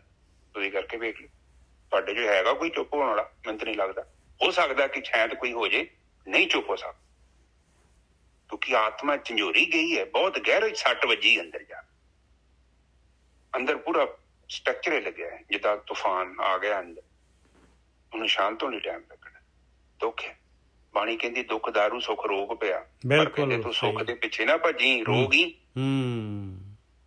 ਦਿੱਤੇ ਹੋਏ ਨੇ, ਤੈਨੂੰ ਤੇਰਾ ਸਮਾਂ ਬਰਬਾਦ ਕਰ ਦੇਣਾ ਨੇ, ਤੈਨੂੰ ਪਤਾ ਨਹੀਂ ਲੱਗਣਾ। ਕਿਉਂਕਿ ਦੁੱਖ ਨੇ ਤੈਨੂੰ ਜਗਾ ਦੇਣਾ, ਤੈਨੂੰ ਰੱਬ ਰੂਪ ਲੱਭਣਾ, ਫਿਰ ਤੂੰ ਮੰਦਿਰਾਂ 'ਚ ਭੱਜੇ ਫਿਰਨਾ ਵਾ, ਤੈਨੂੰ ਮਾੜਾ ਜਿਹਾ ਸਰੀਰਕ ਕਸ਼ਟ ਆਉਂਦਾ ਵੀ ਬੰਦਾ ਕਿੱਦਾਂ ਭੱਜਦਾ, ਜਾਨ ਛੁੱਟ ਜੇ ਮੇਰੀ। ਕੋਈ ਕਹਿੰਦੇ ਜੀ ਡਾਕਟਰ ਸਾਹਿਬ ਕਹਿੰਦੇ 20 ਲੱਖ ਲੱਗੂਗਾ ਜੀ ਆਪਰੇਸ਼ਨ ਦਾ, ਕਹਿੰਦੇ ਜੀ ਲਓ ਜੀ 25 ਲੈ ਲਓ 30 ਲੈ ਲਓ, ਮੈਨੂੰ ਠੀਕ ਕਰ ਦੋ, ਬਸ ਮੇਰੀ ਜਾਨ ਛੱਡ ਦੋ। ਜਦੋਂ ਮਸ਼ੀਨ ਸੀ ਉਦੋਂ ਪਰਵਾਹ ਨਹੀਂ ਕੀਤੀ, ਪੈਸੇ ਦੇ ਲਈ ਮਸ਼ੀਨ ਖਰਾਬ ਕਰ ਲਈ, ਫਿਰ ਪੈਸਾ ਲਾ ਕੇ ਫਿਰ ਮਸ਼ੀਨ ਨੂੰ ਸਹੀ ਕਰਨਾ ਚਾਹੁੰਦਾ। ਇਹੋ ਇਨਸਾਨ ਦੀ ਫਿਤਰਤ ਹੈ, ਬਸ ਇਹੀ ਜੀਵਨ ਹੈ, ਇਹੋ ਜੀਵਨ। ਇਸ ਕਰਕੇ ਹਰ ਚੀਜ਼ ਨੂੰ ਟਾਈਮ ਦਿਓ, ਆਪਣੇ ਆਪ ਨੂੰ ਟਾਈਮ ਦਿਓ, ਆਪਣੀ ਸਿਹਤ ਨੂੰ ਟਾਈਮ ਦਿਓ, ਆਪਣੇ ਪਰਿਵਾਰ ਨੂੰ ਟਾਈਮ ਦਿਓ। ਇਹ ਨਾ ਸੋਚਿਓ ਕਿ ਪੈਸੇ ਜਮ੍ਹਾਂ ਕਰਕੇ ਫਿਰ ਇੰਜੋਏ ਕਰੂੰਗਾ, ਏਦਾਂ ਪੋਸੀਬਲ ਨਹੀਂ। ਮੇਰੇ ਫਾਦਰ ਸਾਹਿਬ ਤੋਂ ਮੈਂ ਇੱਕ ਚੀਜ਼ ਸਿੱਖੀ, ਜਿਵੇਂ ਜਿਵੇਂ ਸਮਾਂ ਚੱਲਦਾ ਰਿਹਾ ਨਾ, ਅਸੀਂ ਜਿੰਨਾ ਕੁ ਸਾਡੇ ਕੋਲ ਫਾਈਨੈਂਸ਼ੀਅਲ ਅਸੀਂ ਸੀ, ਡੈਡੀ ਨੇ ਉਹਨਾਂ ਕੁ ਸਾਨੂੰ ਇੰਜੋਏ ਕਰਾਈ ਗਿਆ ਨਾਲੋਂ ਨਾਲ। ਇਹ ਨਹੀਂ ਸੋਚਿਆ ਸੀ ਕਿ ਕੱਲ ਨੂੰ ਪੈਸੇ ਇਕੱਠੇ ਕਰੂੰਗਾ, ਮੈਂ ਫਲਾਣੇ ਖਾਬ ਸੁਪਨੇ ਪੂਰੇ ਕਰੂੰਗਾ। ਜੋ ਮਿਲਦਾ ਗਿਆ ਨਾਲੋਂ ਨਾਲ ਹੀ ਇਹੀ ਹੰਡਾਇਆ। ਮੈਂ ਸੋਚਦਾ ਸੀ ਕਿ ਉਹਨਾਂ ਦੀ ਪਾਲਿਸੀ ਜਿਹੜੀ ਨਾ ਕਾਫੀ ਵਧੀਆ ਸੀ। ਬਿਲਕੁਲ ਸਹੀ ਆ, ਨਹੀਂ ਤਾਂ ਆਪਾਂ ਨੂੰ ਸਮਾਂ ਹੀ ਨਹੀਂ ਮਿਲਣਾ, ਸਰੀਰ ਹੀ ਕੰਡਮ ਹੋ ਜਾਣਾ, ਹੰਡਾਉਣਾ ਕੀ ਆ। ਇਸ ਕਰਕੇ ਨਾਲੋਂ ਨਾਲ ਇੰਜੋਏ ਕਰੋ ਇਹਨੂੰ, ਠੀਕ ਹੈ। ਥੋੜਾ ਥੋੜਾ ਮਿਲਦਾ, ਥੋੜੇ ਜਮਾ ਵੀ ਕਰ ਲਓ, ਥੋੜਾ ਜਿਹਾ ਇੰਜੋਏ ਵੀ ਕਰਦੇ ਜਾਓ। ਕਿਉਂਕਿ ਉਹ ਜਿਹੜਾ ਹੁਣ ਮੈਨੂੰ ਇੱਥੇ 43 ਸਾਲ ਦੀ ਉਮਰ 'ਚ ਜੋ ਮੈਂ ਆਨੰਦ ਲੈਣਾ, ਮੈਂ ਪੈਸੇ ਜਮਾ ਕਰਕੇ 60 ਸਾਲ 'ਚ ਪਹਿਲੀ ਗੱਲ ਤੇ ਕੀਤਾ ਮੈਂ 60 ਤੱਕ ਪਹੁੰਚਣਾ ਕਿ ਨਹੀਂ ਪਹੁੰਚਣਾ, ਪਹਿਲਾਂ ਹੀ ਨਹੀਂ ਮੇਰੀ ਪਤੰਗ ਉੱਡ ਜਾਣੀ। ਸੋ ਕਹਿਣ ਤੋਂ ਭਾਵ ਆ ਕਿ ਇਹ ਜੀਵਨ ਆ, ਇਹਦਾ ਇੰਜੋਏ ਆ। ਆਪਣੇ ਪਰਿਵਾਰ ਦੇ ਨਾਲ ਜੋ ਵੀ ਤੁਹਾਡੀਆਂ ਜ਼ਰੂਰਤਾਂ ਬੇਸਿਕ ਉਹਨੂੰ ਪੂਰੀਆਂ ਕਰੋ, ਠੀਕ ਹੈ। ਕੋਈ ਚੀਜ਼ਾਂ ਤੁਸੀਂ ਆਪਣੇ ਬੱਚਿਆਂ ਨੂੰ ਸਿਖਾ ਸਕਦੇ ਜੋ, ਪਰ ਕੁਝ ਚੀਜ਼ਾਂ ਤੁਸੀਂ ਨਹੀਂ ਸਿਖਾ ਸਕਦੇ। ਉਹ ਗੱਲਾਂ ਕੇਵਲ ਵਕਤ ਹੀ ਸਿਖਾ ਸਕਦਾ। ਇਹ ਬੜੀ ਵੱਡੀ ਗੱਲ ਹੈ, ਠੀਕ ਹੈ। ਲਿਟਲ ਬਿਟ ਤੁਸੀਂ ਟੀਚ ਕਰ ਸਕਦੇ, ਛੋਟਾ ਮੋਟਾ ਉਹਨੂੰ ਬੱਚੇ ਨੂੰ। ਵੱਡੇ ਜਿਹੜੇ ਲੈਸਨ ਹੈ ਨਾ, ਉਹ ਕੁਦਰਤ ਆਪ ਸਿਖਾਉਂਦੀ ਹੈ ਬੰਦੇ ਨੂੰ। ਔਰ ਵਕਤ ਵੇਖੋ, ਆਪਾਂ ਵੀ ਕਿੰਨੇ ਲੈਸਨ ਜਿਹੜੇ ਖੁਦ ਆਪ ਸਿੱਖੇ, ਡਿੱਗੇ ਆ, ਫਿਰ ਥੋੜੀ ਬਹੁਤੀ ਅਕਲ ਆਈ ਹੈ, ਫਿਰ ਵੀ ਨਹੀਂ ਆਈ, ਫਿਰ ਡਿੱਗੇ ਆ, ਫਿਰ ਅਕਲ ਨਹੀਂ ਆਈ, 3-4 ਵਾਰੀ ਡਿੱਗ ਕੇ ਆਪਾਂ ਸਿੱਖੇ ਆ। ਇਹ ਜ਼ਿੰਦਗੀ ਦਾ ਇੱਕ ਸਬਕ ਹੈ, ਠੀਕ ਹੈ। ਹੁਣ ਮੈਨੂੰ ਕਿਸੇ ਨੇ ਫੋਨ ਕੀਤਾ ਸੀ, ਉਹ ਕਹਿੰਦੇ ਸੀ ਕਿ ਮੈਂ ਆਪਣੇ ਬੱਚੇ ਨੂੰ ਸਮਝਾਉਂਦੀ, ਉਹ ਸੁਣਦਾ ਨਹੀਂ। ਮੈਂ ਉਹਨੂੰ ਵਕਤ ਨੇ ਆਪਣੇ ਆਪ ਹੀ ਹੌਲੀ ਹੌਲੀ ਕਰਕੇ ਸਮਝਾ ਦੇਣਾ ਵਾ, ਤੁਸੀਂ ਜਦ ਦੀ ਟੈਨਸ਼ਨ ਨਾ ਲਓ। ਉਹ ਵਕਤ ਬੰਦੇ ਦਾ ਬਹੁਤ ਵੱਡਾ ਟੀਚਰ ਹੈ। ਇੱਥੇ ਚੀਜ਼ ਨੂੰ ਸਮਝੀਏ, ਜਿਹੜਾ ਸੁੱਖ ਤੇ ਦੁੱਖ ਆ, ਥੋੜੇ 10 ਮਿੰਟ ਤੁਹਾਡੇ ਬਾਅਦ ਮੈਂ ਵੱਧ ਲੈ ਲਏ, 15 ਮਿੰਟ, ਸੌਰੀ। ਹਾਂਜੀ, ਨਹੀਂ ਕੋਈ ਨਹੀਂ। ਵਕਤ ਕੀ ਕਹਿੰਦਾ ਹੈ ਕਿ ਤੇਰੇ ਕੋਲ ਸੁੱਖ ਤੇ ਦੁੱਖ ਆ, ਤੇ ਜਿਹੜੇ ਬ੍ਰਹਮ ਗਿਆਨੀ ਆ ਉਹ ਦੁੱਖ ਤੋਂ ਭੱਜਦੇ ਨਹੀਂ ਆ। ਆਪ ਇਤਿਹਾਸ ਚੈੱਕ ਕਰੋ, ਖਲੋਗੇ ਨੇ ਉੱਤੇ, ਦੁੱਖ ਆ ਗਿਆ ਭੱਜੇ ਨਹੀਂ। ਪਰ ਆਮ ਬੰਦਾ ਜਿਹੜਾ ਦੁੱਖ ਨੂੰ ਵੇਖ ਕੇ ਭੱਜਣਾ ਚਾਹੁੰਦਾ, ਪਰ ਵਕਤ ਕਹਿੰਦਾ ਕਿ ਜਿਹੜਾ ਦੁੱਖ ਆ ਉਹ ਬੜਾ ਇੰਪੋਰਟੈਂਟ ਹੈ। ਉਹ ਤੈਨੂੰ ਤੇਰੀ ਆਤਮਾ ਦੇ ਕਰੀਬ ਲੈ ਕੇ ਆਉਂਦਾ ਹੈ। ਤੇਰਾ ਜਿਹੜਾ ਬੁਖਾਰ ਹੈ ਨਾ, ਜਿਹੜਾ ਬੁਖਾਰ ਤੈਨੂੰ ਚੜ ਗਿਆ ਸੀ, ਉਹ ਬੁਖਾਰ ਉਤਾਰ ਦਿੰਦਾ ਹੈ ਦੁੱਖ। ਤੇਰੀਆਂ ਅੱਖਾਂ ਤੇ ਜਿਹੜਾ ਚਸ਼ਮਾ ਲੱਗਾ ਸੀ ਨਾ, ਉਹ ਉਤਰ ਜਾਂਦਾ। ਤੁਸੀਂ ਵੇਖੋ ਕਿਤੇ ਬੁਖਾਰ ਚੜਿਆ ਹੋਇਆ ਬੰਦੇ ਦੇ ਹਾਲਾਤ ਵੇਖੋ, ਇੱਕਦਮ ਬਹਿ ਜਾਂਦਾ, ਸਭ ਕੁਛ ਕੰਮ ਕੁਮ ਭੁੱਲ ਜਾਂਦਾ। ਫਿਰ ਕਹਿੰਦਾ ਕਾਸ਼ ਮੈਂ ਠੀਕ ਹੋ ਜਾ। ਡਾਕਟਰ ਕੋਲ ਜਾ ਕੇ ਬਹਿੰਦਾ, ਡਾਕਟਰ ਕਹਿੰਦਾ 3 ਘੰਟੇ ਲੱਗਣੇ ਪਈ, ਵੇਟਿੰਗ ਲਿਸਟ ਬਹੁਤ ਲੰਮੀ ਆ। ਉਹ ਕਹਿੰਦਾ ਡਾਕਟਰ ਸਾਹਿਬ 4 ਘੰਟੇ ਵੀ ਵੇਟ ਕਰ ਲਾਂਗਾ, ਪਰ ਇੰਤਜ਼ਾਰ ਨਹੀਂ ਹੋ ਰਿਹਾ, ਮੈਨੂੰ ਠੀਕ ਕਰੋ, ਮੈਨੂੰ ਦਵਾਈ ਦੇ ਦਿਓ। ਦੇਖੋ ਉਦੋਂ ਕੀਮਤ ਕਿੰਨੀ ਪੈਂਦੀ ਹੈ ਸਰੀਰ ਦੀ। ਇਸ ਕਰਕੇ ਸਰੀਰ ਦੀ ਕਦਰ ਕਰੋ। ਬਾਣੀ ਵਿੱਚ ਕਿਹਾ ਸਭ ਤੋਂ ਪਹਿਲਾਂ ਤਨ ਹੈਗਾ, ਇਹਦੀ ਕੀਮਤ, ਇਹਨੂੰ ਸਮਝੋ। ਇਸ ਮਸ਼ੀਨ ਨੂੰ ਖਰਾਬ ਨਾ ਕਰੋ, ਇਹਨੂੰ ਬੜੇ ਚੰਗੇ ਤਰੀਕੇ ਨਾਲ ਪ੍ਰਯੋਗ ਕਰੋਗੇ ਤੇ ਕਾਫੀ ਲੰਮਾ ਸਮੇਂ ਤੱਕ ਚੱਲੇਗੀ। ਤੇ ਜੇ ਇਹਦੀ ਤੁਸੀਂ ਦੁਰਵਰਤੋਂ ਕੀਤੀ, ਪੈਸਾ ਜ਼ਿਆਦਾ ਕਮਾਉਣ ਦੇ ਚੱਕਰ 'ਚ ਪੈ ਗਏ, ਇਹ ਮਸ਼ੀਨ ਖਰਾਬ ਹੋ ਜਾਣੀ ਹੈ ਮੁੜ ਕੇ। ਫਿਰ ਤੁਹਾਡੀ ਲਾਈਫ 'ਚ ਤੁਹਾਨੂੰ ਉਹ ਚੀਜ਼ ਪਤਾ ਲੱਗੂਗਾ ਕਿ ਇਹਨੂੰ ਮੈਂ ਡੈਮੇਜ ਕੀਤਾ, ਠੀਕ ਹੈ। ਇੱਥੇ ਆਪਾਂ ਚੀਜ਼ ਨੂੰ ਸਮਝੀਏ। ਫਿਰ ਕਹਿੰਦੇ ਆ ਇੱਕ ਤੇ ਹਸਤੇ ਆਉਂਦੇ ਆ, ਜਿਹੜੇ ਹਸਤੇ ਜਾਏ ਰੋਬਤ ਆਵੇ। ਇਹ ਕਹਿਣ ਤੋਂ ਭਾਵ ਆ ਕਿ ਰੋਬਤ ਦਾ ਮਤਲਬ ਇਹੋ ਹੀ ਆ ਕਿ ਜਿਹੜਾ ਮਨੁੱਖ ਰੰਗਾਂ ਤਮਾਸ਼ਿਆਂ ਦੇ ਵਿੱਚ ਭੁੱਲ ਗਿਆ ਆਪਣੇ ਆਪ ਨੂੰ, ਉਹ ਹੱਸਦਾ ਸੀ, ਉਹਨੇ ਨਹੀਂ ਧਿਆਨ ਦਿੱਤਾ। ਤੇ ਜਿਹੜਾ ਰੋਬਤ ਦਾ ਮਤਲਬ ਇਹੋ ਹੀ ਆ ਕਿ ਜਿਹਨੇ ਦੁੱਖ ਸੁੱਖ ਨੂੰ ਬਰਾਬਰ ਸਮਝਿਆ, ਸਮ ਦ੍ਰਿਸ਼ਟੀ ਨਾਲ ਚੱਲਿਆ, ਠੀਕ ਹੈ ਜੀ। ਤੇ ਇੱਥੇ ਫਿਰ ਕਹਿੰਦੇ ਲਾਸਟ ਤੋਕ ਤੇ ਆ ਜਾਈਏ, ਜਲ ਥਲ ਕਰ ਥਲ। ਹਾਂਜੀ, ਜਲ ਤੇ ਥਲ ਕਰ ਥਲ ਤੇ ਕੂਆਂ ਕੂਪ ਤੇ ਮੇਰ ਕਰਾਵੇ। ਮਾਲਕ ਪਰਮਾਤਮਾ ਹੈ, ਉਹਦੀ ਸ਼ਕਤੀ ਦੇ ਬਾਰੇ, ਉਹਦੀ ਮਿੱਤ ਦੇ ਬਾਰੇ ਉਹਦੇ ਵਿੱਚੋਂ ਦੱਸ ਰਿਹਾ ਕਿ ਵੀ ਮਾਲਕ ਪਰਮਾਤਮਾ ਸਾਰਾ ਕੁਛ ਕਰ ਸਕਦਾ ਹੈ। ਉਹ ਕੁਛ ਵੀ ਕਰ ਸਕਦਾ, ਉਹ ਸਰ ਬਹੁਤ, ਹਾਂਜੀ, ਕੁਛ ਵੀ ਕਰ ਸਕਦਾ। ਉਹ ਇੱਕ ਛੋਟੀ ਜਿਹੀ ਚੀਜ਼ ਆ, ਆਪ ਜਸਟ ਸੋਚੋ, ਰੇਤਾ ਦੇ ਕੰਨ ਤੋਂ ਛੋਟਾ ਆ, ਉਹਦੇ ਅੰਦਰ ਅੱਖਾਂ, ਤੁਹਾਡੀਆਂ ਹੱਡੀਆਂ, ਪਤਾ ਨਹੀਂ ਕੀ ਕੋਈ ਜਲ ਥਲ ਤੇ ਬਹੁਤ ਛੋਟੀਆਂ ਗੱਲਾਂ ਨੇ, ਉਸ ਇੱਕ ਛੋਟੇ ਜਿਹੇ ਕਣ ਦੇ ਅੰਦਰ ਸਭ ਕੁਝ ਪਾਇਆ ਉਹਨੇ। ਆਪਾਂ ਜਸਟ ਸੋਚੋ ਕਿ ਕਿੱਡਾ ਪਾਵਰਫੁਲ ਆ। ਬਿਲਕੁਲ ਐਸਾ ਬੰਦਾ ਪਾਇਆ ਉਹਦੇ ਅੰਦਰ ਜਿਹੜਾ ਗੱਲਾਂ ਕਰ ਰਿਹਾ ਤੁਹਾਡੇ ਨਾਲ ਸਾਹਮਣੇ ਬੈਠ, ਕਿੱਡਾ ਵੱਡਾ ਬ੍ਰੇਨ ਉਹਦੇ ਅੰਦਰ ਆ। ਸਭ ਕੁਝ ਮਾਈਕਰੋਸਕੋਪ ਨਾਲ ਦੇਖਣਾ ਪੈਂਦਾ। ਆਪਾਂ ਜਸਟ ਸੋਚੋ ਸ਼ਕਤੀ ਕਿੰਨੀ ਪਾਵਰਫੁਲ ਹੈ। ਠੀਕ ਹੈ ਜੀ, ਅੱਗੇ ਚੱਲੀਏ। ਜੈਸੇ ਭਿਖਾਰੀ ਤੇ ਰਾਜ ਕਰਾਏ, ਹੁਣ ਦੇਖੋ ਸਦਾਮ ਹੁਸੈਨ ਰਾਜਾ ਸੀ, ਭਿਖਾਰੀ ਬਣ ਗਿਆ। ਕੀ ਉਹਦੇ ਹਾਲਾਤ ਵੇਖੋ ਆਖਰ ਤੇ ਕਿੱਦਾਂ ਦਾ ਜੀਵਨ ਸੀ, ਹਨਾ। ਬਿਲਕੁਲ ਵਕਤ ਦਾ ਪਤਾ ਨਹੀਂ। ਬੜੇ ਵੱਡੇ ਤੁਰਕਮ ਖਾਨ ਵੇਖੀਦੇ ਨੇ, ਤੁਸੀਂ ਵਹਿੰਦੇ ਜੋ, ਚੜ੍ਹਦੇ ਵੀ ਤਾਂ ਵਾ, ਕਈ ਡੁੱਬ ਜਾਂਦੇ, ਕਈ ਚੜ੍ਹ ਜਾਂਦੇ, ਪਤਾ ਨਹੀਂ ਲੱਗਦਾ। ਵਕਤ ਦੀ ਗੱਲ ਹੈ। ਠੀਕ ਹੈ ਜੀ, ਅਗਲੀ ਬੋਲੋ। ਖਲ ਮੂਰਖ ਤੇ ਪੰਡਿਤ ਕਰਬੋ, ਪੰਡਿਤ ਤੇ ਮੂੰਹਧਾਰੀ। ਉਹ ਮਾਲਕ ਪਰਮਾਤਮਾ ਦੇਖ ਲਓ 6ਵੀਂ ਪਾਤਸ਼ਾਹੀ ਨੇ ਜਿਹੜੇ ਹੈਗੇ ਉਹ ਉੱਤੇ ਜਿਹੜਾ ਹੈਗੇ ਆ ਅੰਬਾਲੇ ਦੇ ਕੋਲ ਜਿਹੜਾ ਹੈਗਾ ਉੱਤੇ ਉਹ ਜਿਹੜਾ ਗੂੰਗਾ ਸੀਗਾ, ਗੂੰਗੇ ਤੋਂ ਗੀਤਾ ਦੇ ਅਰਥ ਕਰਵਾਤੇ ਸੀਗੇ। ਉਹ ਤਾਂ ਮਾਲਕ ਪਰਮਾਤਮਾ ਦੀ ਗੇਮ ਹੈ ਜੀ। ਹਾਂਜੀ ਵੀਰ ਜੀ। ਹਾਂਜੀ ਠੀਕ ਹੈ ਜੀ। ਮੂਰਖ ਨੂੰ ਸਿਆਣਾ ਬਣਾ ਦਿੰਦਾ ਹੈ ਤੇ ਸਿਆਣੇ ਨੂੰ ਮੂਰਖ ਬਣਾ ਦਿੰਦਾ ਹੈ। ਦੇਖੋ ਕਈ ਵਾਰੀ ਬੰਦਾ ਸਿਆਣਾ ਹੁੰਦਾ ਤੇ ਉਹ ਕੋਈ ਐਸੀ ਬੇਵਕੂਫੀ ਕਰਾ ਦਿੰਦਾ, ਇਹਨੂੰ ਪਤਾ ਨਹੀਂ ਲੱਗਦਾ ਵਿਚਾਰੇ ਨੂੰ। ਇਹ ਨਹੀਂ ਕਿ ਕਰਾਉਂਦਾ, ਉਹ ਕਰਾਉਣਾ ਨਹੀਂ ਚਾਹੁੰਦਾ ਪਰਮਾਤਮਾ, ਪਰ ਉਹਨੂੰ ਉਹਦੀ ਵਕਤ ਹੀ ਆਪ ਹੀ ਉਹ ਬੰਦਾ ਏਦਾਂ ਦੇ ਰਾਹ ਤੁਰ ਪੈਂਦਾ, ਬੇਵਕੂਫੀ ਕਰ ਲੈਂਦਾ, ਉਹਦੀ ਮੱਤ ਤੇ ਪੜਦਾ ਪੈ ਜਾਂਦਾ। ਔਰ ਕਈ ਵਾਰੀ ਮੂਰਖ ਹੁੰਦੇ ਵੇਖੋ ਕਿੰਨੀਆਂ ਵਧੀਆ ਗੱਲ ਕੰਮ ਕਰ ਜਾਂਦੇ, ਕੋਈ ਫੈਸਲੇ ਲੈ ਲੈਂਦੇ ਨੇ, ਉਹ ਸਿਆਣਿਆਂ ਤੋਂ ਵੀ ਗਾਂਹ ਲੰਘ ਜਾਂਦੇ ਨੇ। ਮੈਂ ਐਸੇ ਬੰਦੇ ਵੇਖੇ ਇੱਥੇ ਧਰਤੀ ਤੇ, ਬਿਲਕੁਲ ਅਨਪੜ੍ਹ ਲੋਕ ਨੇ, ਪਰ ਉਹਨਾਂ ਥੱਲੇ ਹਜ਼ਾਰਾਂ ਬੰਦੇ ਕੰਮ ਕਰਦੇ ਆ। ਬਿਲਕੁਲ ਹੈਗੇ। ਇਹ ਮੈਂ ਇਸ ਚੀਜ਼ ਨੂੰ ਪੱਕਾ ਗਰੰਟੀ ਨਾਲ ਤੁਹਾਨੂੰ ਕਹਿ ਸਕਦਾ। ਬਹੁਤ ਘੱਟ ਅਨਪੜ੍ਹ ਲੋਕ ਨੇ, ਉਹਨਾਂ ਥੱਲੇ ਲੋਕ ਪਤਾ ਨਹੀਂ ਕਿੰਨੀ ਦੁਨੀਆ ਕੰਮ ਕਰਨ ਦੀ। ਆਪਾਂ ਜਸਟ ਦੇਖੋ ਇਹ ਪ੍ਰਮਾਤਮਾ ਦੀ ਕਿਰਪਾ ਹੈ। ਉਹਨਾਂ ਕੋ ਪੜ੍ਹਾਈ ਤੇ ਹੈ ਨਹੀਂ, ਕਿੰਨੇ ਪੜ੍ਹੇ ਲਿਖੇ ਉਹਨਾਂ ਨੇ ਨੌਕਰ ਰੱਖੇ ਹੋਏ ਨੇ। ਬਿਲਕੁਲ ਇਹ ਸਭ ਉਹਦੀ ਕਿਰਪਾ ਜੀ। ਠੀਕ ਹੈ ਜੀ। ਕਹਿੰਦੇ ਆ ਕਿ ਨਾਰੀ ਤੇ ਜੋ ਪੁਰਖ ਕਰਾਵੇ, ਪੁਰਖਨ ਤੇ ਜੋ ਨਾਰੀ। ਇਹ ਗੇਮ ਹੈ ਮਾਲਕ ਪਰਮਾਤਮਾ। ਦੇਖ ਲਓ ਬਈ, ਨਾਰੀ ਤੋਂ ਔਰਤ ਤੋਂ ਬੰਦੇ ਪੈਦਾ ਹੁੰਦੇ ਆ, ਬੰਦਿਆਂ ਤੋਂ ਔਰਤ ਪੈਦਾ ਹੋ ਜਾਂਦੀ ਹੈ। ਕਹੋ ਕਬੀਰ ਸਾਧੂ ਕੋ ਪ੍ਰੀਤਮ ਤਿਸ ਮੂਰਤ ਬਲਿਆਰੀ। ਕਹਿੰਦੇ ਇਹ ਜਿਹੜਾ ਹੈਗਾ ਭਗਤੀ ਕਰਨ ਵਾਲਾ, ਸਾਧਨਾ ਕਰਨ ਵਾਲਿਆਂ ਦਾ ਪਿਆਰਾ ਆ ਮਾਲਕ ਪਰਮਾਤਮਾ ਜਿਹੜਾ। ਕਹਿੰਦੇ ਮੈਂ ਤਾਂ ਉਸੇ ਮਾਲਕ ਪਰਮਾਤਮਾ ਤੋਂ ਬਲਿਆਰ ਜਾਣਾ ਹੈ ਭਾਈ। ਹਾਂਜੀ ਵੀਰ ਜੀ ਬਿਲਕੁਲ ਠੀਕ ਹੈ। ਕਬੀਰ ਜੀ ਆਖਦੇ ਨੇ ਕਿ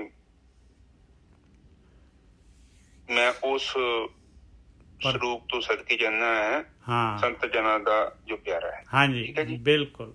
ਤੇ ਅੱਜ ਦੀ ਵਿਚਾਰ ਇੱਥੇ ਸਮਾਪਤ ਕਰੀਏ। ਬੜੀ ਲੰਬੀ ਵਿਚਾਰ ਹੋ ਗਈ, ਕੋਸ਼ਿਸ਼ ਕਰਾਂਗੇ ਕਿ ਛੇਤੀ ਖਤਮ ਕਰਦਿਆ ਕਰਾਂਗੇ। ਅੱਜ ਮੇਰਾ ਵੀ ਏਦਾਂ ਦਾ ਰੁਝੇਵਾਂ ਸੀ, ਮੈਂ ਚਾਹ ਕੇ ਵੀ ਨਹੀਂ ਆ ਸਕਿਆ। ਠੀਕ ਹੈ ਜੀ। ਇੱਕ ਗੁਰਕੀ ਸਾਹਿਬ ਇੱਕ ਅਰਦਾਸ ਕਰਨੀ ਜੀ। ਅੱਜ ਇੱਕ ਅਰਦਾਸ ਕਰੇ ਜੋ ਮੇਰੇ ਦੋਨੋਂ ਦੋਤੀ ਪੋਤੀ ਨੂੰ ਕੋਵਿਡ ਹੋ ਗਿਆ, ਨੂੰਹ ਨੂੰ ਕੋਵਿਡ ਹੋ ਗਿਆ, ਸਾਰੇ ਕੋਈ ਨਹੀਂ ਕਰ ਦਿੰਦੇ। ਇੱਕ ਵੀਰ ਜੀ ਇੱਕ ਨਾ ਛੋਟੀ ਤਾਂ 2 ਸਾਲ ਦੀ ਹੈ ਵਿਚਾਰੀ। ਕੁਛ ਨਹੀਂ ਸਭ ਕੁਝ ਠੀਕ ਹੋਏਗਾ। ਇੱਕ ਬੱਚੇ ਦੀ ਅਰਦਾਸ ਕਰਨੀ ਜੀ। ਉਹਨਾਂ ਨੂੰ ਜਿਹੜਾ ਦੋਤਾ ਜਿਹੜਾ ਹੈਗਾ ਬੱਚਾ, ਉਹਦੇ ਦਾਤ ਮਿਲੀ ਆ ਤੇ ਮਾਲਕ ਪਰਮਾਤਮਾ ਮਿਹਰ ਕਰੇ ਜੀ, ਉਹ ਵੀ ਧਿਆਨ ਸਿਮਰਨ ਵੱਲ ਹੀ ਲੱਗੇ। ਇਹੀ ਮਾਂ ਪਿਓ ਚਾਹੁੰਦੇ। ਹਾਂਜੀ ਵੀਰ ਠੀਕ ਹੈ। ਏਕ ਓਂਕਾਰ ਸਤਨਾਮ ਕਰਤਾ ਪੁਰਖ ਨਿਰਭਉ ਨਿਰਵੈਰ ਅਕਾਲ ਮੂਰਤ ਅਜੂਨੀ ਸੇ ਭੰਗ ਗੁਰ ਪ੍ਰਸਾਦ। ਇਹ ਮੇਰੇ ਪਿਤਾ ਗਰੀਬ ਨਵਾਜ ਬਾਣੀ ਪੜ੍ਹਦਿਆਂ ਵਿਚਾਰ ਕਰਦਿਆਂ ਅਨੇਕਾਂ ਪ੍ਰਕਾਰ ਦੀਆਂ ਭੁੱਲਾਂ ਹੋ ਗਈਆਂ, ਗਲਤੀਆਂ ਹੋ ਗਈਆਂ। ਨਿਦਾਨ ਬੱਚੇ ਸਮਝ ਕੇ ਮਾਫ ਕਰੋ। ਅੱਗੇ ਤੋਂ ਸ਼ੁੱਧ ਤੇ ਸਪਸ਼ਟ ਬਾਣੀ ਪੜ੍ਹਨ ਦੀ ਆਗਿਆ ਬਖਸ਼ਣ। ਮੇਰੇ ਮਾਲਿਕ ਆਈਆਂ ਸੰਗਤਾਂ ਦੀ ਹਾਜ਼ਰੀ ਆਪਣੇ ਦਰ ਤੇ ਪ੍ਰਵਾਨ ਕਰਨੀ। ਘਰ ਵਿੱਚ ਸੁੱਖ ਸ਼ਾਂਤੀ ਬਖਸ਼ਣੀ, ਤੰਦਰੁਸਤੀ ਬਖਸ਼ਣੀ। ਮੇਰੇ ਪਿਤਾ ਇੱਕ ਅਰਦਾਸ ਆਈ ਹੈ, ਇੱਕ ਤੇ ਉਹ ਮਾਤਾ ਆਪਣੇ ਬੱਚੇ ਦੀ ਅਰਦਾਸ ਕਰਾਉਂਦੀ। ਉਹਨਾਂ ਨੂੰ ਕਹਿੰਦੇ ਕਿ ਪਰਮਾਤਮਾ ਨੂੰ ਦਿਨ ਰੋਗਤਾ ਬਖਸ਼ੇ, ਤੰਦਰੁਸਤੀ ਬਖਸ਼ੇ ਮੇਰੇ ਮਾਲਿਕ। ਇੱਕ ਹੋਰ ਅਰਦਾਸ ਆਈ ਹੈ ਛੋਟੇ ਬੱਚੇ ਦੇ ਲਈ। ਉਹ ਕਹਿੰਦੇ ਜਨਮ ਹੋਇਆ, ਆਪ ਉਹਨਾਂ ਨੂੰ ਆਪਣਾ ਨਾਮਦਾਨ ਬਖਸ਼ੋ, ਧਿਆਨ ਸਿਮਰਨ ਬਖਸ਼ੋ, ਚੰਗਾ ਜੀਵਨ ਬਖਸ਼ੋ ਮੇਰੇ ਮਾਲਿਕ, ਤਾਂ ਜੋ ਇਸ ਸੰਸਾਰ ਤੋਂ ਆਪਣਾ ਮਕਸਦ ਪੂਰਾ ਕਰਕੇ ਜਾਣ। ਇੱਕ ਮੇਰੇ ਪਿਤਾ ਹੋਰ ਅਰਦਾਸ ਹੈ, ਪਰਿਵਾਰ ਦੇ ਵਿੱਚ ਕਸ਼ਟ ਆਇਆ, ਆਪ ਮਿਹਰ ਕਰੋ, ਆਪ ਜਾਨੀ ਜਾਣ ਜੋ ਉਸ ਕਸ਼ਟ ਨੂੰ ਖਤਮ ਕਰੋ, ਆਪਣਾ ਆਸ਼ੀਰਵਾਦ ਕਰੋ। ਜਿੱਥੇ ਕੋਈ ਕਮੀ ਪੇਸ਼ੀ ਹੈ ਮੇਰੇ ਪਿਤਾ ਆਪ ਦੂਰ ਕਰੋ ਮੇਰੇ ਮਾਲਿਕ। ਸੰਗਤਾਂ ਦੀ ਹਾਜ਼ਰੀ ਆਪਣੇ ਦਰ ਤੇ ਪ੍ਰਵਾਨ ਕਰਨਾ। ਬਾਣੀ ਜਿੰਨੀ ਵੀ ਅਸੀਂ ਮੇਰੇ ਪਿਤਾ ਪੜ੍ਹੀ ਆ, ਸੁਣੀ ਆ, ਵਿਚਾਰ ਕੀਤੀ ਆ, ਅਸੀਂ ਆਪਣੀ ਕੋਸ਼ਿਸ਼ ਕਰਦੇ ਹਾਂ ਆਪ ਸਾਨੂੰ ਹਿੰਮਤ ਬਖਸ਼ੋ, ਬਲ ਬਖਸ਼ੋ, ਤਾਂ ਜੋ ਅਸੀਂ ਸਹੀ ਤਰ੍ਹਾਂ ਇਸ ਬਾਣੀ ਦੇ ਭਾਵ ਅਰਥ